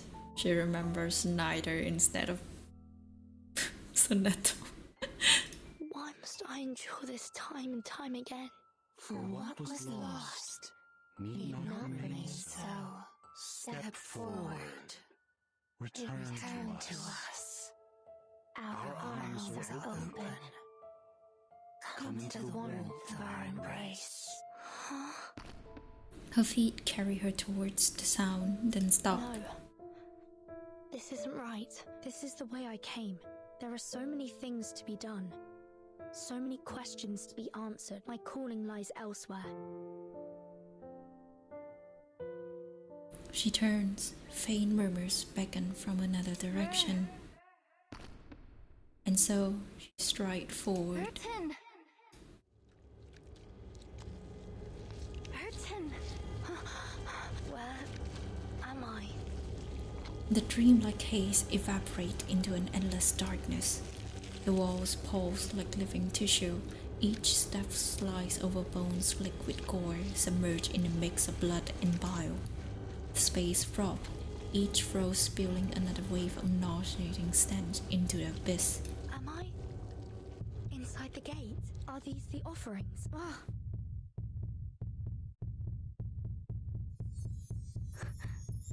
Be careful.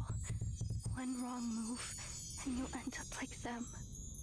Then a child voice, shrunk and roused with tears, pierced through the only faint glow in the dark. That's the only reality in this place. Who's speaking? Nautika! I wish I could tell you, but I don't know either. I can't seem to remember my name.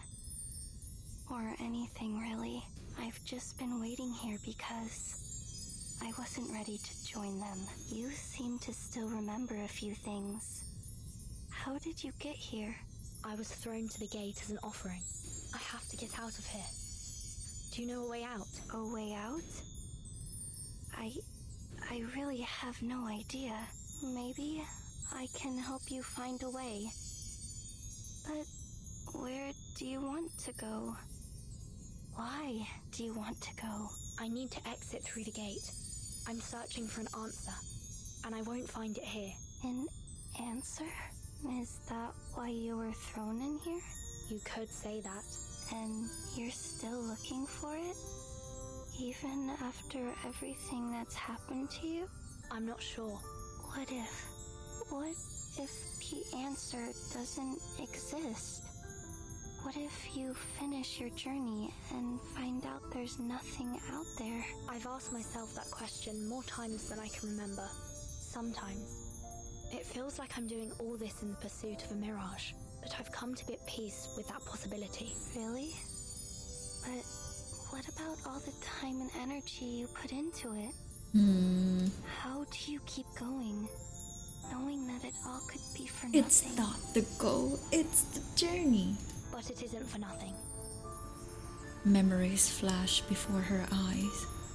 Those sacrifices, those struggles, those who gave meaning to her path. Wait, does this technically Vivyein pulling for Nautika out of the grave? I think so. I mean, with her ability, question mark, being the threat of fate? I carry everything. Everyone with me. They were real. So even if in the end, the path I walk leads me nowhere. Real life 6-star pulling. I know that. I will pursue the unknown, no matter where it takes me. The light trembles, uttering these words in a soft yet resolute voice. That's it. That's the answer I was looking for. Spin that wheel! The faint light flickers again, brighter this time. I remember now. I used to have the same belief. That's why I'm still here. Why I wasn't cobbled up by this place. Because I died content. I died knowing I had chased the answer with all I had. The light, no, it should now be called a mass of light. It pulls closer, radiating warmth. Come, take my hand. Your hand? Yes, here, reach into my heart. There's something there, something I need you to find. Guilty crown. She reaches into the core, and a comforting softness settles in her palm. It feels like fabric. No, not that. Fabric? It's deeper. Yes, there. Pull out my sword.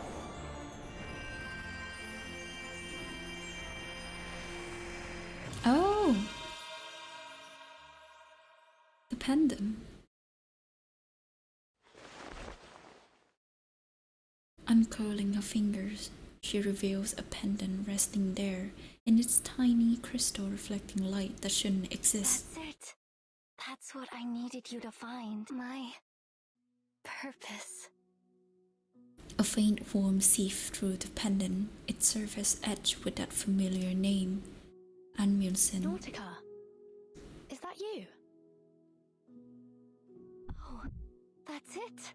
Nautika, that's my name. Thank you, Vivyein. I found it. I found my name. Flesh begins regenerating from the glowing mass. Then, invisible hand grabs her. Path to home, held fast in night's tight grip, unloosed by breath, a name spoke on the lip. As she speaks each word, the surrounding scene again begins to warp and The dissolve. mother spirit may not not be here, but in my dream, she came to me and showed me the way out. Come, Vertin. Come. Let's get out of here.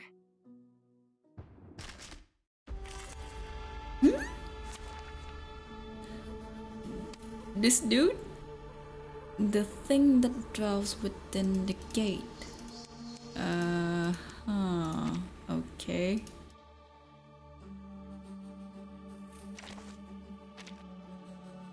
Battery checked.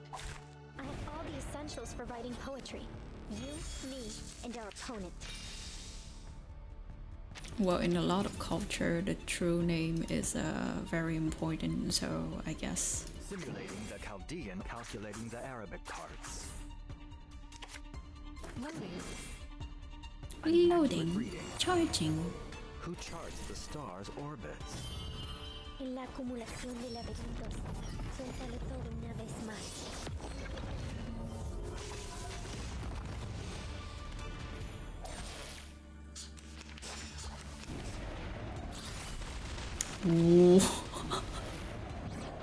What the heck?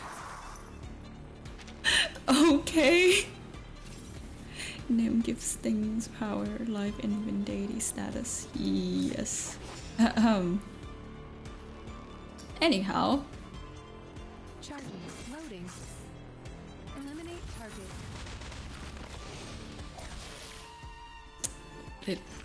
What did I expect? What did I expect? She clutched Nautika's hand. Even in hell, those slender fingers remain strong. Her body is dissolving, her vision darkening, as if the world itself were rejecting her. Yet even in annihilation, their hands stay locked together. Take my eyes, and I will walk blind. Wait, so they're gonna name the black slurch Arcana and combine? Should be. Take my body, and I will grow another, because nothing will keep me from my purpose. Nothing will keep me from finding the great gift. So, if we're following that line of thinking, then the thread would be pulling a connection to the Arcana, so that they will be able to connect Arcana soul or whatever essence that is into the pulsating black heart. Oh!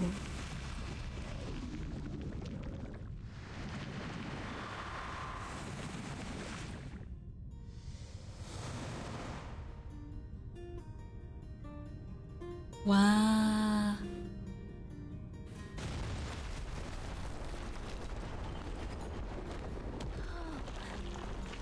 Burton, we did it! And the world's rebirth stirs within the wind. Are we in the air? Nautica! Look at you! Black mucus extends out of her body, forming bones, while white fabric weaves itself into wings. The drum seems to beat from afar. She stretches her wing wide, catching the wind beneath them. Oh, I look just like the Mother Spirit when she came to me in the dream.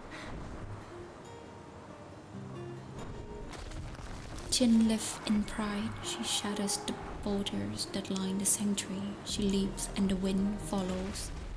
Then she rides that winds upward, breaking free from the countless grasping hands. Burton, look! I have wings! I can fly!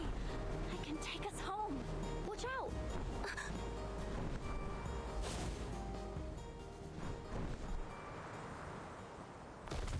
She flaps her wings, dodging the flying debris, and turns toward the source of danger. Girl, you sure you're seeing Mother Spirit or Cthulhu? Deep within the sanctuary, tremor pulls outward. What is that? Arcana. A throbbing black flesh stretch over countless hands, fusing snugly with the stone walls. The entire sanctuary breathes like a living thing. If the gate is the mouth, and inside it is the stomach. Yeah. The wind coursed through and around, carrying soft whispered with it, until all at once it dives into the flesh. It seems the ruins themselves are alive, and Arcana is its very heart. Ay-ya-ya. I fear it's only a matter of time before she's fully resurrected.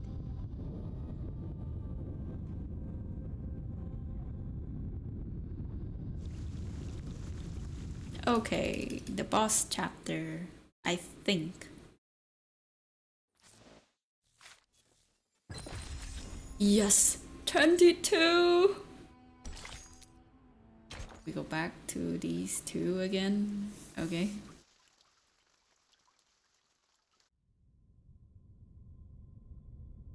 One AM. Why bickering? They're still bickering. Okay. Words fall alongside the arcane scale's radiance. Sonetto and the preacher's pupil each reflect the other's form.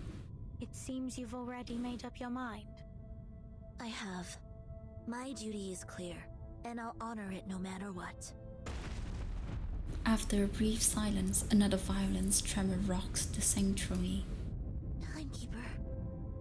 So, this is how it ends. Ends? What are you talking about? The preacher doesn't respond. Setting down the idol, she walks towards her. Sonetto tense, but the preacher merely brushes apart. Remember your words today, Miss Sonetto. The preacher leaves. Sonetto steps forward, then freezes at a glint from the shadow. This is... Was that the bottle with Sophia's actual number?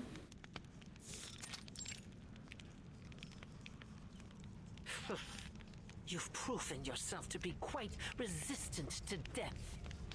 I should have known you'd have yet another shared quality with a cockroach.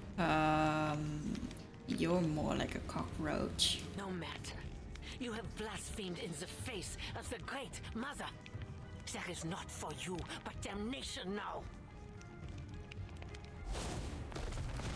What the heck? Burton, watch out! Nautika swings her tail, scattering Animus' intense arcane energy. What do we do now? The flesh pulsates again, swelling more, now swollen to its limit. Sorry, Nautika. I'm afraid we'll have to postpone your plans to head home. We have to stop the ritual before Arcana is fully revived. Arcana? Hasn't the story ended yet? This is chapter 22. Bring someone back from the dead? Nautika stamps her talons into the ground, bracing for a counterattack, or more accurately, vengeance. Nautika, at 1 o'clock. Vengeance shall be mine. Oh, okay. Ew! She swings her bone whip towards the flesh, but before impact, a rising surge of black mucus walls off each side. Strike from above.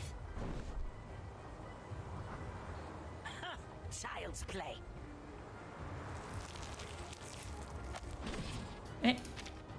The black liquid weaves a filament-thin net, straining to strap the soaring prey. Still fumbling with her unfamiliar flesh, Nautika loses balance. My tail! I can't fly! I know. You crawl! And this is an alien city.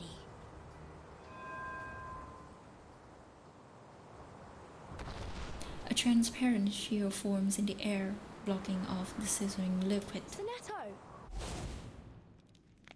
Timekeeper, you're right. And is that Miss Amundsen? Another one! Filthy little wretch! How did you slip past the mist? 'Cause you are stupid, you cockroaches. Hack. He strode up upon seeing the little bottle clutch in Sonetto's hand. That damnable preacher! What do you mean? How utterly feckless use must one be to be bested by a child? Haha. Stupid. Skill issue. The shameless, thankless imbecile. She was always unworthy of her role. You think you're any better woman? Huh? Finetto, take my hand!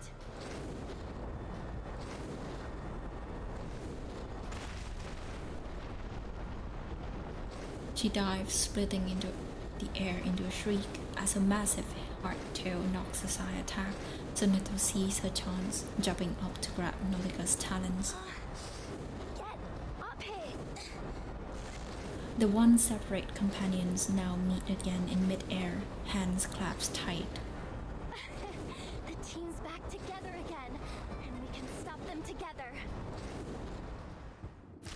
Nice!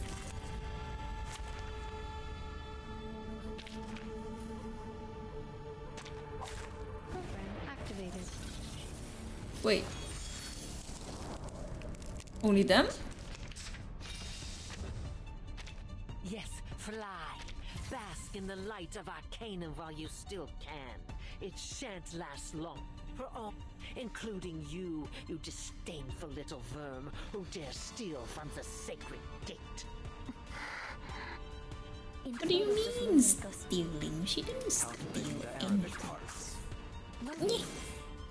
Whatever. A truly villainous moment. An accurate reading. En la acumulación de laberintos, suéltalo todo una vez más. Hiya!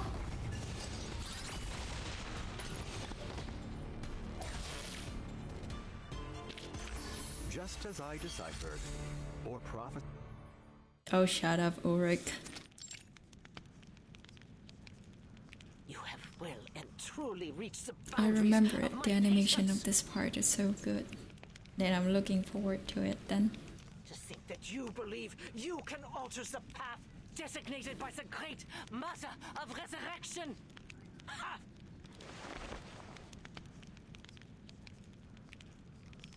Though forced back, Animus raised her long bow and let out an ominous laugh. Utter futility.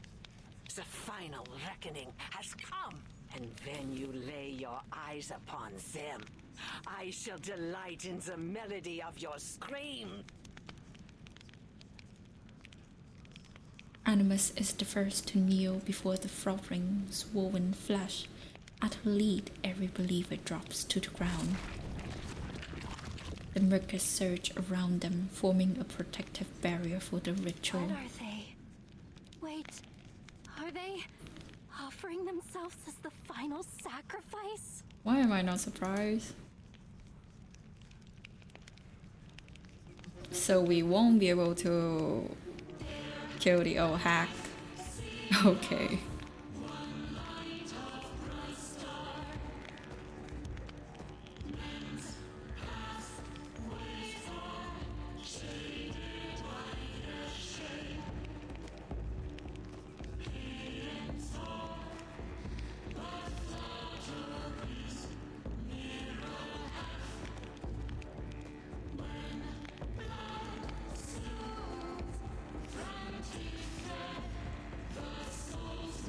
The robe shivers until only empty fabric remains, carried away by the formless liquid.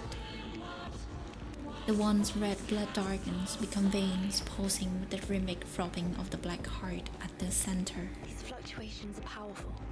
This is bad. At last, the moment has come. The sufferer is returned. For through flesh and blood, a vessel is forged, and so she walks among us once more. She shall right the wrongs of this world and lead us to our former glory. Welcome back, Arcana. Let the great flood wash away all falsehood. Let the ages begin anew. Return us to the blank era. Hiya. Canis reign as masters of all. Return us to paradise. Restore the true utopia.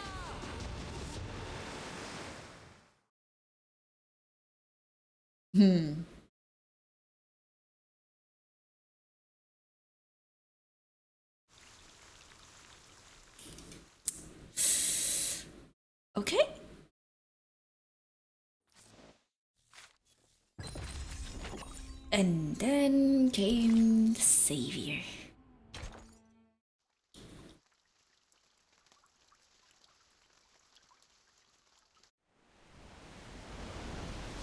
Ooh-wee. What an honor it is to bear witness to her return with my own eyes. Great Mother of Arcana, guide us, protect us in your Robot infinite dance. love. Let the flood come. Let all be reshaped. Bring forth the primordial garden. Arcana. The resurrected deity lifts one of her endless hands and taps the air. Liquid erupts from the well, swallowing everything it touches. Stay away from that liquid. Imagine Arcana cut the hack head. It's spilling out from that well. Are you intending another storm? Storm? Oh, to be so blissfully Mà nóng quá. You talk too much. This is no mere storm. This is a gift from the inculcator of Arcanum. A great flood that will return this world to primal chaos. Oh shit.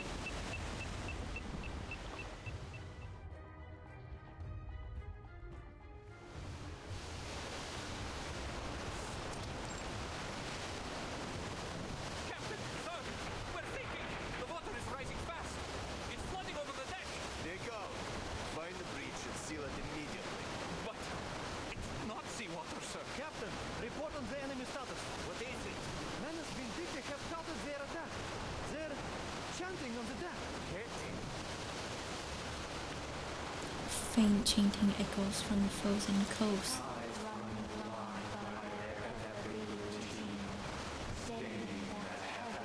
Mr. Pharaoh Fruit, we need that disc soon.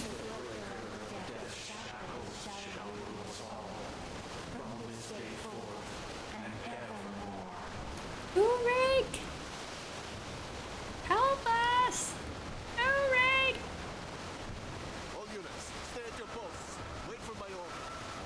The captain stepped forward, the flood pouring from the inner cabin. I want to translate this story into my language. It's so good, I love it.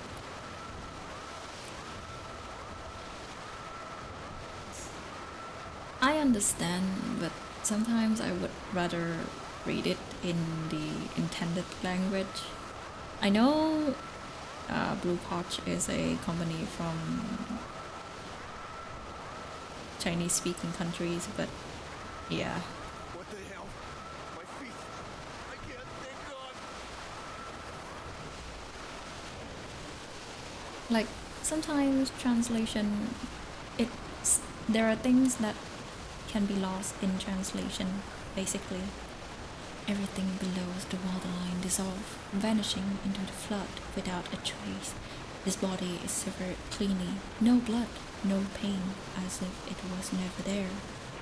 The water reflects no present image, only ruins from 10 years, 100 years, millions of years ago.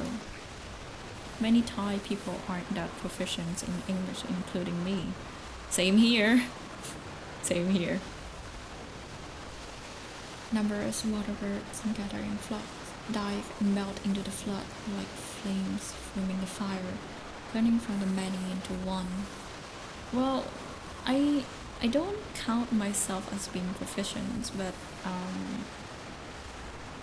I have enough. But yeah, a water reminder. Thank you.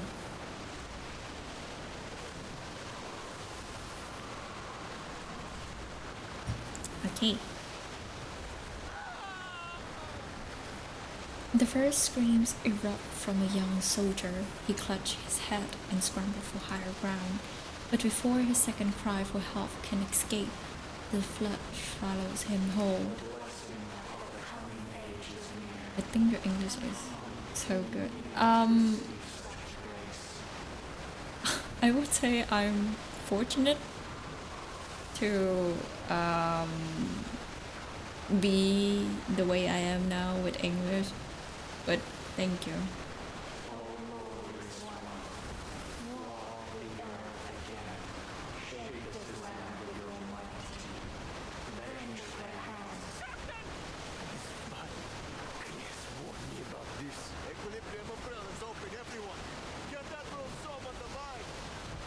Umbrella handles are lift, the canopies blazing with light. Oh, are you sure about that? Yet before the words are spoken, the flood devours them whole, and soon after, the equilibrium umbrellas too. One by one, umbrellas and the bears dissolve into the water. The soldier screams and the menaced sea beasts arose clash, then silence, absolute silence.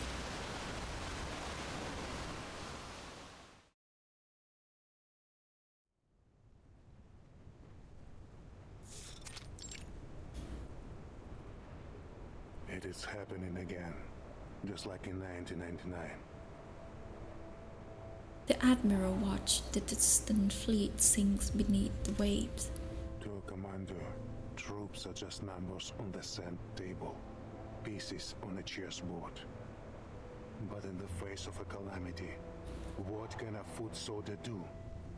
Many men and women have been marched to their deaths. Cannon fodder for the cause. A necessary sacrifice, and their loyalty and passion turned to dust in an instant. The sea climbs faster now. The coastal ice shelves already gone. Only a pristine flood remains, like a veil of translucent gauze, wiping away our impurities. Father, Muldir's men have arrived. Good. Has the team been mustered? Yes, including the wounded from the Manus Vindictae attack. Everyone's here except Captain Danilov and Muldir. She wasn't with the team when they arrived. I see. Prepare to move. We are breaking camp. Yes, sir. Where to? Somewhere safe. Somewhere the flood cannot reach us. Ooh! From his coat, the Admiral draws the black box. It rotates in slow motion over his palm, emitting faint golden light. Is that what we got from the Manus deal? He nods. It is. From this day on, we are taking a different path. One without fruitless sacrifice. Okay. But Muldir is still... She is walking her own path.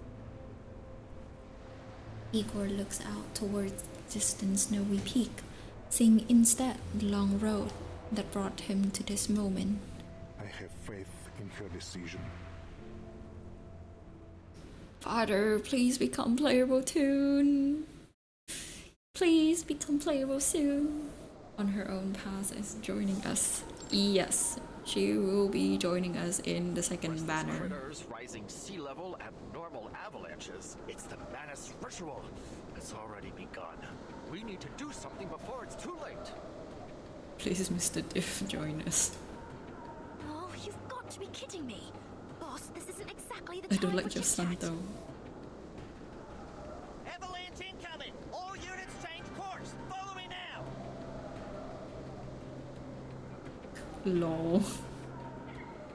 The guard hoists up the still analyzing researcher and charge uphill at full speed. Heads up! Snow's coming down! Anchor your sail! In the collapsing snowfield, the guard struggled to steady herself, but the sheer force of the avalanche overwhelmed them both.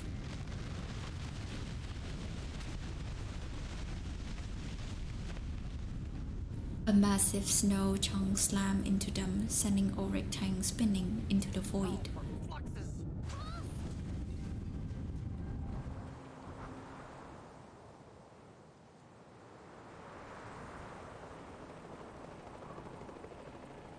It's Muldir! It's Muldir!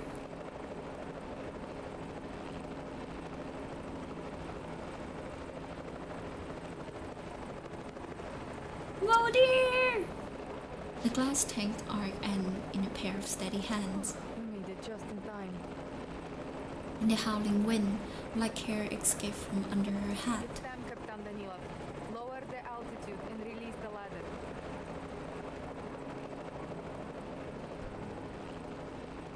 Over here, all of you. Yet despite the rolling gale, her voice rings out clear and strong. My apologies. We should have come sooner. The guard shoves Ulrich's body into the cabin. With help from Modir, the two groups finally merge. Miraculously, aside from some surface damage to Ulrich's glass container, no Arcanis or penguins are harmed. Lieutenant, you got here just in the nick of time. That's quite enough. The sea level is rising, but not with any ordinary water. This is something far worse than we have ever seen. Something even more destructive than a storm. At this rate, it will soon wipe this era from the face of the earth. I figured as much. An event of this scale and severity could only be the result of the Manus ritual. We must act now. Activate the disc! Ulrich reattached his head, then pull out the aptitudes for asymmetrical molecule R. The ferrofruit churned in his tank, unfazed by the shifting gale. The apparatus fills with golden liquid in the blink of an eye. This flood looks different from the storm, yes. The sudden surge and the level of asymmetrical nuclide R in the air suggests they'd come from the same source. Or, to take a leap, they are one and the same. The flood is the storm.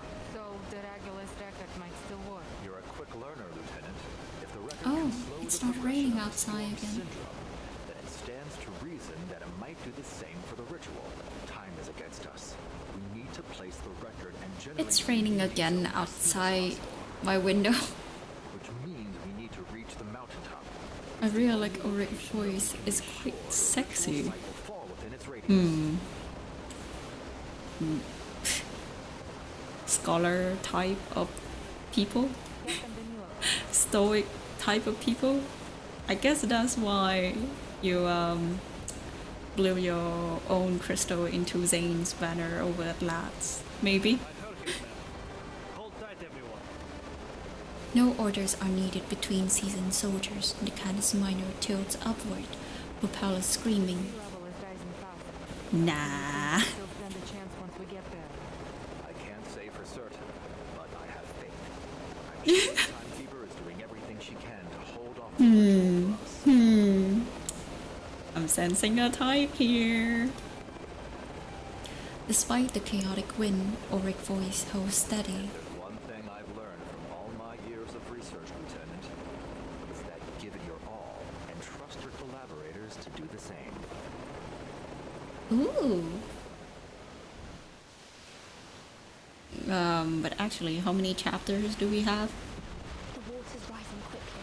At this rate, we'll all be underwater in a matter of minutes. We must disrupt the ritual before the flood drowns us all. Rituals, myths, the flood all twist around the grotesque colossus. Attack Arcana. Maybe we can find a weakness. Got it! A leaf arrow split the thick air, embedding itself beside Nautika's twitching talons. Watching the stream is just as good because I just skipped the story when I played. Can you check for me which chapter does the story end, please? just so that I know how much longer I have to stream. Shit, it's nearly 5 hours.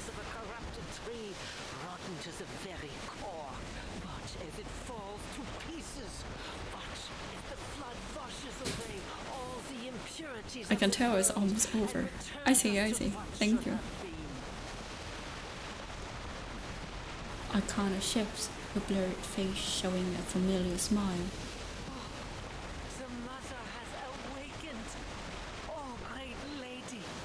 But there is still a big boss fight left. Eh.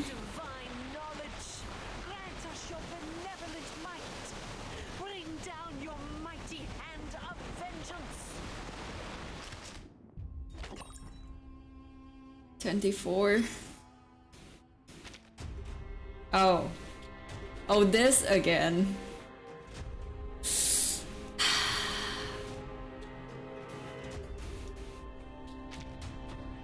this again. Great. Great.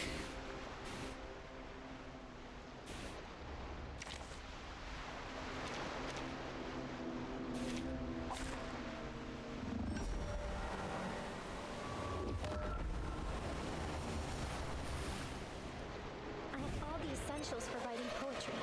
You, me, and our opponent.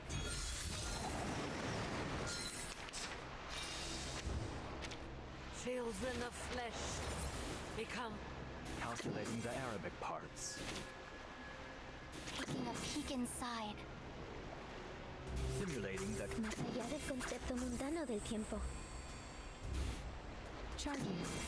I'll go check and see how much is left after the boss fight. Path will become clear. Thank you, thank you.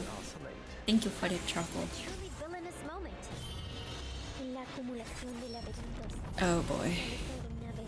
It's raining heavier outside, and if you guys hear any thunder or lightning, please just know that it's from the outside, okay? I wonder why it started raining heavily again.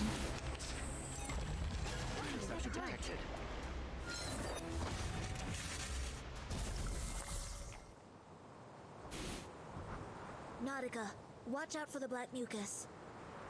Hold on, team. Nautica spread her wings, charging headfirst into a storm of black arrows.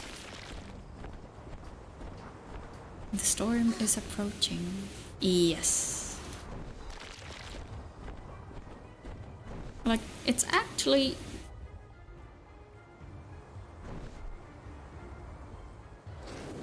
It rained heavily. At the last possible moment, Nautica folds her wings and slipped into the narrow gap between the flood and the piercing arrows. Is everyone okay? You're burned. Let me take care of that. I'm fine. Really, I am. Just hold on to me. You're injured, Nautica. There are 2 chapters left after the boss. I see, I see. Okay. And tell me, Vertin. Tell me what to do.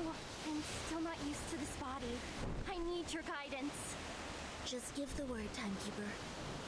We'll make it through this. Together.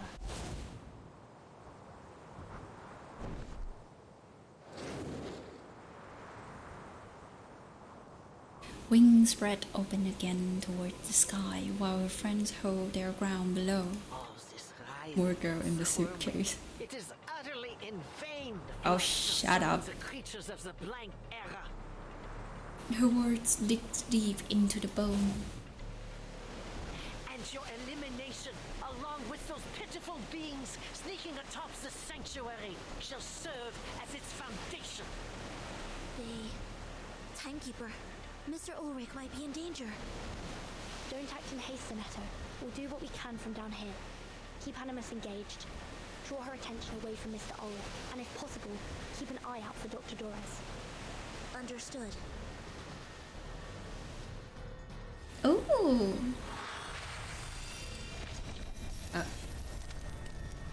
Kill the old hack.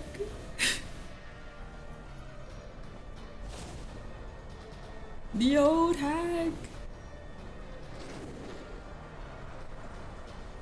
Burton, the water just keeps getting higher. I'm running out of space to fly in. You're right. We need to make more space. Can you break through these walls? Break the walls? Yes. Just like you did earlier when you kicked those rocks. Ahead looms the grotesque deity, her form tethered to the sanctuary by endless pulsing black veins. The entire sanctuary is feeding power to Arcana.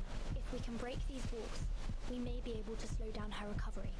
We can also use the falling debris to attack the believers below and create more space for us to stay above the flood. Okay, I'll give it my all. Oh, we continue. Okay.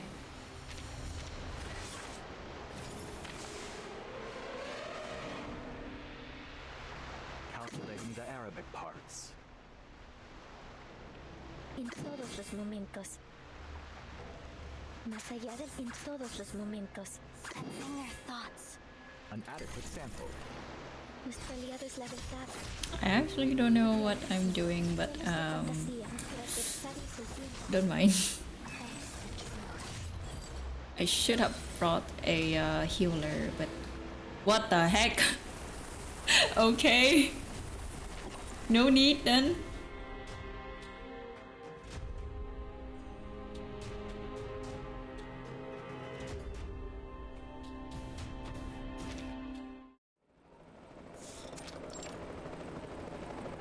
We've reached the target area. The sanctuary is directly below us. This will be a race against the clock. Before the helicopter can even stabilize, Modia leaps out, guiding Ulrich from the cabin. Now's the time. Give me a hand with the record player while I generate the magnetic field.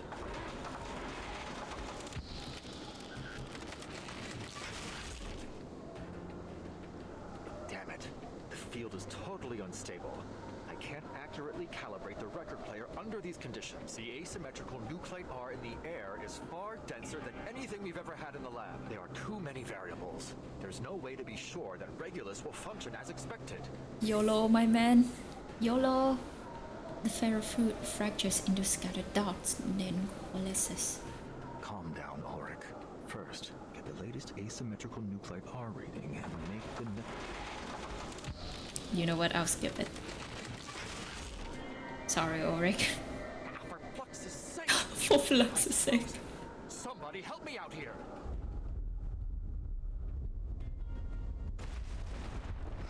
Another quake in ice and earth all but topples Ulrich.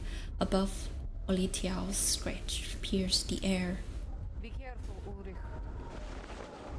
Modir steadies Ulrich just in time. Leave the monitoring device to me. I can fix it. Buddy, keep those creatures off of us. Oh, come on now, we still have ad break. Gotta tell me twice. But, Lieutenant, that thing don't look like no 𝐂𝐫𝐿 I ever seen. A great and bony creature spread its wings and dived towards them, followed by the swarm of 𝐂𝐫𝐿s, eager to feast. Heavens to Betsy! Now this'll be a tough nut to crack. Prepare to engage. Hold them off while Ulrich works on the record. There's no room for error. It's nearly 2 AM and I'm still here. God damn it. Ah! So many people here. Feels like trade season again. To be honest, just a quick thesis escape to watch your stream. I'll be back to work soon. Lol. Thank you. We can stop here. It's 5 hours. I know! Oh, God. Más allá del concepto mundano del tiempo. Oh look, here's another one. En todos los momentos. Huh, a truly villainous moment. Yeah, maybe we should stop here. Like, after this chapter. There's only like 2 chapters left.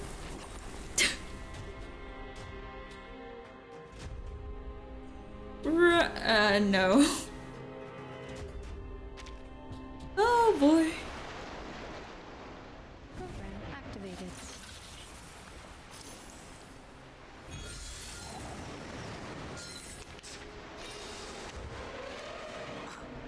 Not have it. I will not allow you filthy creatures to desecrate our sacred land. Timekeeper, look. Arcana's changing. But there are only 2 chapters left. How long would that be? Time to press our advantage. Simulating the calculating the Arabic parts.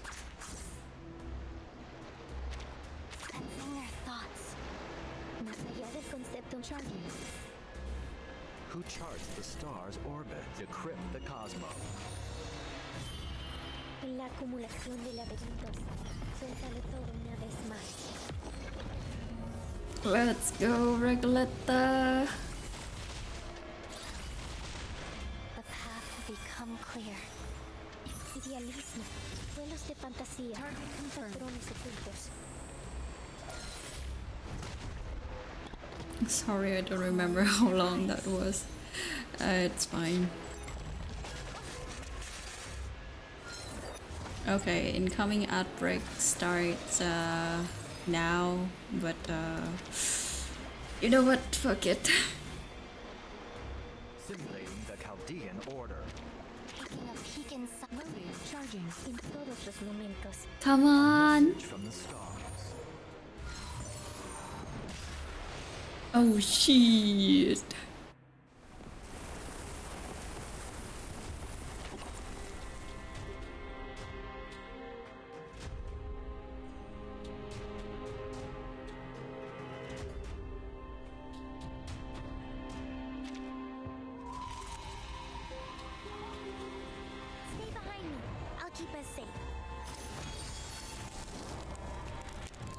As above, so below. Oh. Captain? Captain! He's losing it! We better fix to get out of here. Maybe just take a break now. Watching the finale when you're sleepy won't be as satisfying. I know, but I still have to end this fight at least, I think.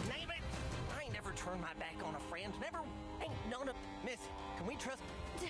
Who else do you think is keeping us in the air right now? Okay.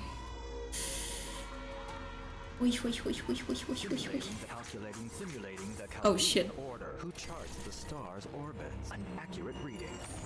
Oh no! Example. Oh no! Wrong button! Ah shit.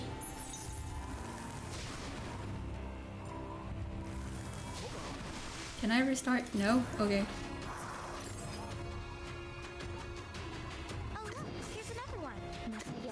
Calculating the Arabic parts. Oh, be careful!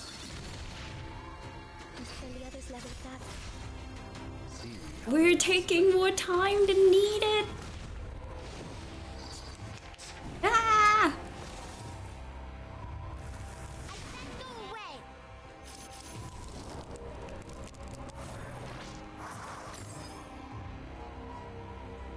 About this world, I've been En todos los momentos, más allá del concepto mundano del tiempo. through Hypatia's sacrifice, we have reached the stars. Cosmología, filosofía clásica. You are El not locked fundamento into del mundo. Nuestro adversario es el tiempo. Boy oh boy. Eureka! Really? One? You got to be kidding me. Más allá del concepto mundano de la acumulación de laberintos. Suéltalo todo una vez más. That's a bit overkill, but whatever.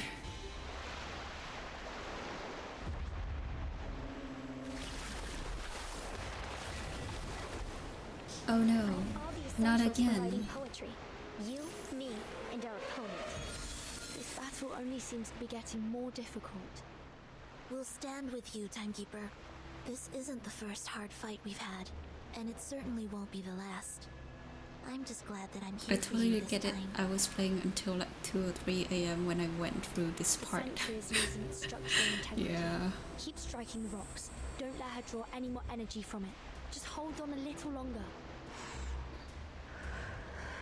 I mean, Do this, Nautika. You're strong. Burton, Sonetto, I have an idea. I kind of figured it would arrive to this, but yeah. Oh well. Más allá del concepto mundano del tiempo. Calculating, simulating the Chaldean order. Charging, loading. Cosmología, filosofía clásica. El fondo en la acumulación de laberintos. Suéltalo todo una vez más.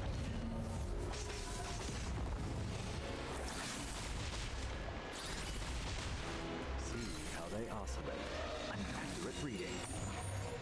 The light that illuminates all. Barrage.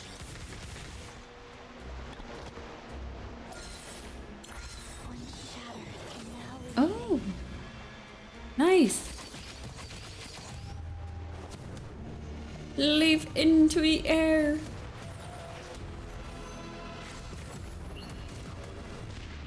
Wow. Excellent work, Nautika. The path will become clear. I haven't had a eureka moment like this in a while. Oh, we finished. We finished? The boss fight? Darn it! These birds are meaner than a two-headed snake and twice as tenacious.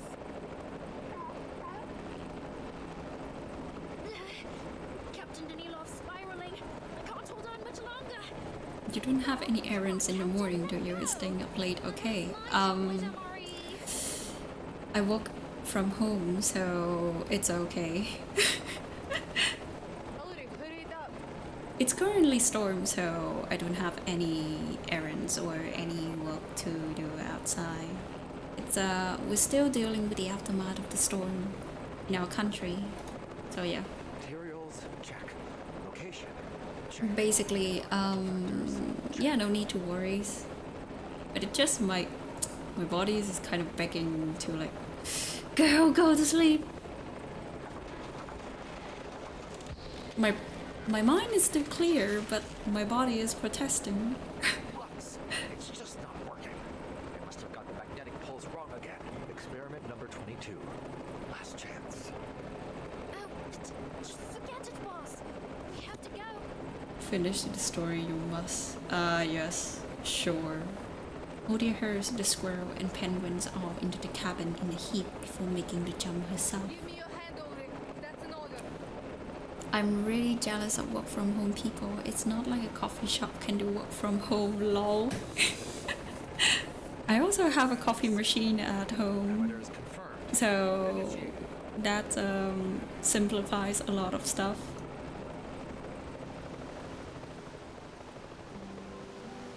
I like brewing coffee in my free time, so yeah.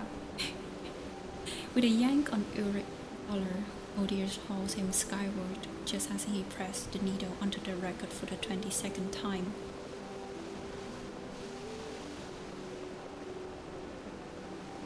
You have passed the sleepy, eepy phase. Shut up. I'm not.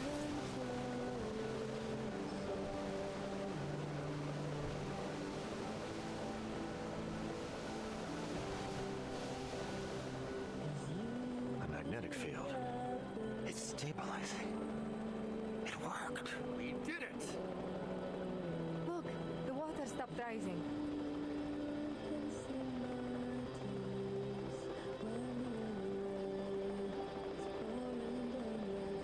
Wow. I'm a barista. My job doesn't ever allow work from home, unfortunately, lol. Oh, I see. That's nice.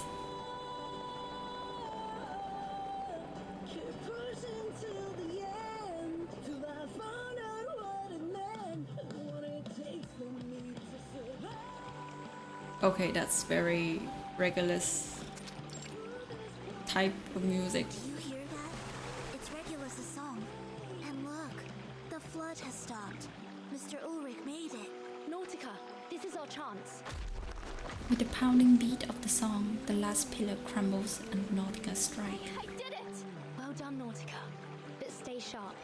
The sanctuary's coming apart. Watch out for falling debris. Nautica weaves through crashing boulders. With the final crack, the altar collapses into ruin. Rubble buries all life below. Only the edge of the believer's black robe still visible beneath the crush of stone. Blasphemous. Little. Did she die? Another stone falls. A gasp, a spurt of blood, then silence. She died just like that? We should be safe here. Nautica extends her wings, careful of the narrow space, sheltering the pair from both the flood and falling rocks. Good God, silence! And yet, Arcana...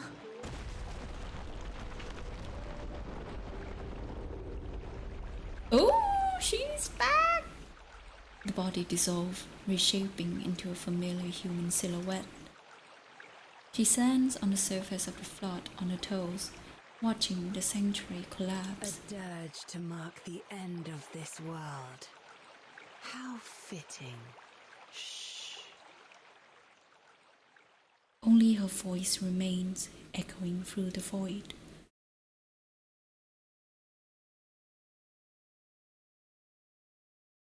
When the final note falls, the flood shall rise once more. An ancient era shall be reclaimed, and a new order forged. Crazy hot woman is back on the menu. Arcana stands in the water, smelling all the same. The end is nigh. But do take solace in thine achievement, my little saviour, that this world should draw its final breath on a tune and not a scream.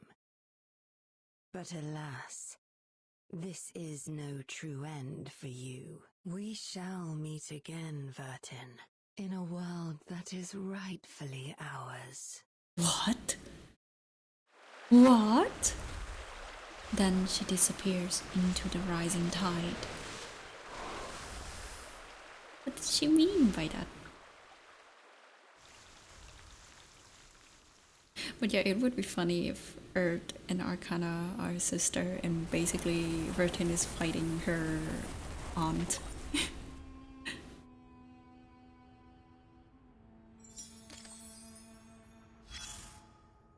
Heavy rain will eventually cause a flood. It's an obvious deduction. This is my final report. The era of mankind and birds is over, and the era of fish has begun. But the fish will have to wait a little longer, because you've delayed the doomsday by about an hour. Every living person now owes you an hour of their lives. How big do you think your medal should be? There should be a way. Just shut up. Certainly. Even if the umbrellas don't work. When the record will stop working, the flood will raise again. Oh, welcome to the stream. Just as long as you I'm almost finished with the story. animal. Hopefully. Like in old times, you should be able to continue to fight. Or you could do what a soldier would and follow your orders till the very last moment. Nah, live and fight another day. You know how important this mission is. Oh god, 24. Let's go. I might collapse right away after I finish the stream, but you know what? Fuck it. She's gone? Just like that? As Arcana vanished, the sanctuary rocks once again, yet more boulders fall, the tumbling cacophony parading death. The end is nigh. Timekeeper, we may have slowed down the flood, but the water is still rising. There are very few options left for us now. This place could collapse any minute. We should go. We should go right now. You're right. Go find the Foundation troops. They'll get you to safety. What about you? I cannot allow Manus Vindictae to wipe this world clean. The sanctuary should hold a little longer. I have to try again to stop this flood. But how, Vivyein? Ulrich risked his life to buy us this time. We mustn't squander it. So Neto not still lost in thought. But neither attacking Animus nor destroying the sanctuary stopped the ritual. What else can we do? Even though Arcana is gone, the ritual is still ongoing. She must have left the source of its power here in the sanctuary. They needed Dr. Doras to start the ritual. Perhaps the power source is tied to her somehow. Use that threat. I need to check the altar again. But it's under the flood. You can't touch the water, or you'll disappear. Let me take you. I can fly you over the top, and you can take a look there. Nautika raised her forepaws, but the wing falls failed to spread, blackened and bruised and wounded. I'll be fine, Nautika. The water can't harm me. The flood is a mix of glacier water and storm water, which doesn't affect me. Oh yeah. To me, it's just ordinary water. Look. Water slipped through her fingertips, and the hands submerged in it remain unscattered. Time has left no trace. I'm fine. go of Nautika. I'll catch up to you later. She turns around, searching for a suitable spot to enter the water, the icy water sending shivers up her thigh all the way to her neck. Behind her, Sonetto clutched in the suitcase, holding off her desire to speak. It's dangerous here. I'm your assistant. It's my duty to stay by your side. No matter how great the danger, I'm staying. I'll wait here for your return, Timekeeper. Aww. Such loyalty. The first great wife. Leaping in, ancient bones and debris glide past. The path forward is already decided. If I remember correctly, the ritual began right after Dr. Torres spun the wheel. The threads, they were drawn away somewhere deep below me. This isn't right. And the wheel, I can't seem to stop it. Burton, you must leave. The ritual began when Dr. Torres turned the spinning wheel, and once it started, it kept turning as if it was sustaining the ritual. So the wheel must be the key to all this. That's what I should be looking for. Deep dive into the water? Just like before, with eyes closed, instinct takes over. Upon reopening them, the golden thread flickers into view once more. A thread? Is Dr. Doris guiding me? It's leading me deeper. Yet it stretches without end.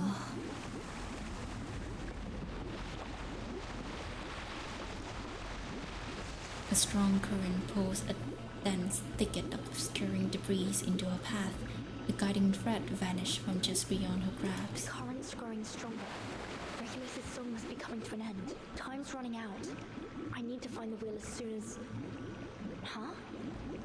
Where did the thread go?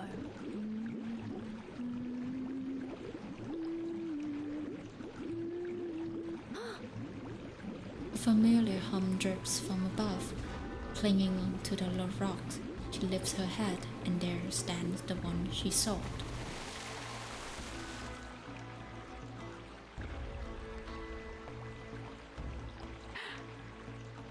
Dr. Torres! Burton, you came. My instincts were correct. I knew you'd find your way here. The threads are no longer under my control. It's as if they're flowing down into some sort of well. I believe it is the source of the flood, too. If we're to have Stop any hope the of stopping storm! this, I think we'll have to halt the spinning wheel first. Agreed. Stay where you are, Dr. Doris. A singular fixed detail caught her eye. Dora's feet are gone, as though they never exist in the first place. She now maintains her balance by gripping the sides of the spinning wheel. What happened to your feet? They were gone when I woke up.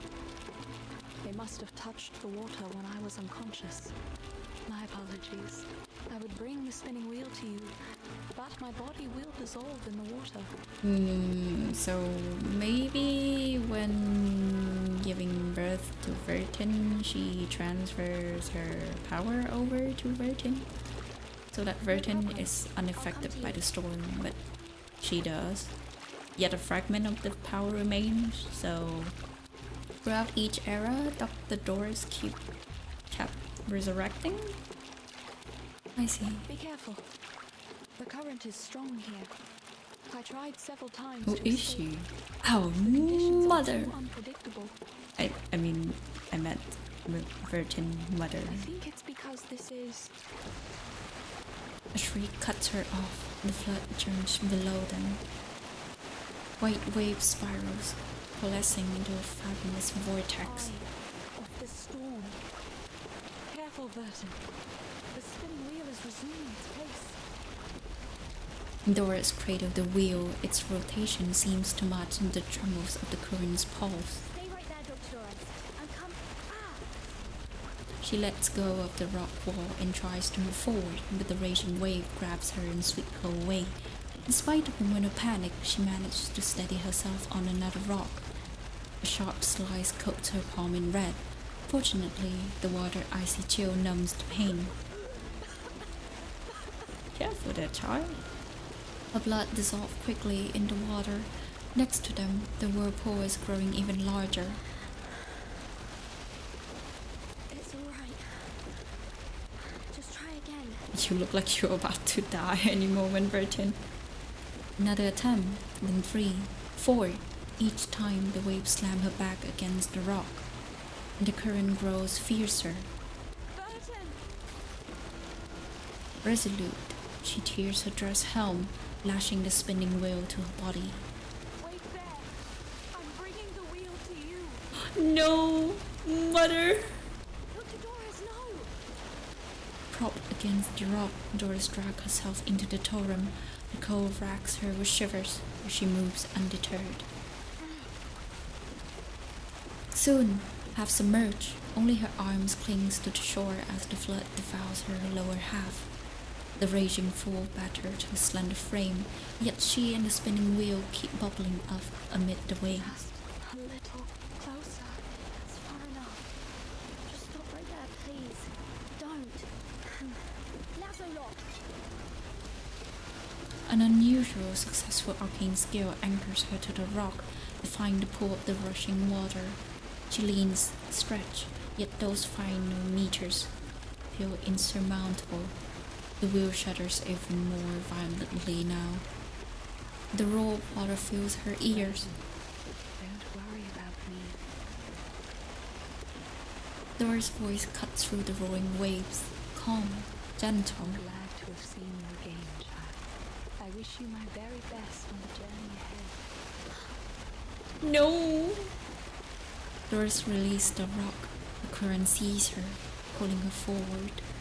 The spinning wheel bobs on the surface, while what's left of it dissolves piece by piece. Okay, I got the wheel. Now take my hand. Mama! No! Mother!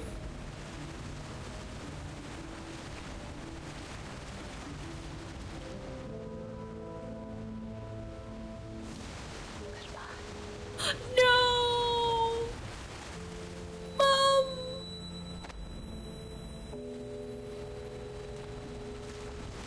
Dr. Torres!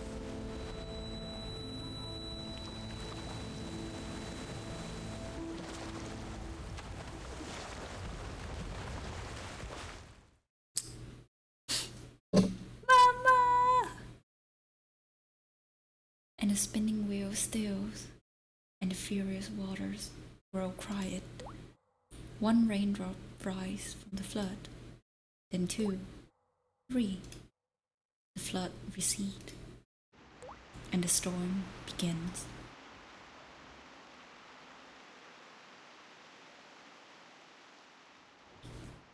Mama, no! No!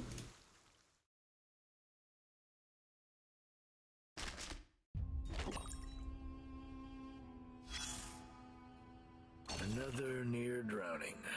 How nostalgic. Take it easy. You can't move yet. Just stay right there and listen to the report. Wasn't the last one the final report? My cheeks feel warm. Okay. You win. Ah, old man. You did it, noble savior. You turned the tide and saved the world at the last moment. Bitter old man. And I didn't see it coming. There. Are you satisfied? Can we get to the report now? Sure. You almost drowned again. But not because you're a bad swimmer. No. It's because you'd rather die than let that spinning wheel go. But a spinning wheel is a spinning wheel. No matter how precious the thread it spins is, and you already have one. What's the use of having 2? You're the only spinner after all. And even if you tear it apart, its broken components can't be used to fix yours. Just because 2 things look alike doesn't mean they're interchangeable. This is a universal truth. Not just for spinning wheels. Oh for shit. Animals, fathers and sons, mothers and daughters. I'm done talking. Leave me alone. Nah. Just wait a moment longer. Greyhound's looking for your hat. This is the only thing she can think to do besides first aid measures. That's cute, isn't it? Seeing her so naive and superstitious. We should play along for a little longer.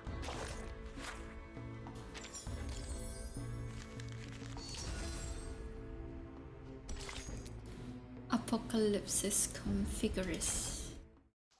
The final chapter?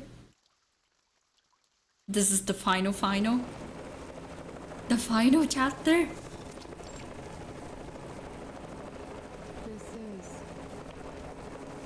Modir stepped down from the helicopter, watching drop float upward.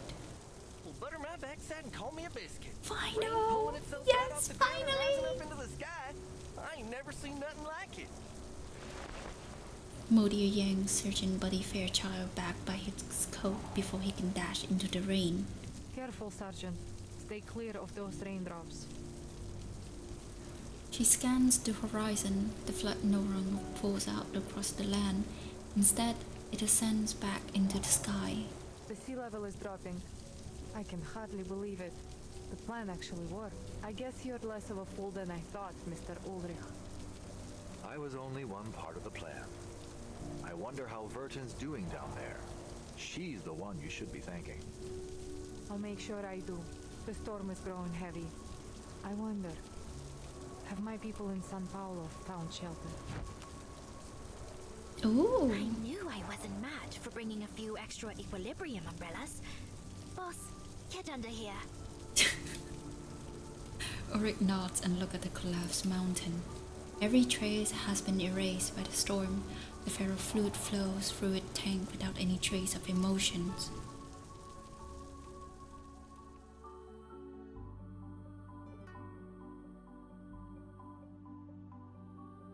The ritual has been disrupted, and the flood is turning into a storm. Then does that mean... Oh shit. all the storms were the result of a failed flood?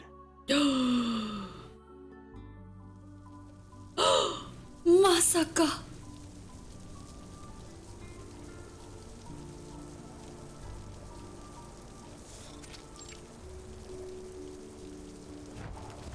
On distant ship, equilibrium umbrellas snap open one by one. Admiral Sommer looks out over Antarctica. The ritual has been halted, just as it was in 1999. And now comes another storm. History has a way of repeating itself, it seems. Behind him, Criff's boots step forward. Igor? Where will it take us this wait, time? what? Back to the past? Or into the future? Oh, we have a new male character. How delightful. Perhaps this is the best outcome we could have hoped for. We might have suffered many more casualties. What man? He looks fine. He looks like a fine young man. Agreed, sir. See? A fine young man. The timekeeper has certainly exceeded her reputation. Quite remarkable indeed. Regardless, the battle is over. But our respite will be brief. After all, the storm won't last for long. In the storm, firearms and artillery rise one after another. I'm more for an actual hot man. What does that say about me? Whatever. Timekeeper. It was present at the beginning too, as a silhouette. I see. Sonetto. Thank you for pointing that out. Nautika. You're away. back! We were searching and we couldn't find you anywhere. And we were so worried and... We found you in the sanctuary ruins after the flood subsided. I don't see any issues with your physical condition, but how are you feeling? Any discomfort? The spinning wheel. Spin the wheel for the 6 The only stars. piece of it we found was the one that you were holding in your hand when we found you. It looks almost identical to the one we have in the suitcase. I assumed it was important, So I we put have it in the 2? suitcase for safekeeping. Probably best to keep it in there for now. Wait. Is that rain I hear? Yes, it's the storm. The flood transformed into it, but don't worry. We're safe within the sanctuary walls. Pushing upright, she looks out. The storm purged all things, yet at the edge of vision, a familiar silhouette appears, like a haze within the rising rain. Mother! That's Dr. Doris. Mother! Her feet moves on her own, chasing the distant image. Dr. Doris, wait! I still have things I need to ask you. The figure stops. This time, she turns. Burton. The storm blurs her face. We all walk our own paths, seeking our own answers. But our paths will surely cross again. See you in another era, Mother. The rain dissolves the figure, carrying it away. Impossible to tell whether anything surely stood there, or if it was just a waking dream. Except for the song, familiar and bright, drifting down from beyond the sky.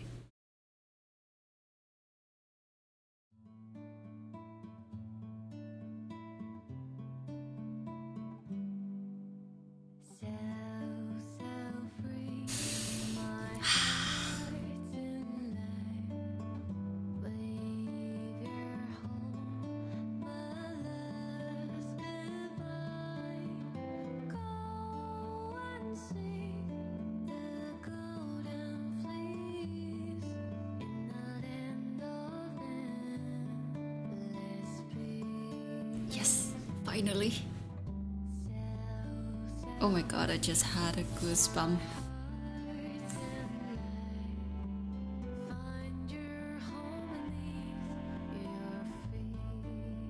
Igor! Igor! Please, we play more soon!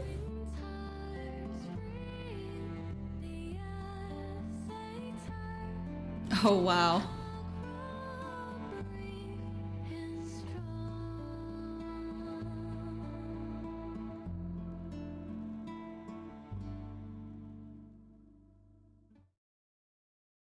Oh shit, she's breaking the fourth wall, guys. She's breaking the fourth wall. Ah. The end.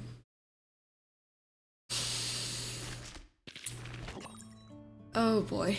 Into the Flood once again is now available. During the event, you can relive your battle with Arcana against the Flood.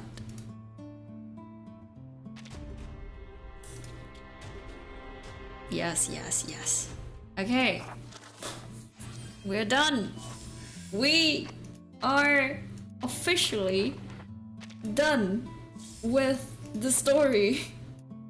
That took us, I can't remember what was Monday, how long was Monday stream, but it took us another nearly 6 hours for today. So yeah, there's that. I hope you guys had fun with the stream. I don't know, I'm not sure. Like, at this point, I'm not sure anymore. Like, I'm just babbling around, narrating all the necessary stuff. Let the character talks, this and that. Okay, you know what? Time for gacha before we actually stop the stream. I hope, like, at least according to my calculation, we should be able to have Nautika in the next few rows, I think. Okay, let's spin the wheel. Nope. Nope. Congratulations.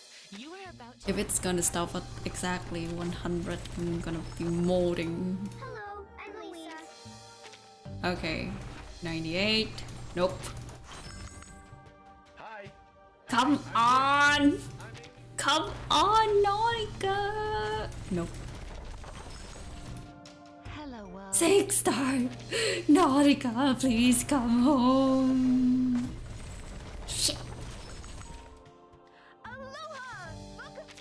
this. Seriously? 4?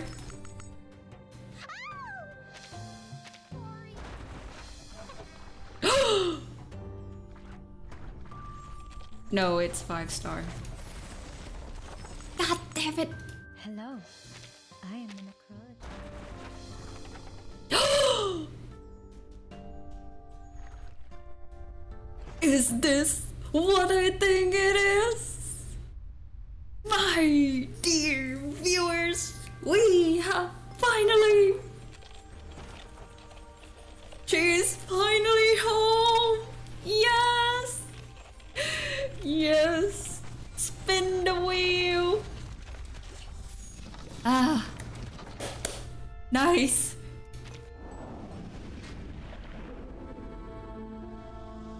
Finally! Finally! Ah. Yep, that's it. Wow.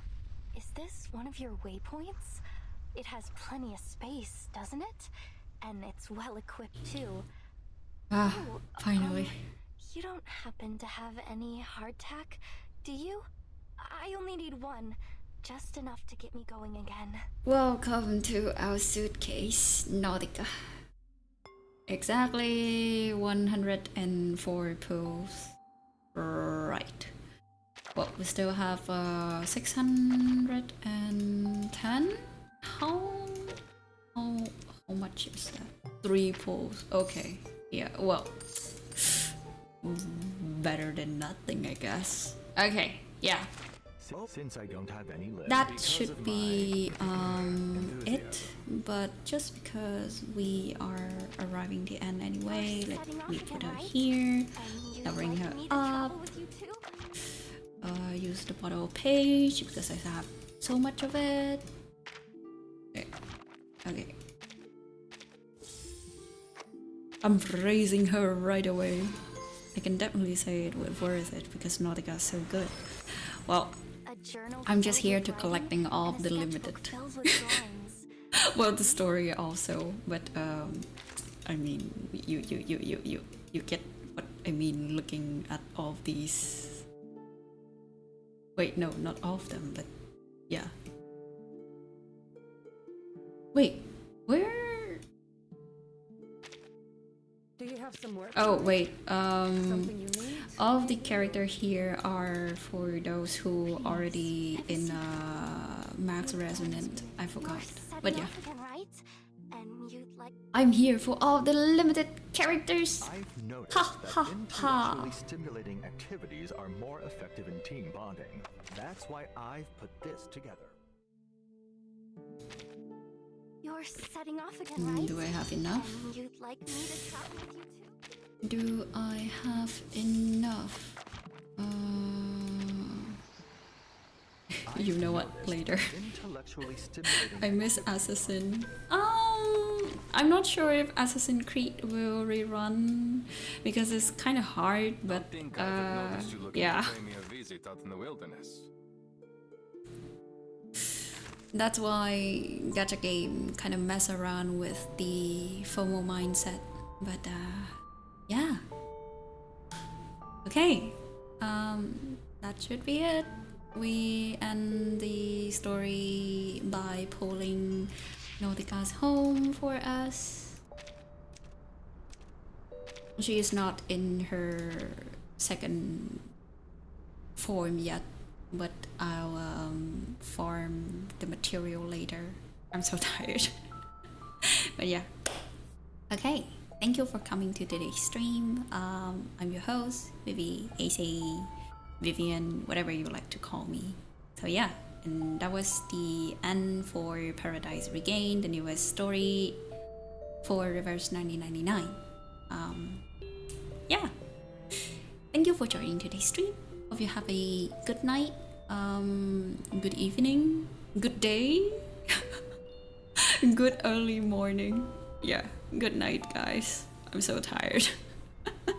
Thank you for joining with me and stay up late until now. Okay, bye guys. Bye bye. What a reminder. Okay, thank you. Let me have a sip of water. Just because you're silent doesn't mean everything else is. If you lie down flat among the grass... Okay. That's enough, that's enough.